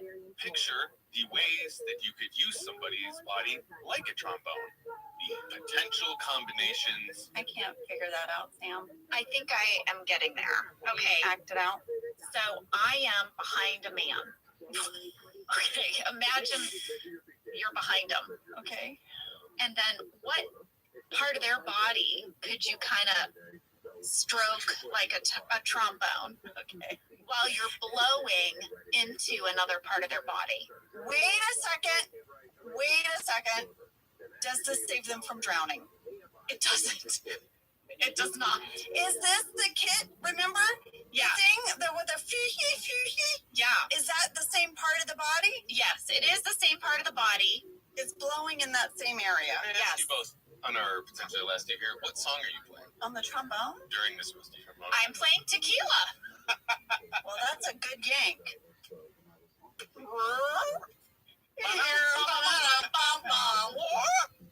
That's what I'm playing. I'm playing Imperial March. Oh, excellent choice. Thank you. What is Imperial March? Come on. Is Just that sing like when world leaders come in? No! One of them. Bum bum ba-dum, bum ba-dum, bum I ba-dum. know this song. Dun, dun, dun, dun. What is that? What's that for? Who could that be? It's Darth Vader! Oh, yes, of course. Yes, of course. Yes. That's my sexy yank. It's Bum bum, hey baby. amazing. Bum ba-dum. Sensual. Very, very gentle touch. Yes. Oh, James. They're going to love it. Yeah. Should I include this part? Usually fixes it up. Very good. Yes. Oh my gosh. Maybe We're gonna get the E. All right. Okay. Collecting myself. Did you say there was another table we haven't seen, Angela? From Yes. Rabbit. It's a table full of. Oh, Okay. Yes, there is another table we haven't seen. It is That's Angela really Martin's cool. table. She has a bunch of cat tchotchkes. Every kind of cat figurine you could ever want. Her pricing is a bit much. Explain. Her cat figurines are priced at $30 and $29. How much did she pay for them? I don't know, but these are really high prices. Also on Erin's table, in addition to her spice rack, you can see she has a miniature like doll beautician chair. Those are some other items you might have missed. Well, Holly is in the break room and Michael's going to go in. She wants to talk to him about going home to Colorado to be with her dad. Yeah. And she says, but Michael, based on our conversation earlier, I want you to come with me. And then she starts to propose to Michael. He's like, no. This takes us to a talking head where he's like, I am not going to be proposed to in the break room. That is not going to be our story. I should have burned this place down when I had the chance. I loved that line. What is he referring to? I think when he was putting gasoline all around it. Down in the garage sale, you know, these guys have been playing this Dallas game. They've just been making up the rules because there's no instructions. Kevin's getting so annoyed. He says he's never going to play games with them again, and it turns out all the cash is missing now. Where did it go? Kevin stole it. And he says, and that is Dallas. And he should know because he's been on Dallas. He has. He's also been on Hawaii. Yes. Well, Dwight has come a long way from starting off with attack. He's managed to trade all the way for Stanley's telescope, and he's going to walk up to Jim's table. But he's kind of bragging. And oh my gosh, the legumes are back. How? How did they come back from being stomped on the ground and wadded up? Well, he can't take it. He's going to trade for the beans. He knows better, but he does it. And this kind of ends our garage sale. Did you notice? This is kind of it. We had a fan question from Maria F. in Austin, Texas. What's the best thing you guys have ever gotten at a garage sale? We've sort of talked about what we would take from this garage sale, Angela, but do you have an amazing garage sale find? I do, and I love it. Share. I have sounds like my character, I have a Tuxedo Cat cookie jar. That you got at a garage sale? Yes. Where was this garage sale? It was somewhere in Texas. So here's the thing you need to know about my mom. You know how, like, people have a bumper sticker that says, we'll break for sunsets. My mom's would say, we'll break for a yard sale. My whole life, we had to pull over, go into someone's yard or garage or estate sale. We hit every one. It would become like a thing. If my dad drove, he'd be like, now, Birdie, we stopped at one yard sale on this road trip. And she would be like, but Bill, you don't know what's there. So I just grew up loving them. I don't know exactly where we were, some back road in Texas, driving from my parents' house to our family reunion. But I found a Tuxedo Cat cookie jar. It has a little chip on the ear, but who cares? My mom is the same way, Angela, my whole life. Same thing. And when I got my very first apartment, my sophomore year in college, you know, I had to get stuff for the kitchen. Oh, yard sales are so great for that. My mom took me to a garage sale, and I got this amazing set of stainless steel cookware that I still have today. Yeah. That's how great this cookware was. I still have it. I got these really cool old, like, vintage glasses, like the big, thick ones. Yeah. And they're sort of an amber color. Still have them. Now, Jenna, I have some fun garage sale stats. Oh. According to the internet, each year it says that Americans host an estimated 6.5 to 9 million garage sales. Oh my gosh. That's according to the New York Times. And if you put some thought and planning into your garage sale, you can make between $500 and $1,000. Wow. My friends Michael and Tobias do a big yard sale every year, and they go in with a few friends, and they always make great money. That brings me to this. What do you think does the best at a garage sale? Books? Clothing? Clothing, especially children's clothes. Vintage dishes and glassware. Yes. Power tools and garden tools were one of the number one things on every list I could find. I know. Sports equipment, bicycles, electronics, household items, and furniture. Just for fun, because I love to find out what things are called in other countries. In the UK, a garage sale could be called a car boot sale, or a boot fair, or a jumble sale. I was talking to my friend Michael, who's from Australia, and he said they call it a rummage sale or a trash or treasure. Oh, And according to the internet, the biggest yard sale in the world happens in the United States. It's called the world's longest yard sale. It's 127 yards. It covers 690 miles from Addison, Michigan to Gadsden, Alabama, and it hosts vendors all along the way. This year is going to be between August 3rd and 6th. I mean, we're going to that, right? That's a long road trip, 690 miles of yard sales. They have a whole website where you can find out everything about it. I'll put it in our stories. And if you have a garage sale in your area, will you let me know what it's called? I find it so fascinating. Well, I love that, Angela. Should we get into the proposal? Mm-hmm. It's so wonderful. It's so sweet. Michael comes down to the warehouse. Holly's packing up the stuff. They made $13. She also apologizes for earlier. She's like, you know what, Michael, you're my life now. I'm not going to go to Colorado. And he kind of stops her and he says, you know what, will you take a walk with me? Yeah. The first stop on their walk is the lobby. Michael explains that this is where Toby announced that he was going to Costa Rica, and it was the happiest day of Michael's life until he met Holly. Now, Angela, we had a fan catch, Okay. from JCF in Kansas City, Kansas, who said, I have been waiting this whole podcast to point out this continuity catch. What? When Toby announced the news that he was going to Costa Rica, Michael was in New York with Ryan and Dwight. How could he know that this is where Toby announced he was leaving? It's true. Michael wasn't there for the announcement. Oh, wow. That's a great catch. I know. Well done. He is then going to lead Holly to the stairwell where they first kissed and first made love. Now they're up in the bullpen.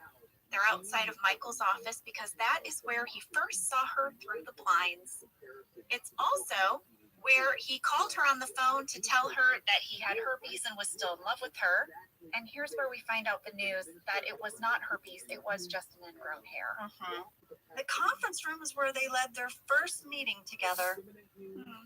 And this leads them to the water cooler.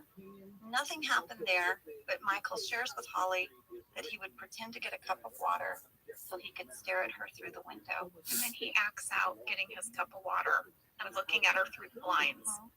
Here's where it gets good. Jenna, I went to the shooting draft because I wanted to see how the next part of the scene was set up. It says interior kitchen. Michael and Holly enter. The entire office is in there, lining both sides of the kitchen, creating a pathway. The blinds are shut on the far door, and they each hold a lit candle. Holly says, hi, guys. Michael says, this is where our love faced its toughest test. After this, smooth sailing for the rest of our lives. And then it says, Holly is nervous with anticipation. Michael, confident and cool, takes her arm and walks her through the room. And then one by one, different people ask Holly if she will marry them. And she has to say no to each person. This was my line in the episode. Yes. Would you marry me? And I loved this. I don't know if you noticed in Amy Ryan's performance, but from the minute that door opens and she sees all of us holding the candles, she immediately gets tears in her eyes and a lump in her throat. Like you can just hear it. You can see this flush on her face. It's just beautiful. Every single minute of this scene, Amy is like a master class in acting, just watching her. So after they get through this row of people, they get back into the annex, which is lit with more candles than I've ever seen, ever. Clearly, Michael had help because how do you set up this many candles? It's like in a reality TV show when The Bachelor or whatever takes you back to the mansion and there's like 400 candles. I'm always like, okay, can we call BS on how many candles?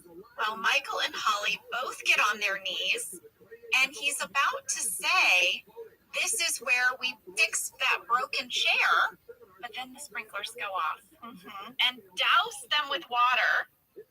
But Michael still pulls out the ring. He proposes in his Yoda voice, and Holly accepts in her Yoda voice. And we all burst through into the annex. We're all soaking wet. And this is the line that when I saw it in our rewatch made me sob. And I don't even know if I can say it now, because I remember how it felt when we did the scene. he says, you know, she said yes, and then Michael says, and I'm leaving. Yeah. And it was the first time Steve had really said it out loud to us. Yeah. We all knew. We knew he was leaving. We knew it was coming. But when he said it in the episode, I remember when they cut to the looks on our faces, that was because we were hearing Steve Carell, our friend, say, I'm leaving to us. It was so really real. For the first time. Yeah, it was so real. Yeah. And I experienced that emotion all over again in this rewatch. I remember so clearly that moment because we were all so happy when she said yes. We were as fans of our own show. Mm-hmm. We were so happy that Holly and Michael found each other, and the water was so cold, and we were all really reacting to that. We all got soaking wet, so there was this huge sort of well of emotion of happiness, and oh my God, it's so cold. And then when Steve, as Michael said, I'm leaving, it was like the air sucked out of the room. It was just so many things happening at once, and it was so powerful as just Steve's friend and coworker. Mm-hmm. You can imagine we got a fan mail flurry about this scene. Kyle S. in Victoria, British Columbia said, I have so many questions about the technical side of this proposal scene. Were all of the candles really burning in Michael's proposal, or were any of them CGI? What was the safety meeting like for shooting that scene? And what went into preparing the set of the annex for being completely destroyed by water so that it could either be reset for another take or another episode? Well, we got all the details from Randy. We sure did. First of all of the candles were very real. I like to remember Kelly saying something like this: safety meeting, we have 372 lit candles. Exactly. Randy mentioned, though, that lighting all the candles, like you said, Angela, Michael must have had help. Well, this was not the job of one person. Here's how we did it. Randy said that it took a special effects team of 3 people, plus our set dressing crew of 4 people, plus all of our prop and art department crew consisting of 8 people. So what is that? 8 plus 4 plus 3, 15 people. To make this moment happen. Yes, every person got a fireplace lighter, and Kelly Cantley, after her safety announcement, would say go, and those people could light all those candles in just a few minutes. You know, because they had to do it right before action, because we couldn't leave those candles burning. Randy said there was actually a significant amount of heat and fumes caused by these candles. And we had actual fire alarms that they would trigger if we let them burning too long. Randy said that Michael Gallenberg, who was our production designer, and Tim James, our construction coordinator, actually installed special exhaust fans and air scrubbers above the annex to recycle the air. But we couldn't run them while we were filming. So that's why we had to light the candles and start shooting really quickly. And then in terms of the sprinklers, I did not realize how much work went into this. When we got these details from Randy, I was, wow.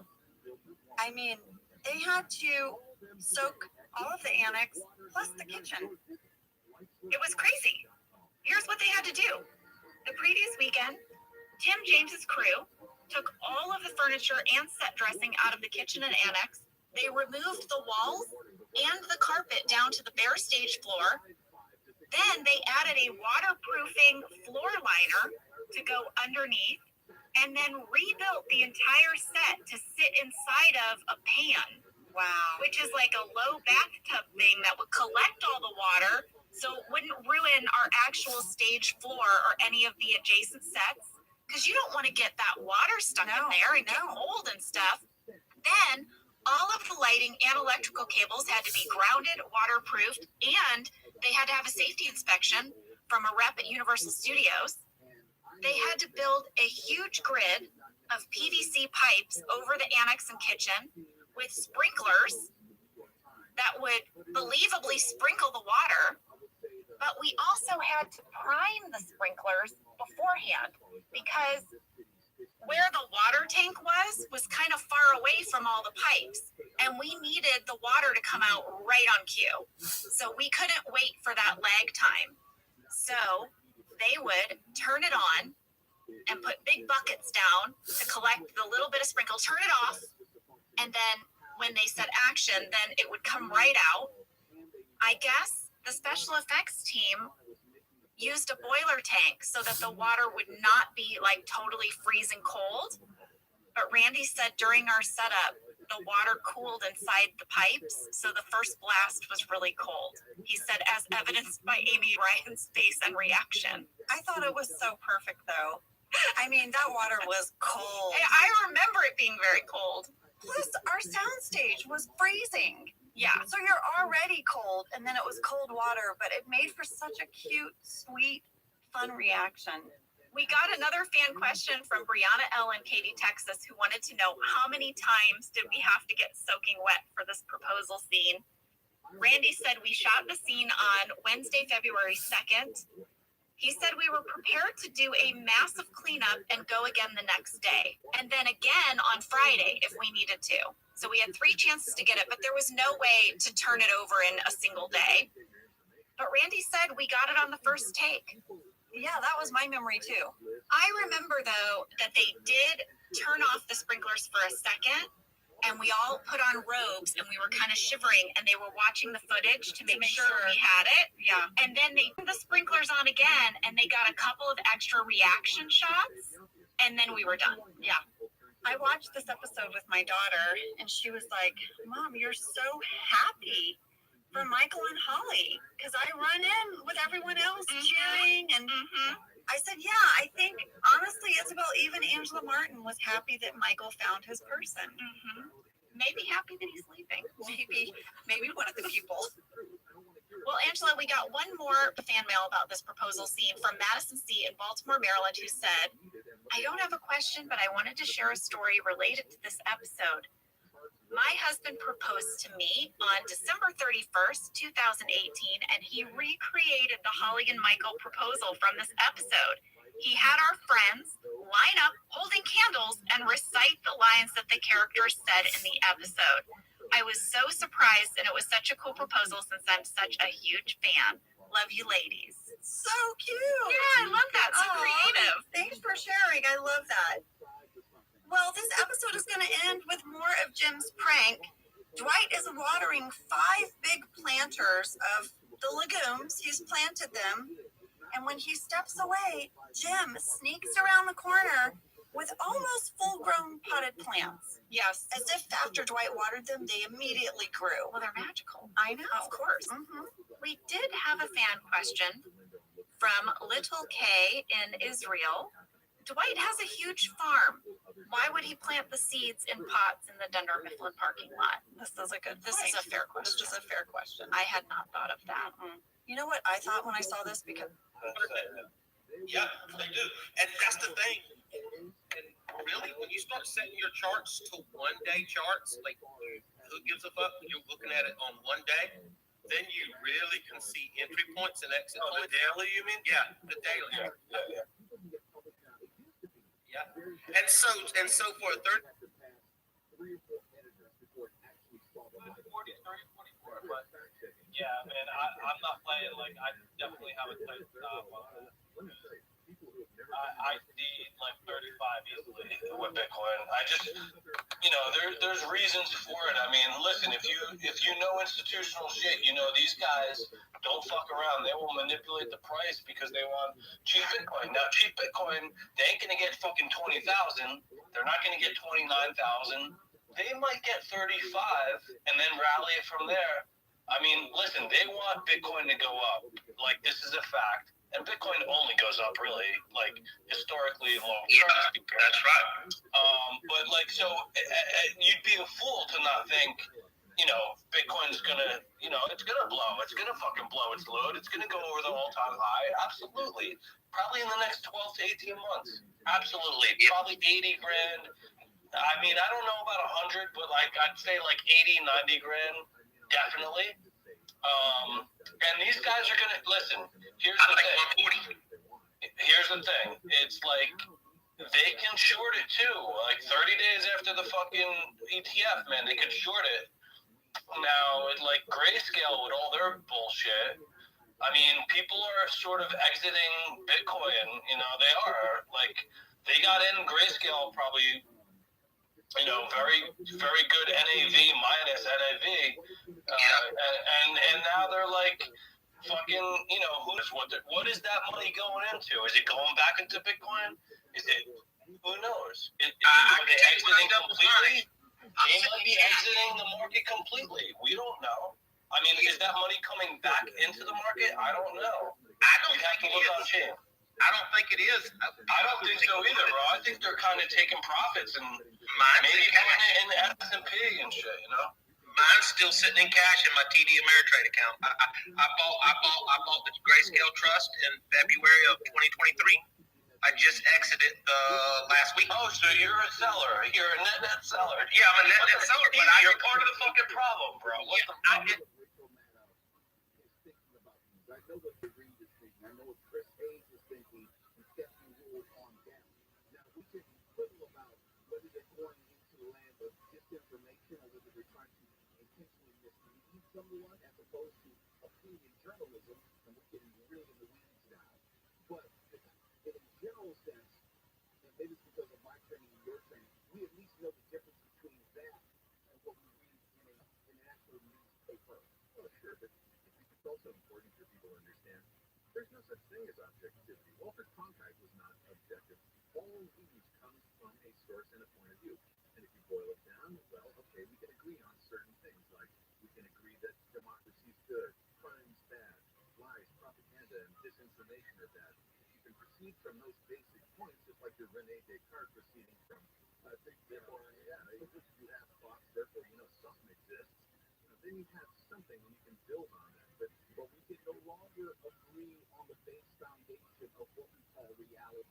We still are arguing about whether we landed on the moon, whether the earth is spherical in nature. You know what I mean? You're making exactly the point that needs to be made, which is that when we can't even agree on who won an election, we're in serious trouble with disinformation, propaganda, and outright lies. Well, it's not going to get better anytime soon. That's all I know. It's later with Mo Kelly. Kevin Smith joins me in studio. In fact, we'll go Instagram Live when we come back. KFI AM 640, we're live everywhere on the iHeartRadio app. If it doesn't affect you, we're not hypocritical. And KOST HD2. Los Angeles, Orange County. Live everywhere on the iHeartRadio app. Prop 47. I'm Mark Warner, live from the KFI 24-hour newsroom. A couple sheriffs, police chief, and others have gone to Sacramento to support a change to Prop 47. The bill by Assemblyman James Ramos would have criminals on their third theft conviction facing up to 3 years in prison. Orange County Business Council CEO Jeff Ball says property crime is up in all 34 cities in Orange County. Many instances of property theft, especially retail theft, that go underreported due to a lack of consequences that were put into effect by Proposition 47. The change to Prop 47 will need to pass the legislature and be approved by voters to go into effect. Blake Crowley, KFI News, Orange County has started counting homeless people. OC Office of Care Coordination Zelina Lundy says 1,000 volunteers will use a phone app to ask demographic, medical, and other questions over the next 3 days. We use this information to ensure that the programs and services that we develop are appropriately matching the needs of the community, and to ensure that we are investing in the right interventions and the right subpopulation. For example, the county closely monitors trends in the number of homeless veterans, women, families living on the street, and children. Lundy says there was a 16% decrease from 2019 to 2022, and 6,800 sheltered and unsheltered homeless people were counted. I love plants. I've been planting quite a bit of new plants in my backyard. I want to know what Jim's prank budget is. And does Pam know about this prank budget? Because those mature plants are not cheap. You're so right.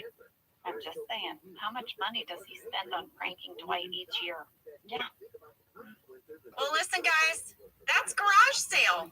Thank you so much for listening and sending in your questions and comments. Thank you always to Randy Cordray for great behind-the-scenes information. And I guess we're going to go get our boxes and we're going to move somewhere.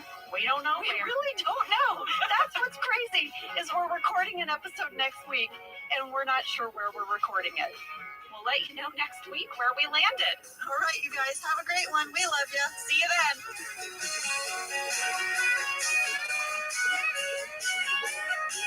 Thank you for listening to Office Ladies.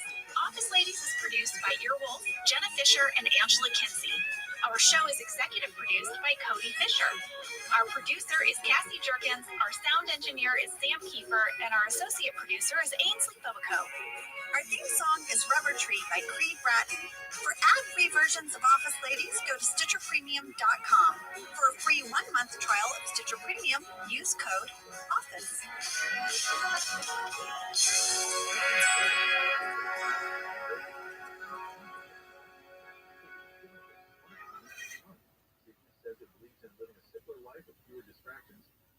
Did you know that the bold, smooth taste of Dunkin' cold coffee can be brewed in your Keurig coffee maker and enjoyed at home? You heard that right. Dunkin's cold K-Cup pods were crafted to be brewed hot and enjoyed cold. Each Dunkin' cold K-Cup pod is packed with the smooth, bold Dunkin' flavor you crave. Pick up a pack of Dunkin's cold K-Cup pods and enjoy a Dunkin' cold coffee at home whenever you crave it. Just brew over ice and sip in seconds, because the home with Dunkin' is where you want to be. I'm Jenna Fisher. And I'm Angela Kinsey. We were on The Office together. And we're best friends. And now we're doing the Ultimate Office Rewatch podcast just for you. Each week, we will break down an episode of The Office and give exclusive behind-the-scenes stories that only two people who were there can tell you. We're the Office Ladies. Hello, everybody. Hello. Are you ready for Season 7, Episode 20, Training Day? I am so ready. I laughed so flippin' hard watching this episode. I feel like we need to give people an update on our studio situation since we did talk about it last week, Angela. Okay. I think they have the lease on these offices for what? Maybe 3 more days? Maybe 3 more hours? We've come in to the Earwolf offices. There is literally nothing here. It feels like 3 more hours. Like it really does because there's nothing. I thought, oh, when I get there, maybe I'll get a glass of water. There's nothing. There's no glasses. Like Dunder Mifflin going through a transition, we are also going through a transition of space. They're going through a transition of manager. Look at you, girl. Look at you. We're making a little metaphor. Yeah. Mm-hmm. Yeah. Well, listen, Training Day was written by Daniel Chun. It was directed by Paul Lieberstein, and here is your summary. The Dunder Mifflin Scranton branch has found a replacement manager. His name is D'Angelo Vickers, but Michael is having a hard time letting go, especially because the employees seem to be fawning over D'Angelo. Meanwhile, Dwight is struggling with the fact that he was not even considered for the manager position. Oh, that is a blow. Mm-hmm. Fast fact number 1. I mean, D'Angelo Vickers was played by Will Ferrell. We were all so giddy. Remember, Jenna, we just could not wait to show up on set the first day and be in scenes with him. Yes, this began our 4-episode arc with Will. We had a fan question from Sierra P. in Oregon. How did Will Ferrell end up with this role? Was it specifically written for him? Yes, Sierra, this role was written for Will. And here is the crazy way that he ended up on our show. Will called the producers at the beginning of the season and offered to come in at some point to do a cameo because he knew it was Steve's last season. And our producers were like, hey, how about a giant like, what? Yeah, okay. Yeah, they were where you show up for 4 episodes. And he totally agreed. When we announced Will's arc to the press, we made our press release. Paul Lieberstein, who was the showrunner at the time, had this very funny quote. He said, quote, "We found Steve Carell when he was nothing but a movie star, and we turned him into a television star. We are proud to continue the office's tradition of discovering famous talent, and we hope that one day America gets a good look at Will Ferrell. They'll see what we see, tremendous raw sexuality." That was his quote to welcome Will Ferrell to the show. All right, fast fact number 2 is a fan question from Bernice C. in Upland, California, who asks, Was it ever a possibility that Will Ferrell was going to be the permanent Scranton Dunder Mifflin manager? No, it was not a possibility. And we all knew that. We were just lucky to get him. Yeah, totally. We actually asked Greg Daniels about Will joining the show, and here's what he had to say. I think there was a feeling of, can the show survive without Steve? And everybody wanted it to. We all felt like there was so much vitality in the ensemble cast. There were more stories to tell. Steve did not want to kill the show with his exit. And so there was this feeling of, don't save his exit to the very, very end of the season and then have all summer for fans to be like, well, I'm done. You know, we wanted to have him exit a little before the end of the season and then have some sort of treat for people to keep watching. And so Will Ferrell was the treat. We were all very excited to have Will Ferrell, and he was good friends with Steve, and it seemed like something to signal to people like life would go on. There'd be exciting, other comedy people that we could bring in. And it also took a little pressure off, probably like whoever would have been the next boss right after Steve, it would have been very difficult probably. It was good to have a little palate cleanser in there. So Will was our treat and our palate cleanser. Writer Danny Chen said that it was a huge relief because everyone was so nervous about what is that first episode going to be without Steve, and knowing that they would have Will for that episode as a bridge was such a gift for the writers. I bet. Like, no pressure. And at this time, too, they had not picked a new manager. I remember the hubbub behind the scenes. So much hubbub. They had so many people coming in and out, and there were names being thrown around, and you'd see people coming in for meetings, and it would be like, who's that? Who's that? Who is it? What? Oh my God. That's what we would do, guys. It is. We wouldn't even say words. We would just say, oh my gosh, I saw that. Yeah. Isn't that what you do on stage if you have to do like background party atmosphere? Do you remember that in high school? We'd be like, spaghetti, spaghetti, spaghetti, spaghetti. Go to get a bowl of spaghetti. Piece of carrots. Piece of carrots. All right, fast fact number 3. This is a fan question from Becca H. in Glasgow, Scotland. What was it like to work with Will Ferrell? Was this the first time most of you were meeting him? Anne, do you want to go first? Sure. I had never met Will. I was so excited. I was such a big fan. And he was the most kind, just normal fella. Just felt like you were talking to your neighbor across like the hedge in your front lawn.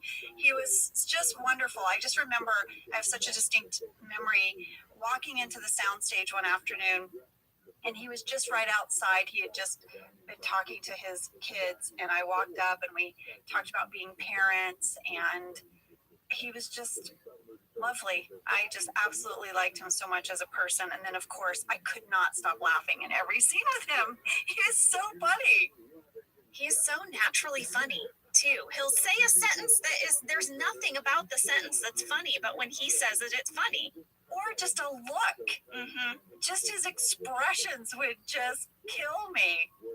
Well, I had the chance to work with Will before on Blades of Glory, so I knew Will. But I think I've told this story before. For whatever reason, every time I meet Will again or I encounter Will after all these years, and it happened here as well, I always introduce myself to him with my first and last name and remind him how he knows me. And he's like, Jenna, I know who you are. We've worked together multiple times. Introducing yourself. I'm like, hey, Will, Jenna Fisher. We worked together on Blades of Glory and then again on The Office. And he's like, Jenna, I know you. But I don't know, he's such a down-to-earth guy, but his stature and his like just legendary status, it always makes me feel like, how many people does this guy encounter in a day? And also, he talks to every single person. He's so friendly. He's like you, Angela. Oh, well, thank you. I mean, 100% Will Ferrell is becoming best friends with whoever's sitting next to him on a plane. Oh, yeah. You have that in common. This is true. Well, that's all I got. All my fast facts were about Will Ferrell. I mean, this is his first episode. What can I say? I have a fun DVD tidbit for those of you that have the DVDs. There is an awesome extended producer's cut of this episode. If you love Will Ferrell and you love Will and Steve together, you're going to want to go watch the extended cut because there is so much more of D'Angelo and Michael. And I'm going to sprinkle a few scenes in throughout the episode that were just too good, I have to share. I could watch hours of those too, so this is very good news to me. Well, what do you think? Should we take a break? And then when we come back, we break down this episode? I think so, because two strangers are going to find a friendship at a bar.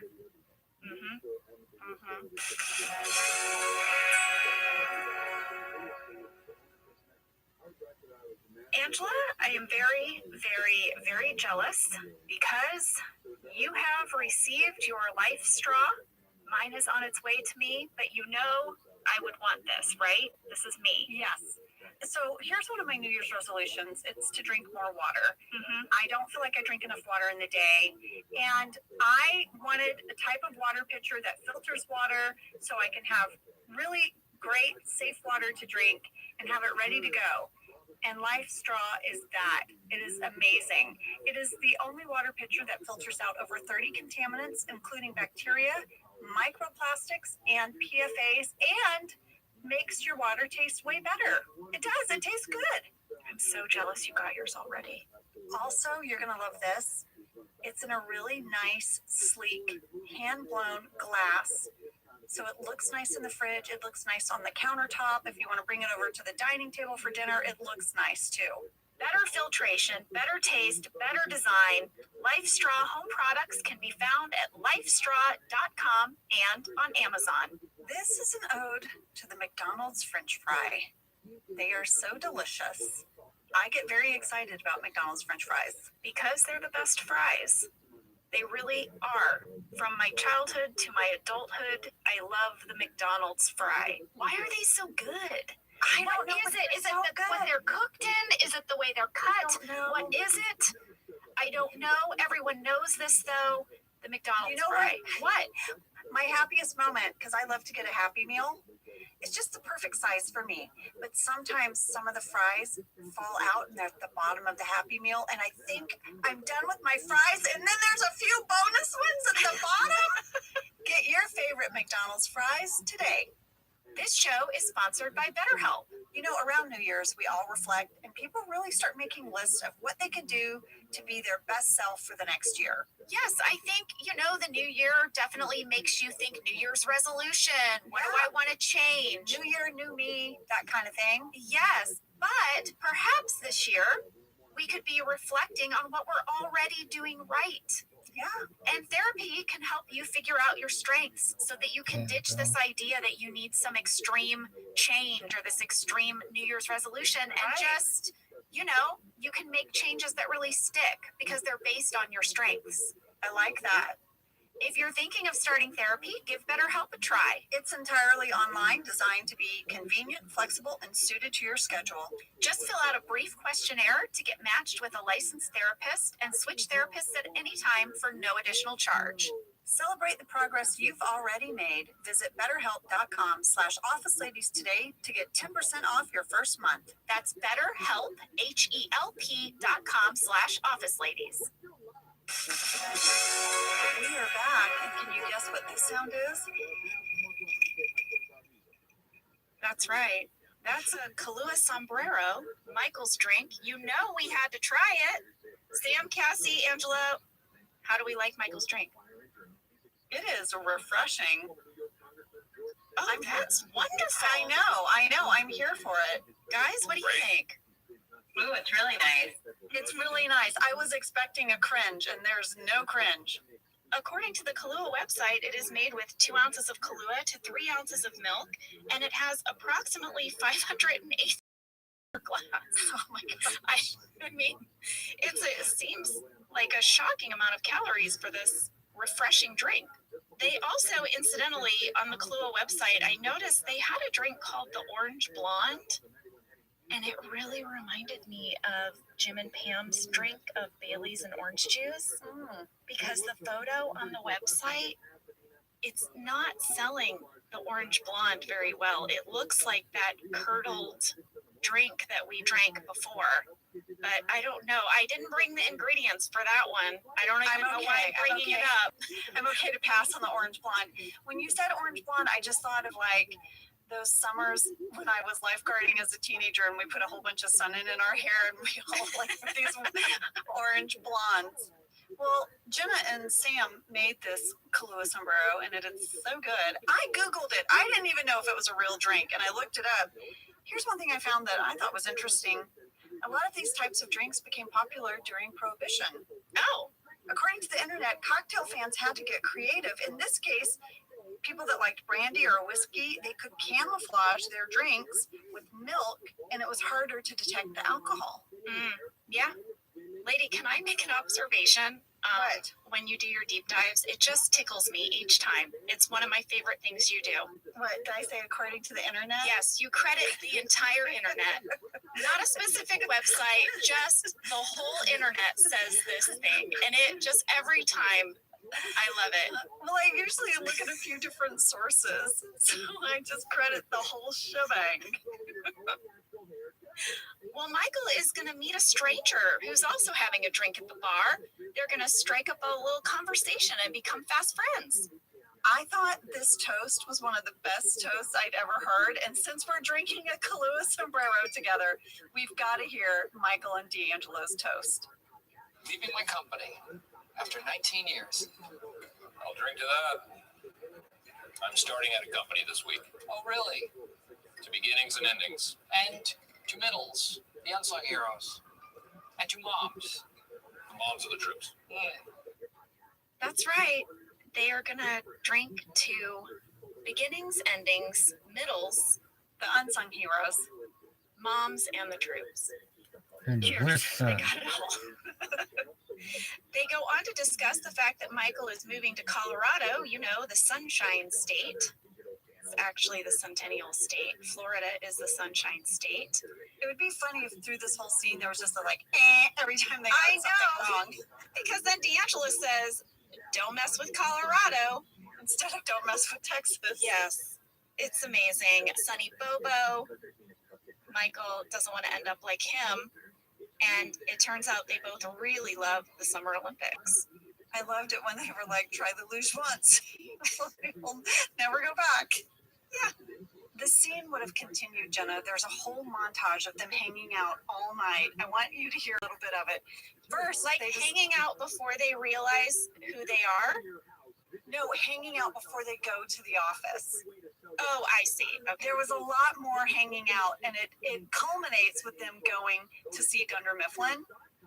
But I want to play a little bit of it. First of all, they decide to do shots. We see a little bit of that, but the scene would have continued. I have heard that it is impossible to become addicted to vodka. That is true. That is true. Vodka is non-addictive. Most of the higher spirits are It's because of the potato. 1, 2, 3 to new friends. Wow. This is going to take hours. Neither of them could drink the whole shot. They just barely took a sip and they were both like, ugh. And then there's a montage of them playing a video game. In the background, you might have seen of this scene. It looks like, I thought it was an ATM machine. There's actually a whole scene of them playing a game called Photo Hunt on it. Then they eat hot wings and bruschetta. And then they end up at the swimming pool of the hotel. And they have a whole conversation about The Onion, the magazine, The Onion. Oh, And let's hear that. Because one day they say that blueberries prevent cancer, and then the next day they say that blueberries cause cancer. That's totally true. You know what would be a great Onion headline? Cancer prevents cancer.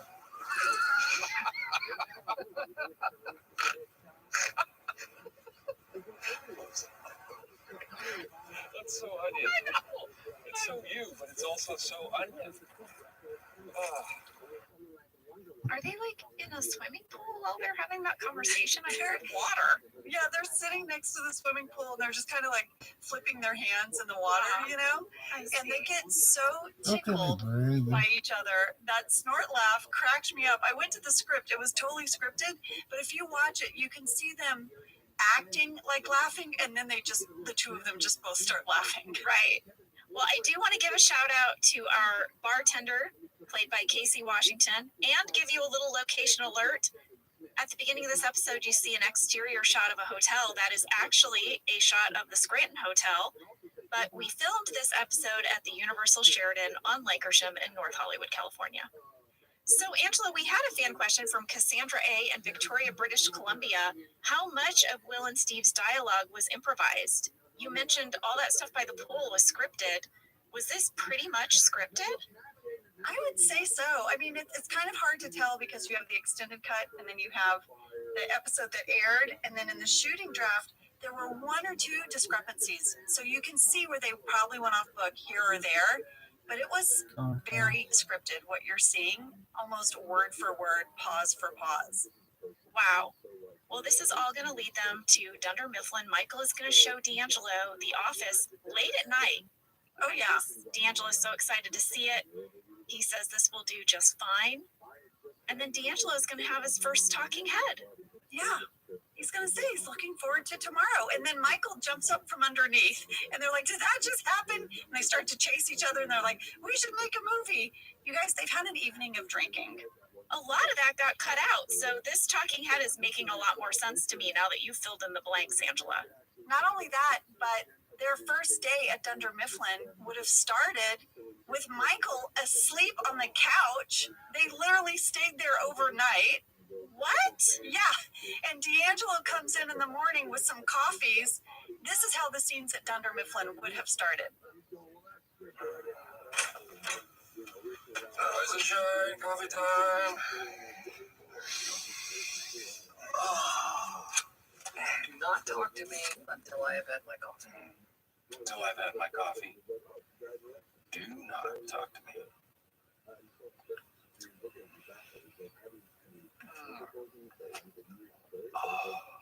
Oh, I feel better. I feel awesome. It does not agree with me. Coffee. No. And yet I have to have it. You know what? Coffee keeps me regular. Yeah. It's the best time of the day in that regard. It is the best time of the day. I give it about 7 minutes.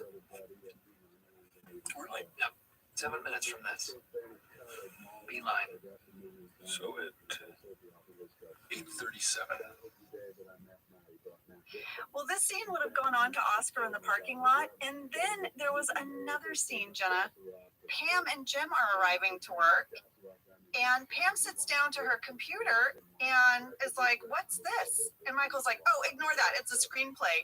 And Pam reads off her computer, The Adventure Pals by D'Angelo Vickers and Michael Scott. And then she scrolls and goes, oh my, it's 150 pages long. They spent all night writing their screenplay? Uh-huh. Oh, I would give anything to read that. The Adventure Pals. Right after the scene of Pam discovering the Adventure Pals, Kevin enters wearing his toupee. It says in the shooting draft, he winks to camera. It's feeling sassy today. Well, he picked a good day to wear his toupee. Maybe, did we all know that we were going to meet our new manager today? Was that a thing? We must have. Because Michael's going to make an announcement. He's standing in front of his office. The blinds are drawn. He asks everyone for a round of applause. And then he introduces D'Angelo. D'Angelo's speech is so hilarious when he talks about just himself, when he's like, I'm as comfortable at a ball game as I am at the opera. The speech would have continued. We would have learned more about him. Yes, Angela, I had to know if there was more to this, and I also went to the script. I had to know. Would you like to hear it? Because we also shot it. Oh, please. I'd much rather hear it than read it. A little bit about myself. I love the American Southwest, for starters. You may call them Arizona, New Mexico, Nevada, Utah. I call them heaven. I have a peanut allergy. It's something I live with. It's a part of me. I've learned to cope with it. I was a nationally ranked high jumper in high school. Really? Yeah. I didn't know that. Couldn't do it in college for academic reasons. And that's something that still bugs me. What else? I'm just as comfortable at a ball game as I am at the opera. I just think about the writer's room after a speech like that, and I think about them all just shouting out different quirks of D'Angelo Vickers and how much fun it must have been as a writer's room to build this character. Well, you know, there was another line in the script that didn't make it. That was my favorite. D'Angelo says, "I've never ridden a motorcycle. I've had chances. It just doesn't interest me. And I believe with hard work, we can become the greatest office in the world. I really do."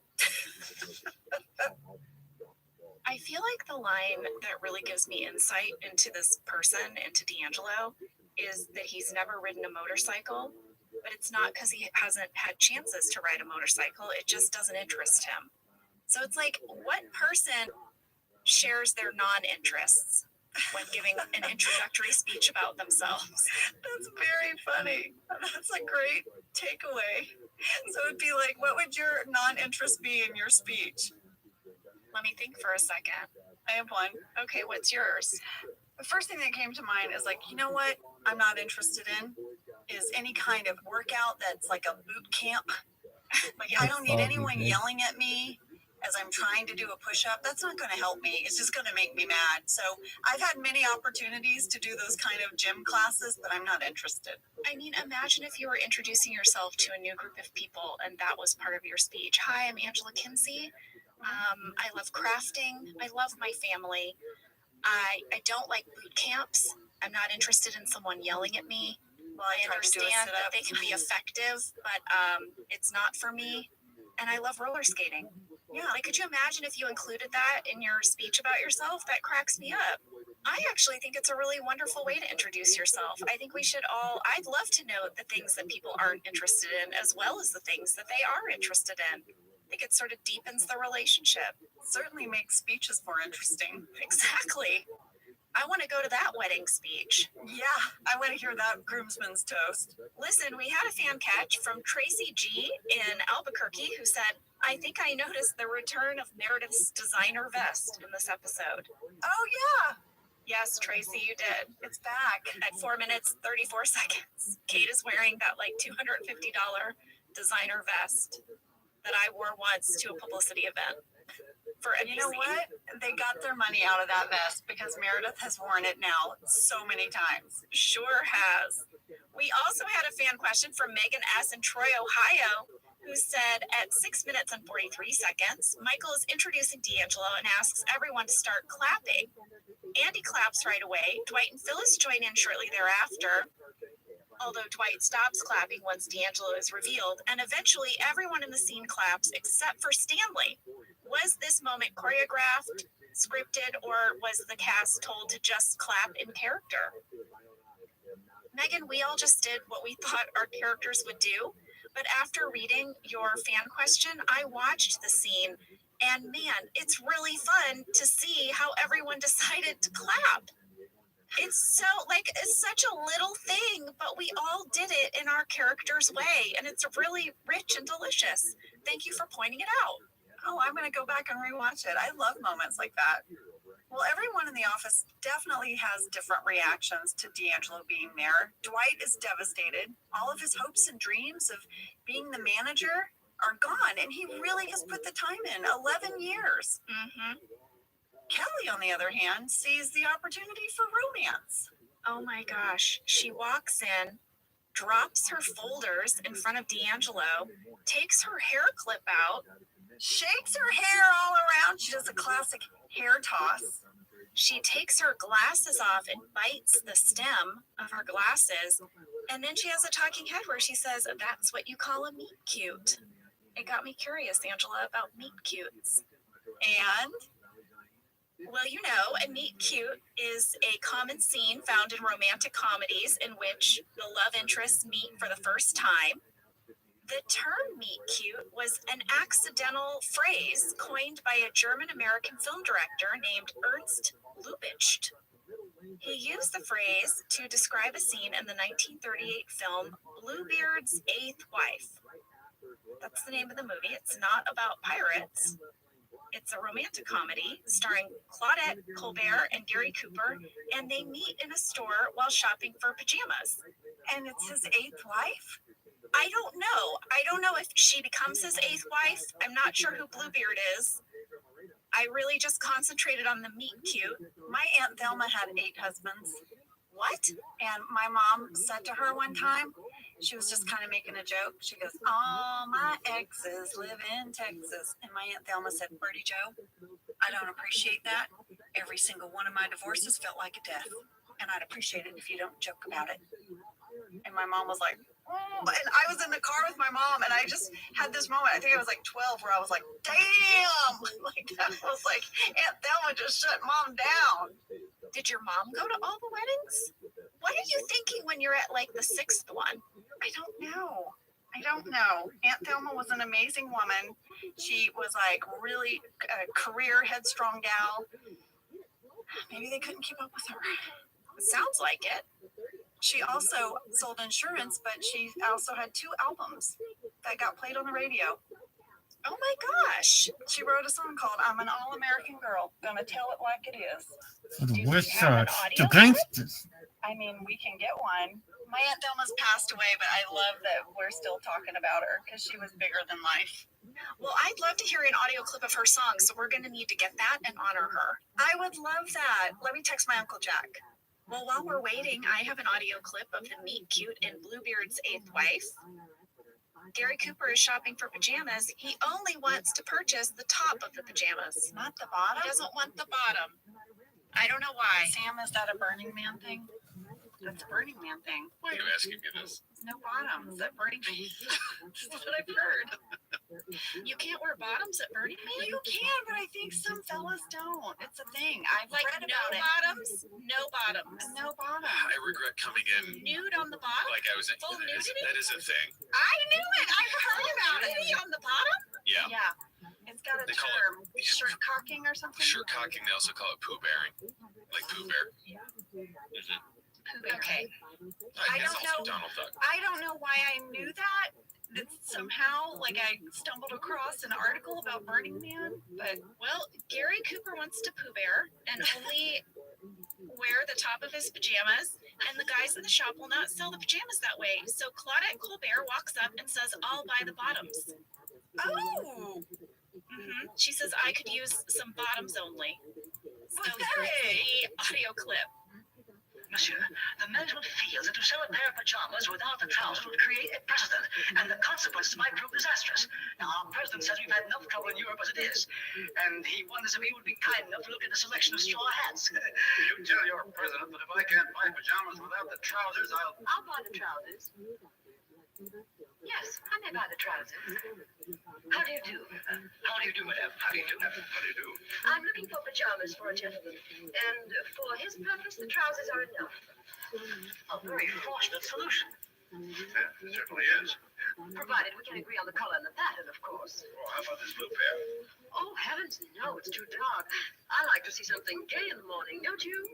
Not too darn gay. There's not a laugh at me before breakfast. Oh, you should try to brighten up your life. Now, let's see. How about this one? Stripes? I hate stripes. Oh, now that's funny. When I was standing at the other counter, I was watching you. Where? Oh, I hope you don't mind. Not a bit. Well, I said to myself, now, if I had to select pajamas for that gentleman, what would I choose? And let me tell you, if ever there was a stripy type, it's you.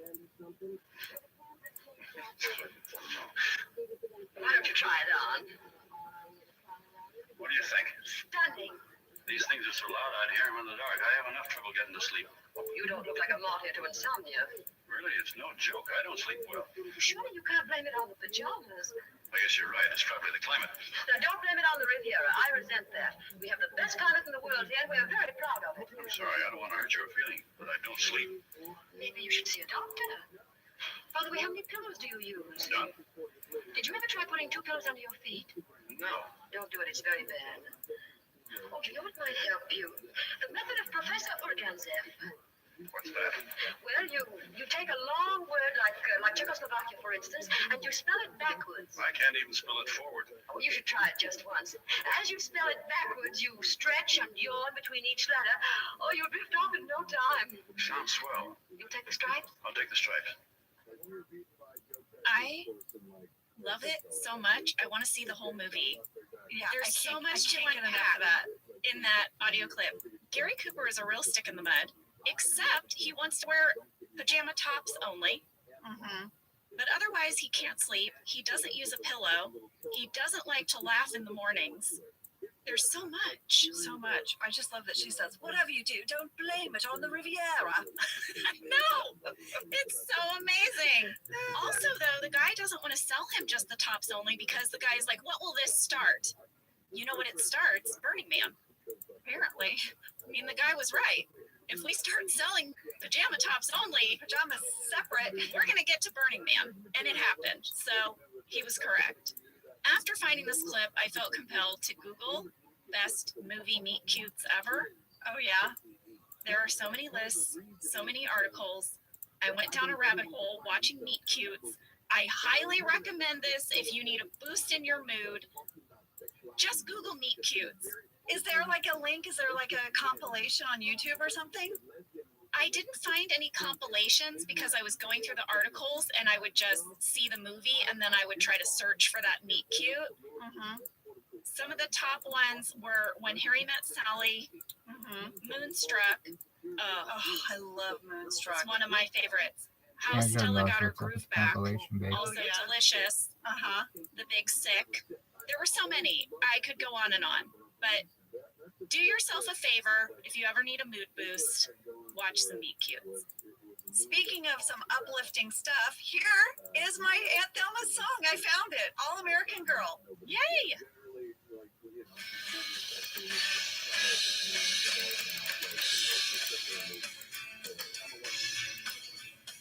I'm an all-American girl, gonna tell it like it is. So tired of lies and alibis, for now, call me Miss. Don't care where you put me on your scale of 1 to 10. This all-American girl's got a lot of goals to win. I'm an all-American girl, This is a big song. gonna tell it like it is. Don't wait long at home no more now that I know the score. I sat back and tried to make you look so fine and good. A good old boy who meant no harm, just doing all you could. See who comes home first tonight, and oh, me of your kind. This all-American girl's made up her own mind. I'm an all-American girl, you gotta tell it like it is. Angela, I love it so much. She has a great voice. Oh my gosh, she wrote that herself? Yes, she wrote 2 songs and they actually got played on the radio. When it happened, when we heard her song, my whole family went crazy. It was so exciting. And she would be so tickled, you know, she's passed away, but she'd be so tickled to know that we played her song on our podcast. I'm glad we did. Me too. Well, Michael is now going to tell the story of his meet cute with D'Angelo. It's a hilarious story, but no one seems to find it hilarious. In fact, Angela, you have my favorite line in the whole episode, which is, "To the west side, drinks to the west side." I know, it was so fun to say. Well, we're going to start to see a trend in the story here because now D'Angelo's going to tell the story and everyone thinks it's hilarious. They don't think it's stupid. Michael is not pleased. And Andy says, you know what? That's why I always carry a few of these around. He opens up his jacket and he has name tags ready to go with his name on them. D'Angelo thinks this is hilarious and goes, hey, funny guy, office funny guy. Oh, that's going to start a whole thing. It is also hilarious, though, that Andy would carry name tags around. I mean, that is hilarious. I have to say, when I saw that, I thought it was kind of a brilliant idea. It's a great move. That's what you want. The first time you meet people, you want to tell them the things you're not interested in and then let them know that you have extra name tags. Yeah, this is changing my whole life, this episode. Now Michael is going to introduce Jim and Pam, and Jim and Pam are going to talk about their baby Cece, and it seems like D'Angelo is really into this idea that they have a baby because he has 4 kids of his own. Oh yeah, they're very excited. They see they're in.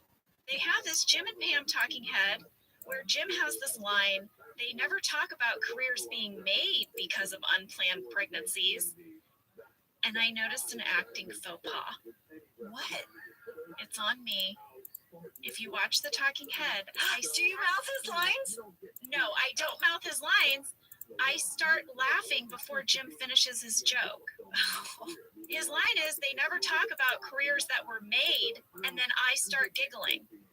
But he hasn't finished the rest of his sentence. We had done the talking head so many times that I knew I was jumping in with my laughter before he had finished speaking. If you watch it, it makes no sense that she would already be laughing. Anyway, acting faux pas. Faux pas.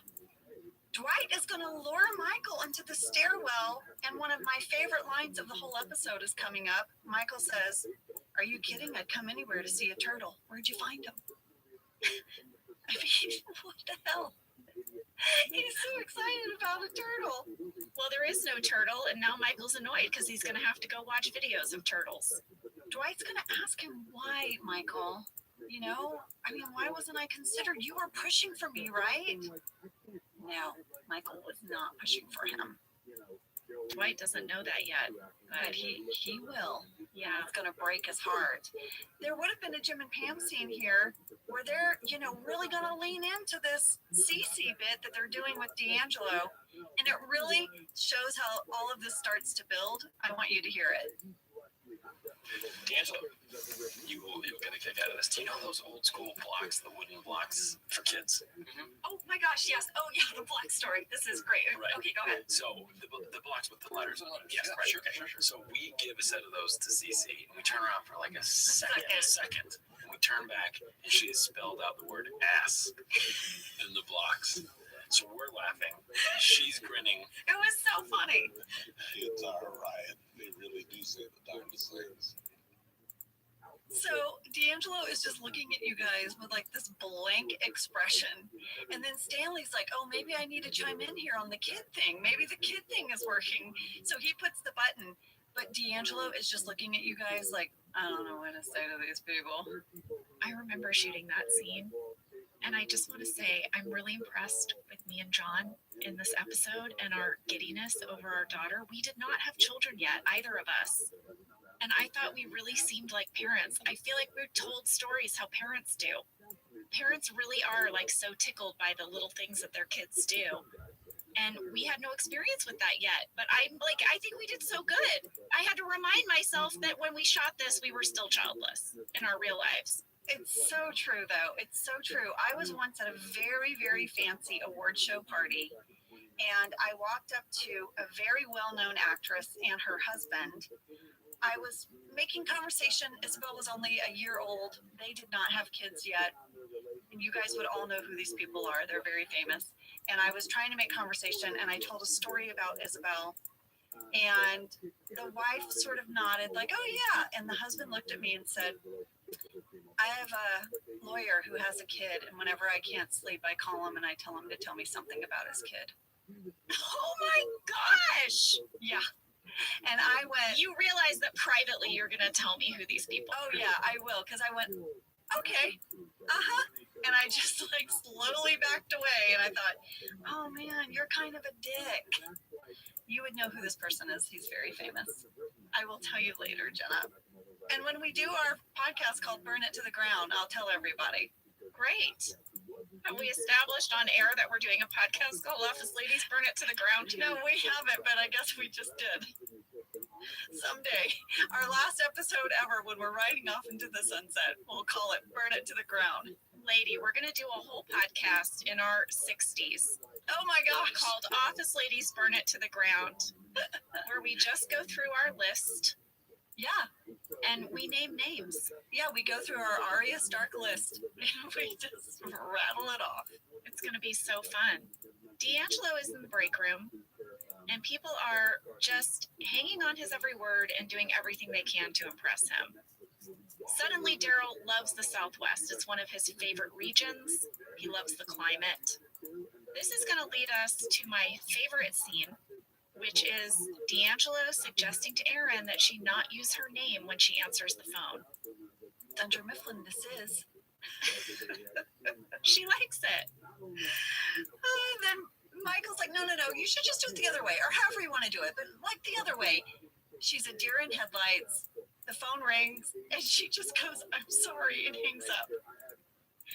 This scene is so great. Will has that ability to, with a smile, sort of like contradict you, and I don't know how he does it, but he's like, I mean, I have to manage sometime, right? I think we'll change it. It's so good.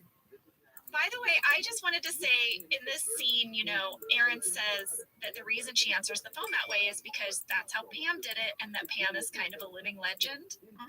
And we share a little smile. I would like to say that I improvised Dunder Mifflin, This Is Pam, on our very first shoot day, and it just kind of stuck. It was when we were doing our atmospheric work with Ken Quapis, and I did it because that's how I always answered the phone when I worked in administrative jobs. I would always say, like, Putnam Investments, this is Jenna. Or wherever I was working, Blair Television, this is Jenna. Lady, you're the living legend, not Pam. I started it. It was me. There was a scene after this in the extended cut. D'Angelo is doing an aggressive jump rope workout in the conference room. He's in gym clothes. He's playing a boombox, yelling and grunting and stuff. And Michael walks in and says, I see you have found the conference room. And D'Angelo says, the multipurpose room. Yes, I have. That's interesting because later he's going to call a meeting in the multipurpose room. I totally clocked it. Every little thing he does is just slightly different than the way Michael does it. Listen, I think we should take a break before we get into my second favorite scene, the shaving scene. I have fun stuff to share. Oh, so do I. So do I. Back in a second.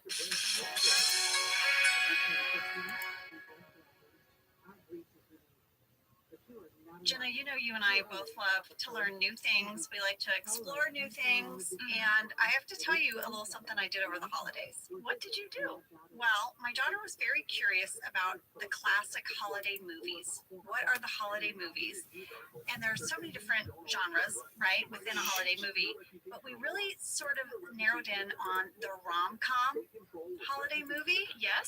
And I went on Amazon Prime, and there were a bunch of movies on there. I now think I can write a holiday rom-com. Well, I think it's very important to stay curious, stay open to exploring new things, and you can do all of that with Amazon Prime. With Amazon Prime, you get Prime Video, Amazon Music Prime, and Prime's fast free shipping. Whatever you're into, it's on Prime. Visit Amazon.com/Prime to get more out of whatever you're into. Now that you've wrapped up 2023 and we are ushering in a new year, it's kind of the perfect time to reflect on what really matters. The people that you love most. And this year you can resolve to keep them safer than ever with the award-winning Simply Safe system. It was named Best Home Security of 2023 by U.S. News and World Report. Now here's the thing, because I have Simply Safe. It is a comprehensive protection for the whole home. It has advanced sensors that not only detect break-ins, but also fires, floods, and other threats to your home. And it can help you get the help you need. You can try Simply Safe for 60 days risk-free. And if you don't love it, return your system for a full refund. Keep your home and family safer than ever in the new year. As a listener, you can save 20% on your new system with a Fast Protect plan by visiting simplysafe.com/officeladies. Customize your system in just minutes at simplysafe.com/officeladies. There's no safe like Simply Safe. All right, we are back, and you guys, I've got some digital clutter for you. You're bringing us back with digital clutter? I am. Guess what we were emailing about while we were filming this episode? My pregnancy, that I was pregnant, that I was shopping for new clothes because I couldn't fit in my wardrobe. No, we were emailing about the Screen Actors Guild Awards that we had been to on January 30th of 2011, and we shot this episode in early February, and I guess we were exchanging photos from our evening. Oh my gosh, Angela, I remember what I wore. I wore this baby blue dress that was very, it was form fitted, but it had a high neck. It was a lot of coverage, but it was very tailored. I had the dress tailored, but by the time the event happened, I had a little poochie. I had a little belly bump. And somebody wrote an article where they, oh my gosh, they hated my dress. I loved my dress. I loved it. I felt old Hollywood glam. I loved it. They hated the dress. They said that it fit me horribly, that I was like busting out of it or something. And I was mortified, mostly because I was afraid that my pregnancy news was going to break. I did not realize how bumpy it was. And listen, it's not really bumpy. I mean, it's like a woman's body in a dress. Yeah. But I was afraid I was revealing something to the world that I wasn't ready to reveal. Well, let me tell you about these pictures, Jenna. To this award show, you went with your husband, Lee. I took my friend, Michael, and I guess we had some new app where all the photos look like a Polaroid. I remember these. And they're a little blurry because these are old iPhones, right? Jenna, none of these are in our book. I hadn't seen them in years. I can't even believe I found them. Do you remember how at the Screen Actors Guild Awards, we would get these giant oversized bottles of wine? Mm-hmm. They would go up to like your waist if you sit on the ground. They were like comically big. I have a photo of Lee doing a bit with one, pretending like he's pouring it. And then I have these really fun photos from our evening at our table. Jenna, oh my gosh, they made me so happy. I'll post them, but I have to show them to you right now because this photo of Lee made me laugh and brought me right back to that evening. We look beautiful. We both went for the old Hollywood glam on this one. Ready? I'm going to show them to you. Oh my gosh, what are these pictures? I know. I didn't find them when we were doing our book. Who knows how many more photos I have, by the way. Marilyn Monroe and Jane Mansfield in these pictures? Lee looks so handsome. I know. Look at this. We are very excited to applaud for someone. You have your hands, you're like clapping high in the air. Someone got an award we were very excited about. Oh, yes. I approve. I approve of this award. Lady, was this the one where we marched backstage to get the food? Was I so hungry because I was pregnant? Yes! This is the one where we annoyed Lawrence Fishburne. It's in our book, but these photos I only just found. Look at this one. Oh my gosh. Who are we? We're children. Look at one more. I'm so sad these aren't in our book. I know! You tried to go through all your digital clutter. You tried. Oh my gosh. I'm going to post these because they really made me happy. I love them. I love them all. We look amazing. We're having the time of our lives. That's what we were emailing about this week, were these blurry Polaroid photos. Well, back in the episode, D'Angelo is going to do a real boss move. He's going to have a man come and shave him in the office. Yes, Reggie, the barber, played by Stanley Ullman, is going to come in with his shaving kit. Michael is going to see this, and he is going... Trying to reinvent the fucking dictionary, you fucking dumb fuck. Yo, easy. ChatGPT takes Block that guy. I don't give a fuck if he blocks me, bro. Drug that guy. Oh, Ben, go fuck yourself. No, people here. Yeah, Ben don't usually block anyone, man. Yeah, keep him here, bro. Well, I want to talk to this fucking guy. No, the thing is, I came up here to call one man. Yo, give him a room. All right, go. You got 20 seconds. Go. I came up here, let him roll. One man out, and y'all motherfuckers just start putting the racist card. Typical. Try to make fun of my ass. You sound like you're gonna hijack me, bro. You see, like, there we go again. There we go again with the racist fucking... Yeah, SA, you do, SA. Bro, hijack. Yo, bro. Yo, man. So now, yo, you loco, bro. You loco, bro. What's up? I don't like a troller. What's up? Based on our girl, I don't like it. Yeah, man. Yo, bro. You came up in here with all that crazy talk, man. Yeah, bro. Yo, what? Are you watching Training Day right now? Are you watching Training Day right now? Last time I saw this bitch ass scammer Easy. You know, that's what he did. So I wanted to come up here Call his bitch ass out. People, bro. I don't give a fuck if that's your people. All right, cool. I really don't give a fuck. Good. Bro, and the thing is, all of you motherfuckers act so hard in the fucking internet. None of your bitch. None of you. Oh, here we go. A tough guy. We got a tough guy. None of you would ever dare fucking. Bro, who the fuck are you? Where are you at? I'll give you my location. I'm in Hoboken, bitch. Come here. Are you in New York, you little fuck? Yeah, I got an address. What the fuck? Go ahead. Fucking mental midget. Easy, you know that photo you locked up that kid? That one. That's what Dom needs. Fucking mental midget.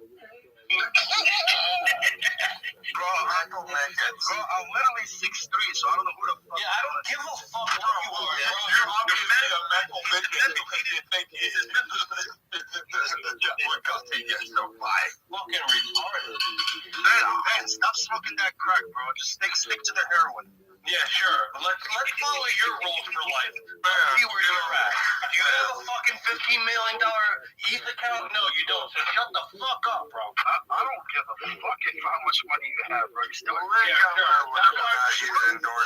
why you're on Spaces, right? That's why you're here. You don't give a fuck, right? Yeah, you fucking loser. Shut the fuck up, man. You already lost. Millionaire, motherfucker. Get on your camel, Dom. Get on your camel. You know what? Actually, you clean my fucking car, bro. Clean my house, clean my car. Keep doing what you're doing, please. Thank you. Clean one. Clean one. Are you still saying the N-word? Yeah, we always say nigger. What the fuck is up with you? Yeah. You fuck nigger. Shut the fuck up. Go home. You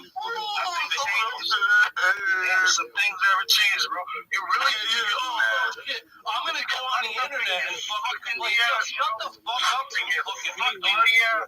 You need to go to jail. Get fucked in the ass. Yeah, sure. And you would know about jail. You're Mexican. Need some BBC. You got locked up for watching windowing, bro. He knows all about video. My record, motherfucker. Yo, shut the fuck up, bro. I control you, dude. I control you, bro. No, you can't even. I control you, bro. No, your record is all your breath here is my breath. This is my breath. You're gone, dude. That shit is just like, you bought Bitcoin at 69,000. Go fuck yourself. Oh, dumb little fuck. Go clean my rims, bro. Go clean my rims. Yo, lock my window, you dumb broke fuck. Lock my window, you dumb broke fuck. This guy is gone, bro. You're eliminated already. How do you feel now, bro? How do you feel now? How do you feel now?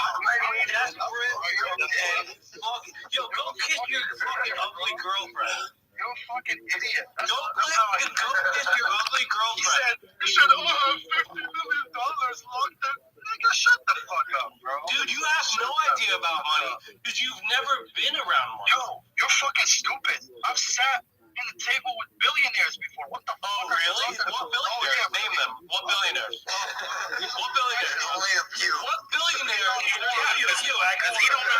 You were at a table with all the billionaires because there's only a few. His name is. You're fucking. His name is. You know what, bro? I want my ass with you. He's the president of Morocco. Oh, what? Ecuador or wherever the fuck you're from, you fucking nasty Mexican. See, you don't smell. Yo, you don't even know your geography. Easy. Just like live 2.0. Live around. I already own you. Stop it. You're embarrassing yourself. Did you ever go to Europe before? Have you ever traveled? Yes, I've been all over Europe, bro. It's dirty. I don't even like Europe, bro. I don't even like Europe. So what do you like? What do you point? You think America is the world? That's what you. I never said that. You're one of them. Why are you putting words in my mouth? I never said that. Because you just sound dumb. You're one of them. I appreciate it. Well, I'm sitting here fucking milking you and your mother and your sister and your aunt and your brother and milking all that for us. You should do whatever you want. Traveling is the best education. Let him speak. Yo, traveling is the best education. Some of you motherfuckers need to use some of that money. Oh, so now you're a travel agent? No, I'm not a travel agent. What are you trying to tell me? Now I have to travel?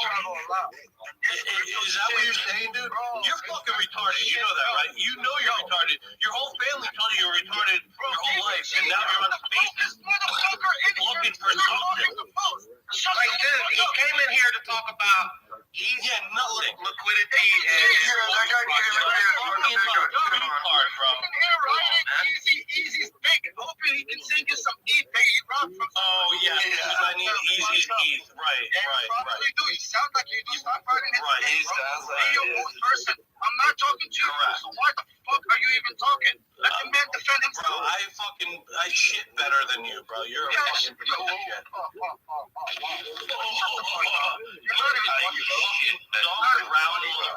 Shut the fuck up. Fucking brown fuck. I will fucking fuck you and then you will love me.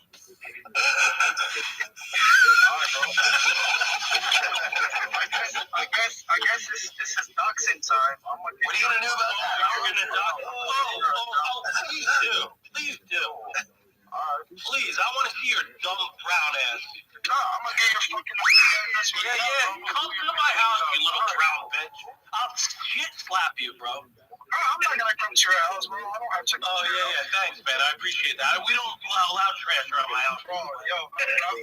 My guards, my fucking security fucking alarm here. We got a brown motherfucker over here, bro. All right, don't let him in. New York? Yeah, I'm in Hoboken, bitch. Yo, I'm in Hoboken. Who's in New York? I'm in Hoboken, bro. I'll meet you on Washington. Come on, let's go. You fucking brown fuck. I shit darker than you. That just shows how racist you motherfuckers are. And that's why your projects would never go nowhere. I don't even have projects. What are you even talking about, you dumb fuck? Why don't you go study something or do something, bro? I'm way smarter than you. Man. Yo, bitch, I'm way smarter. Even your girl's dumb. Let's see. Let's use his logic. He's way smarter than me. He's the one that put him. What do you buy, you fucking knucklehead? He's the one that put me. He's way smarter than me. What do we buy, you fucking knucklehead? You're so brown and so dumb. Yo, I'm a fucking real bitch. He probably showed you how to do it. What a time to be alive. Yo,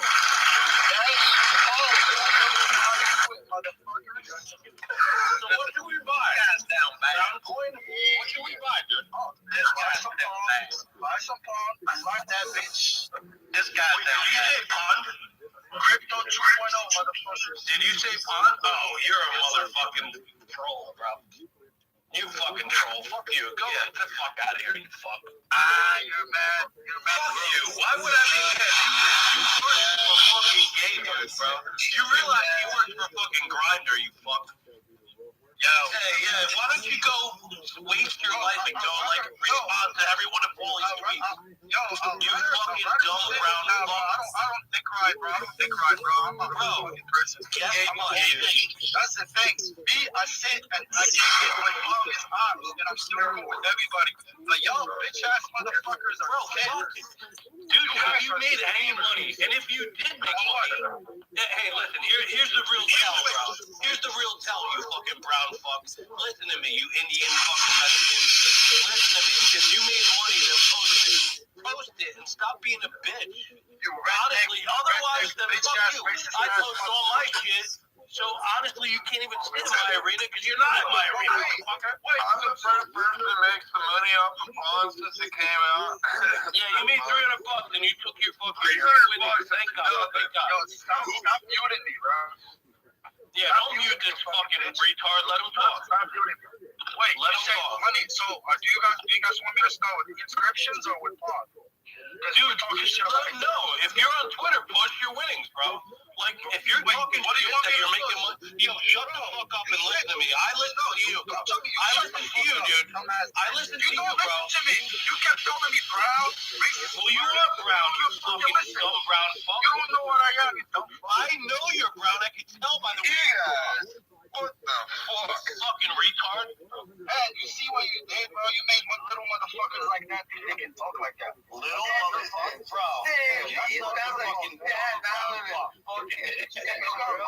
I love brown people, by the way, but I don't like you. You got all these little racist motherfuckers. Oh, yeah. How is that We're not racist. We love people of all races. We just fucking say dumb shit sometimes. I never think that Ben Dottie is a racist because he's not. Alright, so you guys are racist. Wait, so you guys are not He ain't racist. Muslims? No, bro, I just hate this brown motherfucker. Let's go. I love everybody. I just hate this brown motherfucker. No, we have a serious conversation without like Bro, and if you want to talk shit, come meet me, dude. I'll give you an address. I'm right in Hoboken, bro. Man, you watching draw. I'd love to come meet you, bro. You won't fucking do nothing, you fucking little bitch. Because you're a little brown bitch. I'd buy you a beer so you just go the fuck out. I will knock you the fuck out. Shut the fuck up, man. Shit up, bro. Seriously, bro. You're knocking shit out. One stupid ass fucking nigga, bro. You put in your little fucking gun out. Shut the fuck up, man. I swear to God. Your bullshit.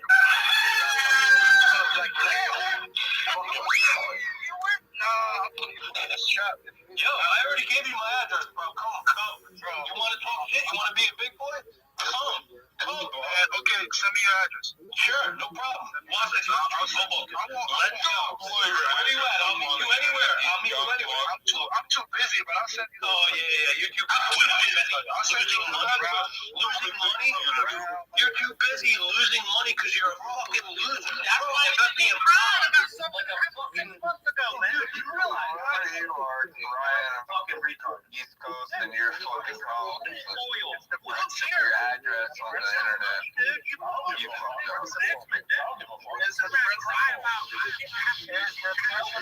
already told him where I was, bro. He'd be within a mile from me if he was here. He's not going to show up anyway. He isn't, because he's a little brown bitch. Yeah. Dude, you don't win at every fucking thing in investing, dude. Like I've lost hundreds of thousands of dollars in real world businesses, man. You think I'm like around the ride? The way you fucking did it, you got shit off. West side, west side, west side. Yo, Nancy is clever. Dude, I got it. Honestly, when you invest, you win some, you lose some, man. And you just move on. West side, Brent. Crypto, fuck all the coins, fuck Bitcoin, fuck everything. Cash flow is king, okay? Cryptocurrencies and fuck you. Fuck cryptocurrency. You don't even let me talk, bro. Let me fucking talk. I am letting you talk, you little bitch. Shut the fuck up. You got the room, bro. Shut the fuck up.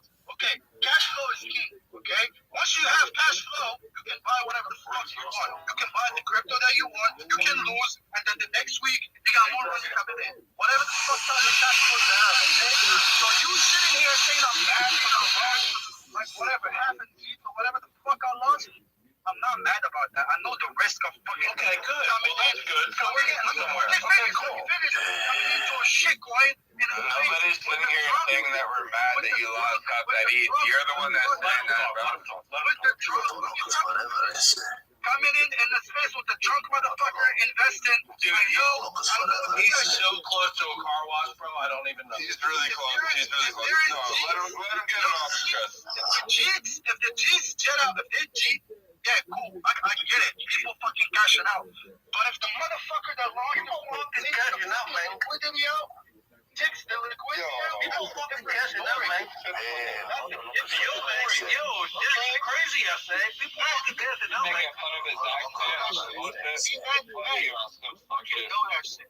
Man, you fucking know that shit. There's a man of people cashing out. You ever get your shit pushed in, man? I got my shit pushed in. Oh. Yo, you ever get your shit pushed in? Yes, I got my shit pushed in. Oh. Yo, you missed the spot on the railroad. Yo, my man, and you know what? I just went checked on what you're talking about, and here's the thing. I love Mexican people, by the way. Just FYI. You know what? I mean, I want to get this out here because listen, this is just broke mentality. He thought It he is was whining. an hour. Had you still been holding that coin, you stupid fuck, you would be up 6,745 fucking percent. Bingo. But you wanted to wait. What hour was it? You wanted to get paid 2 fucking hours for fun. West Side. West Side. West Side. I know exactly what coin you're talking about. What's the coin called? Dude, you're a dumb fuck. Exactly. It's goddamn an EFA coin. That started the goddamn V2 launch. Listen. That you can't even remember. That you don't even remember. That is pathetic. That is pathetic. What is that? I never invested in that shit. Then you didn't buy anything that I pulled the goddamn liquidity on there. Because that's the only thing I did. And I think, bro, you were all so any other coin wasn't mine, dude. You don't even remember it or whatever. Social media, my fucking Yo, let me ask you. Don't you understand that people will pay you 2 to 3 ETH to talk about a fucking coin on his face when you got followers? That doesn't mean it's my goddamn coin. Bro, you don't see. Listen, you show me PsyOp wallet or Easy.ETH wallet as long as the goddamn coin is done what you said. There's only one, and it was Easy Pepe. All the motherfucking coins won't buy goddamn coins, you stupid fuck. They won't buy the fucking coins. They won't Easy, buy don't let this fucking retard get to you. Don't worry about it, bro. like that. That's the thing. Clean cars for a living, dude. Don't worry about it. No way. He's the gata. Yeah, he's the guy. Like, you know, when you come out of the car wash, the people that kind of like just take the sprinkles off. That's him. He takes my for a walk. But I appreciate everyone, and I even love him. I love everyone. I'm just so sorry, but I have to go.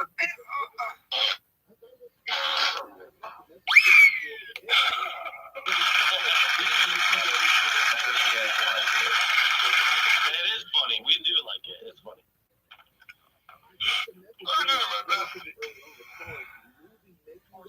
Any more retards want to talk? I'd love to. Please do. Thank you so much for the opportunity. My name is Rabbi Rothschild. I stream my life 24/7, 365 on YouTube. I've been doing so for more than 2 years. It's more content than any person's ever uploaded in the history of the internet. It's like a real life Truman show. You can watch me eat, sleep, go to the bathroom, everything from 4 different streams 24/7. Thank you for letting me contribute. I do it for world peace.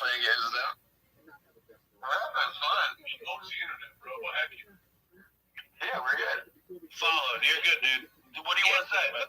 Yeah, let me follow it. Yeah, tell Ben everything's cool, man.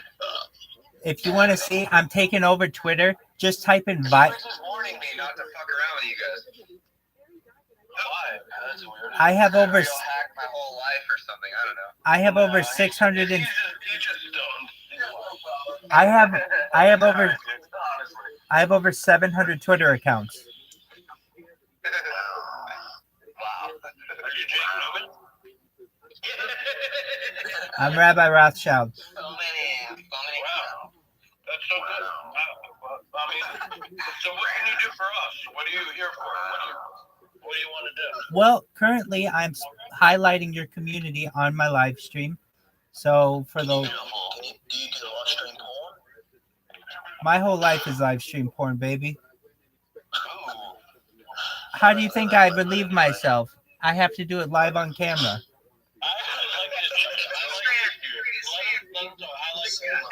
he's doing is very interesting. If he's saying he videos himself 24 hours a day. He seriously has like Rabbi in his name, so. That's correct.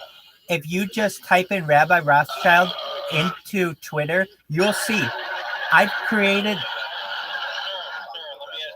Go ahead. Are you buying everything? Are you buying everything very cheap because you're Jewish? I wish I could. I'm very poor. That would have been nice. That was cold. What I am doing is streaming my life, and data is Earth's #1 resource. So one day I think I'll be the world's richest person. No, energy, bro. They're related. Wait, is this Trump? Is this Trump? I hear Trump's name. Oh, I wish Trump was here. Trump is not here. Me too. I wish. You should see. Rocket. So if you want to know how I can help your community, aside, absolutely. If you want, I'll give you a Shema. Absolutely. Here we go. Absolutely. I'll give you one now. Absolutely. Here we go. Shema Yisrael Adonai Eloheinu Adonai Echad Baruch Shem Kavod Malchuto Le'olam Ved. Thank you for the opportunity. So, essentially, what you should know is that there's some. That was a blessing? That was like 30 seconds. Should know. Never tell us what we should know and should not know. Please don't. What I'd like to make you aware is that I have more data on the internet than any person in global history. This is a real life Truman Show. We talk about anti-gravity. Thank you for saying what you would like me to know. That's a lot better. Ufology, anti-gravity, gravity batteries, Americium batteries. We talk about the hydrogen vehicle. We talk about life extension technology and mind uploading. What the fuck are you talking about? Futurology. Like a fucking brain control agent, bro. Get out of here. Holy shit. You are a fucking rabbi, bro. I am. I'm talking. I'm gonna airdrop you. Cool. Is this Rich Flex? Yeah, there's a mind control agent on here. Are you Rich Flex? If you wanted to know how I could help your community, you should see I've created a bot that's taking over Twitter. All you have to do is type in Rabbi Rothschild, and you can see all of my accounts are following and how many people have complained about it. And if you did the same for your cryptocurrency or an NFT, you would take over Twitter in the same way. Yeah. Just type in Rabbi Rothschild and look at how many people complain. I have more than 700. Dude, you're the red guy, right? Yeah, exactly. Holy shit. Can you talk normal, please, Rich? Please talk normal. What the fuck? And look what people are saying about me. Rabbi is no joke. Let me see. What's up, Rabbi? What up, baby? Where do you find this at? What's up, Rich? In Twitter, all you do is type in Rabbi Rothschild in Twitter, and you'll see. If you want to see even more, if you want to see even more, type in ViralRabbi, ViralRabbi. Rich, what's up, Rich? Yo, what's up, Rich? Rich, have you been drinking?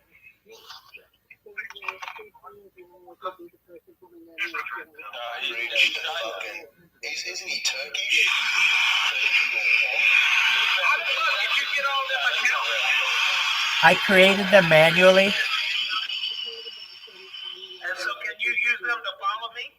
Absolutely. Scary. Okay. Scary. Don't listen to him, Rich. What's up, boy? What's up, my boy? You're not. Additionally, I'm live on 3 different streams on Twitter video right now. If you want to see yourself or hear yourself live stream. Hell yeah.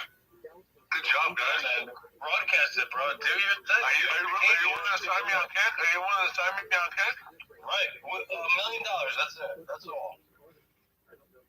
That's what we'll sign for. Is it $1 million? Nothing less. Yeah, $1 million. That's nothing to kick. It's got to be at least $1 million. That's nothing. Bro, no. Yeah, that's our lowest fucking. I'll do it for 500K. Yo, bet you. Bro. Shut up, man. I'll do it for 500K right now. No. No, bro. Well, I'll let you guys get back to your community. I want to just thank you for the opportunity and tell you a little bit about myself and my project. Would you sign me for $1 million if I was willing to do whatever you said? Pardon me? Would you sign me for $1 million if I did whatever you said? Baby, I'll sign you for $1 million just because you got a good heart. Okay. Let's go. $1 million. Let's go.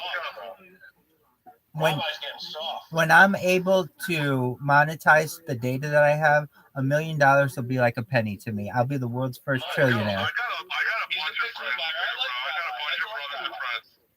I like Rabbi. You're a good dude. Excellent. Thank you so much. Yeah, let's go. Hit me up. I'm Ben's manager. I'll take care of it. It's a beautiful thing. Take care, everyone. Blessings.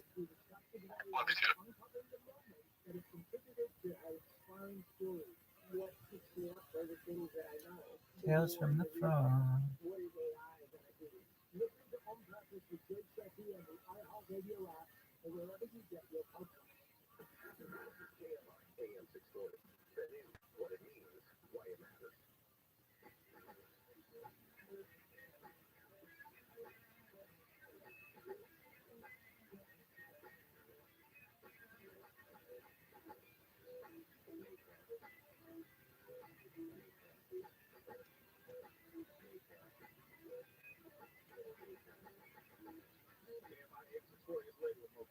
We're talking about the Oscar nominations, and I was saying last segment, I hope you don't get too caught up in them, but people like to get caught up in. I can't believe such a movie didn't get nominated. I can't believe this actress was not recognized for their great performance. It's the Oscars. I understand it's a big deal for the actors. It's a big deal for the directors. The people who are connected to the movies, but you at home, do you get a percentage or something bigger than an Oscar? No. It's just entertainment in that regard.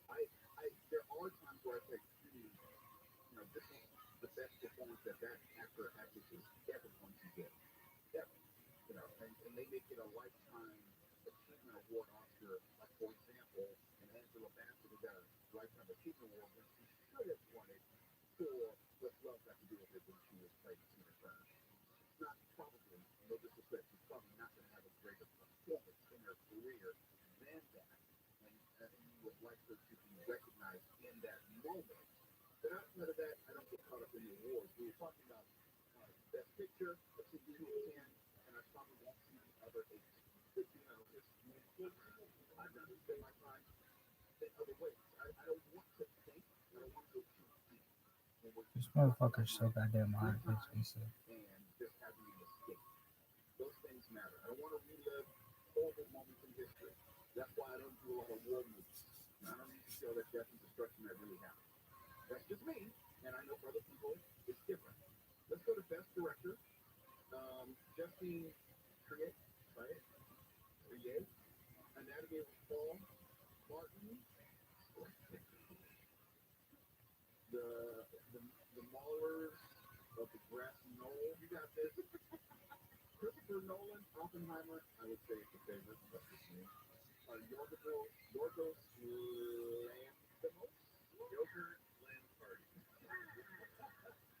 For Poor Things and Jonathan Glazer for The Zone of Interest.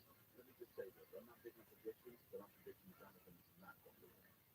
Now, actor in a leading role. This is an interesting category because I'll talk about people who might have had the best performance of their career, most likely. I think this is. Are you done? Yeah. Would you say so, Mark? Is this tour de force? I think he designed it to be that, but you either way on it. I found it laughable and terrible, but some people bought it. Look, line and sinker. If I were giving them out, I would give Paul Giamatti for The Holdovers. He is wonderful in it. It's like it plays to every one of his strengths, and it's just a fantastic movie. Well, is it his best? I agree with great, and everything is catchy words right now, but I feel like, I don't know, I really like it inside of me. Like, I hear Big Fat Liar, Sure, it's a cousin of the Sideways, same director. It was fantastic in Sideways too. Also, Jeffrey Wright. Low key, and it's kind of like a quieter movie for grown-ups. What up, baby? I don't know what you're thinking, but he's great in that movie in American Fiction. Coleman Domingo has received a lot of acclaim and praise for us that haven't seen it. That's which is on my list if I ever get there. The Holdovers, I will get there, and I have no problem with saying, we haven't seen it yet because it's 3 months. Yeah, 3 months. Paul Giamatti, Holdovers, Cillian Murphy for Oppenheimer. I believe he's going to win. I think he's going to be. I think he's going to be swept up in the Oppenheimer moment. I think this is about that movie is made for the Oscars. In the sense of winning awards, it's made Hold on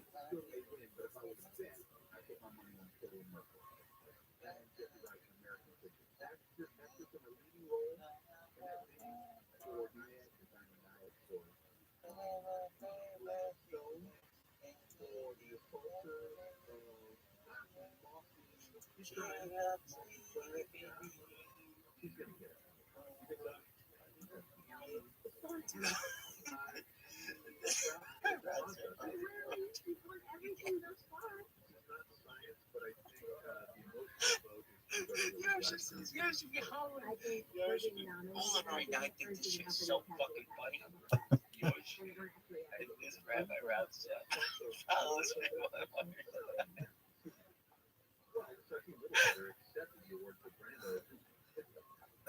Oh my god. This is matter of time, baby. Walk by with me. Maybe this Rabbi ROTHSCHILD. One right time. This Rabbi. And I don't think the Academy is This Rabbi. in the mood. Well, it's usually about Emma Stone and poor things. It's a pretty interesting performance, but it also looks like something you see in an SNL sketch. So I'm not kidding about that. Watch it with that in mind. You'll see exactly what I mean. I adore her. She's Bye. fantastic. I'll take that all along. There's also Somebody watch for 1 minute. pronounced correctly Anatomy of Fall and Terry Mulligan for Maestro. They're not going to win, but still they're nominees. Actor in the supporting role. This guy's a huge account. That's so funny. Robert De Niro. I'm gonna follow that. Long title. He's had enough. Give it to somebody else. Well, here's the question. How much does name recognition matter in the Academy Awards? I know they matter a lot in the ranks. A lot. Sometimes, the name does matter. Do people more feel the affinity for Robert De Niro? Rabbi ROTHSCHILD equals rich class. That's the sort of way more so than I would say the best performance I've ever seen of Robert Downey Jr. in Oppenheimer. That's go ahead. Let's get kind of a Meryl Streep vibe off of this. Like, haven't you had enough? Can't you give someone else a chance? Well, how many Oscars has Robert De Niro won? I don't know. We can look it up. He's been nominated a bunch. I mean, I think Meryl's won more than he has. Well, she's won more than anybody. Yeah, I don't know. I think it's. I think it's going to Robert Downey Jr. again. It's good to do. Downey or Sterling K. Brown should be the upset because he's really enjoyable. Hey, that would be great. Yeah, De Niro's won 2 Academy Awards from what I can see.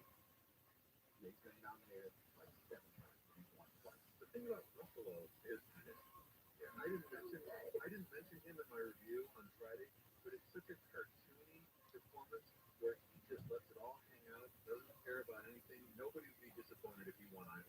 Microphone. When we come back, more than Yeah, that's awards, and I want definitely. to get to one category which I would say disappointing, and it's not even an American movie. I thought the Academy Award nomination would have included a movie which is clear in a way one of the best foreign films made this year. The Academy couldn't find its way to even find it in the top 5. What you're going to say, we'll talk about it when we come back. It's later. We'll try to get my age 45 everywhere in the iCloud Radio app. Not more fun. Get my Power News. The ocean water quality rain advisory for all beaches across LA County has been extended because of recent rainfall. The original advisory was set to expire at 11 a.m. Now it's through Thursday night. The department says people should avoid going into the ocean because of potentially higher bacteria levels. A 13-year-old has been arrested for allegedly crashing a stolen car into Reuben's Bakery in Compton, where looters raided the store. Police served a search warrant at the Blaze home in LA where he was arrested for burglary, selling vandalism, inciting a riot, and driving a vehicle without the owner's consent. Sheriff Robert Luna says the boy was cited and released on January 12th, and they're arrested that same day for additional robberies in Carson and Compton. 3 additional search warrants were served as a part of an ongoing investigation where additional 4 suspects were arrested for burglary and possession of stolen property. Luna says 3 of those additional suspects were arrested and 1 was released.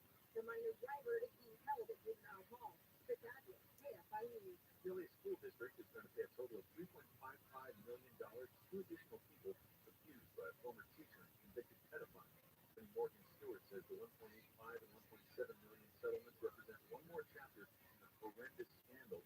Stewart says it comes 10 years after the largest sexual abuse settlement against the public school district. The pedophile was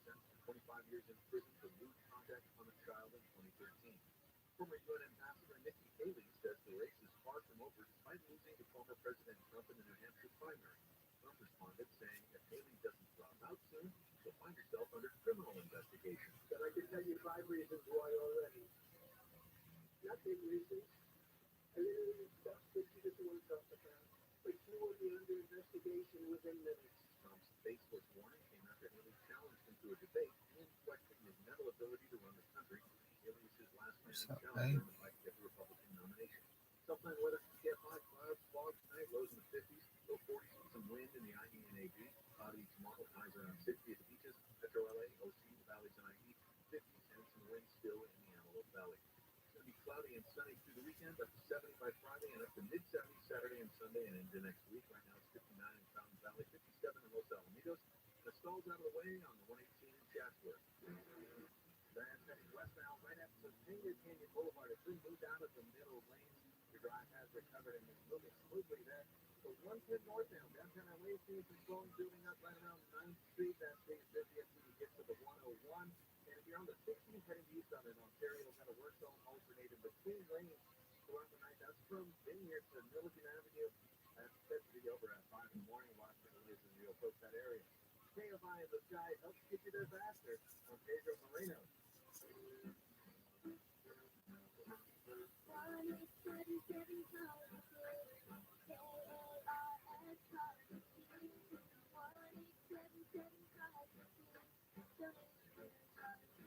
Donate today at carsforkids.org. That's cars with a K. Your car can be picked up as soon as the next day. Receive a tax deduction and a cash voucher. Now accepting donations of land, homes, buildings, or any kind of real estate. Have you Googled yourself lately? Are there negative posts from an ex-employee or from a former client? Maybe an outdated news article. Search engines don't always get it right. For right or wrong, it's your reputation on the line. That's where Reputation Defender by Norton comes in. Take control with Reputation Defender. Their cutting-edge approaches help you to wipe away unwanted information in your search results. They also promote the good stuff. You can start by getting your free reputation report card at reputationdefender.com or call 800-948-6033 to speak to an expert. Outdoor recreation is alive and well at the Barn Hall Show, January 25th to the 28th at the Long Beach Convention Center. Fishing, boating, hunting, travel, off-road, and overland adventure. Hundreds of seminars and a full day of family fun. Don't miss it. Details at hallshows.com. I'm getting vaccinated with Prevnar 20, a Pfizer vaccine. So am I, because I'm at risk for pneumococcal pneumonia. If you're 19 or older with chronic conditions like asthma, diabetes, COPD, or heart disease, or are 65 or older, you are at increased risk for pneumococcal pneumonia. Ask your doctor or pharmacist about Prevnar 20, pneumococcal 20-valent conjugate vaccine. It can help protect you against pneumococcal pneumonia in just one dose. Even if you've already been vaccinated with other pneumonia vaccines, Prevnar 20 may help provide added protection. Prevnar 20 is approved for adults to help prevent. Oh, what up, baby? Yes. Don't take Prevnar 20 if you've had a severe allergic reaction to the vaccine or its ingredients. Adults with weakened immune systems may have a lower response to the vaccine. Side effects include pain following the injection site, fatigue, headache, muscle, and joint pain. For full prescribing information, please call 1-855-213-2138 or visit Prevnar20.com.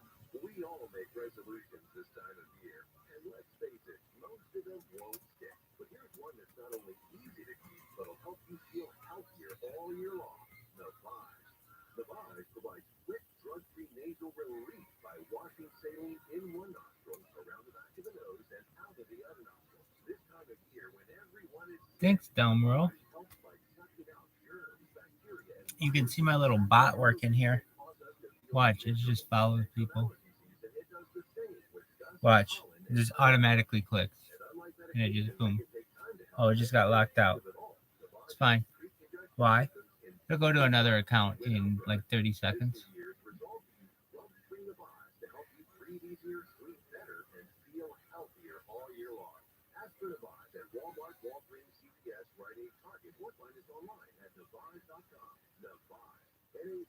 Watch this bad boy. If you can see it, it's gonna change on its own. My hands are right here. You can see. It's like magic.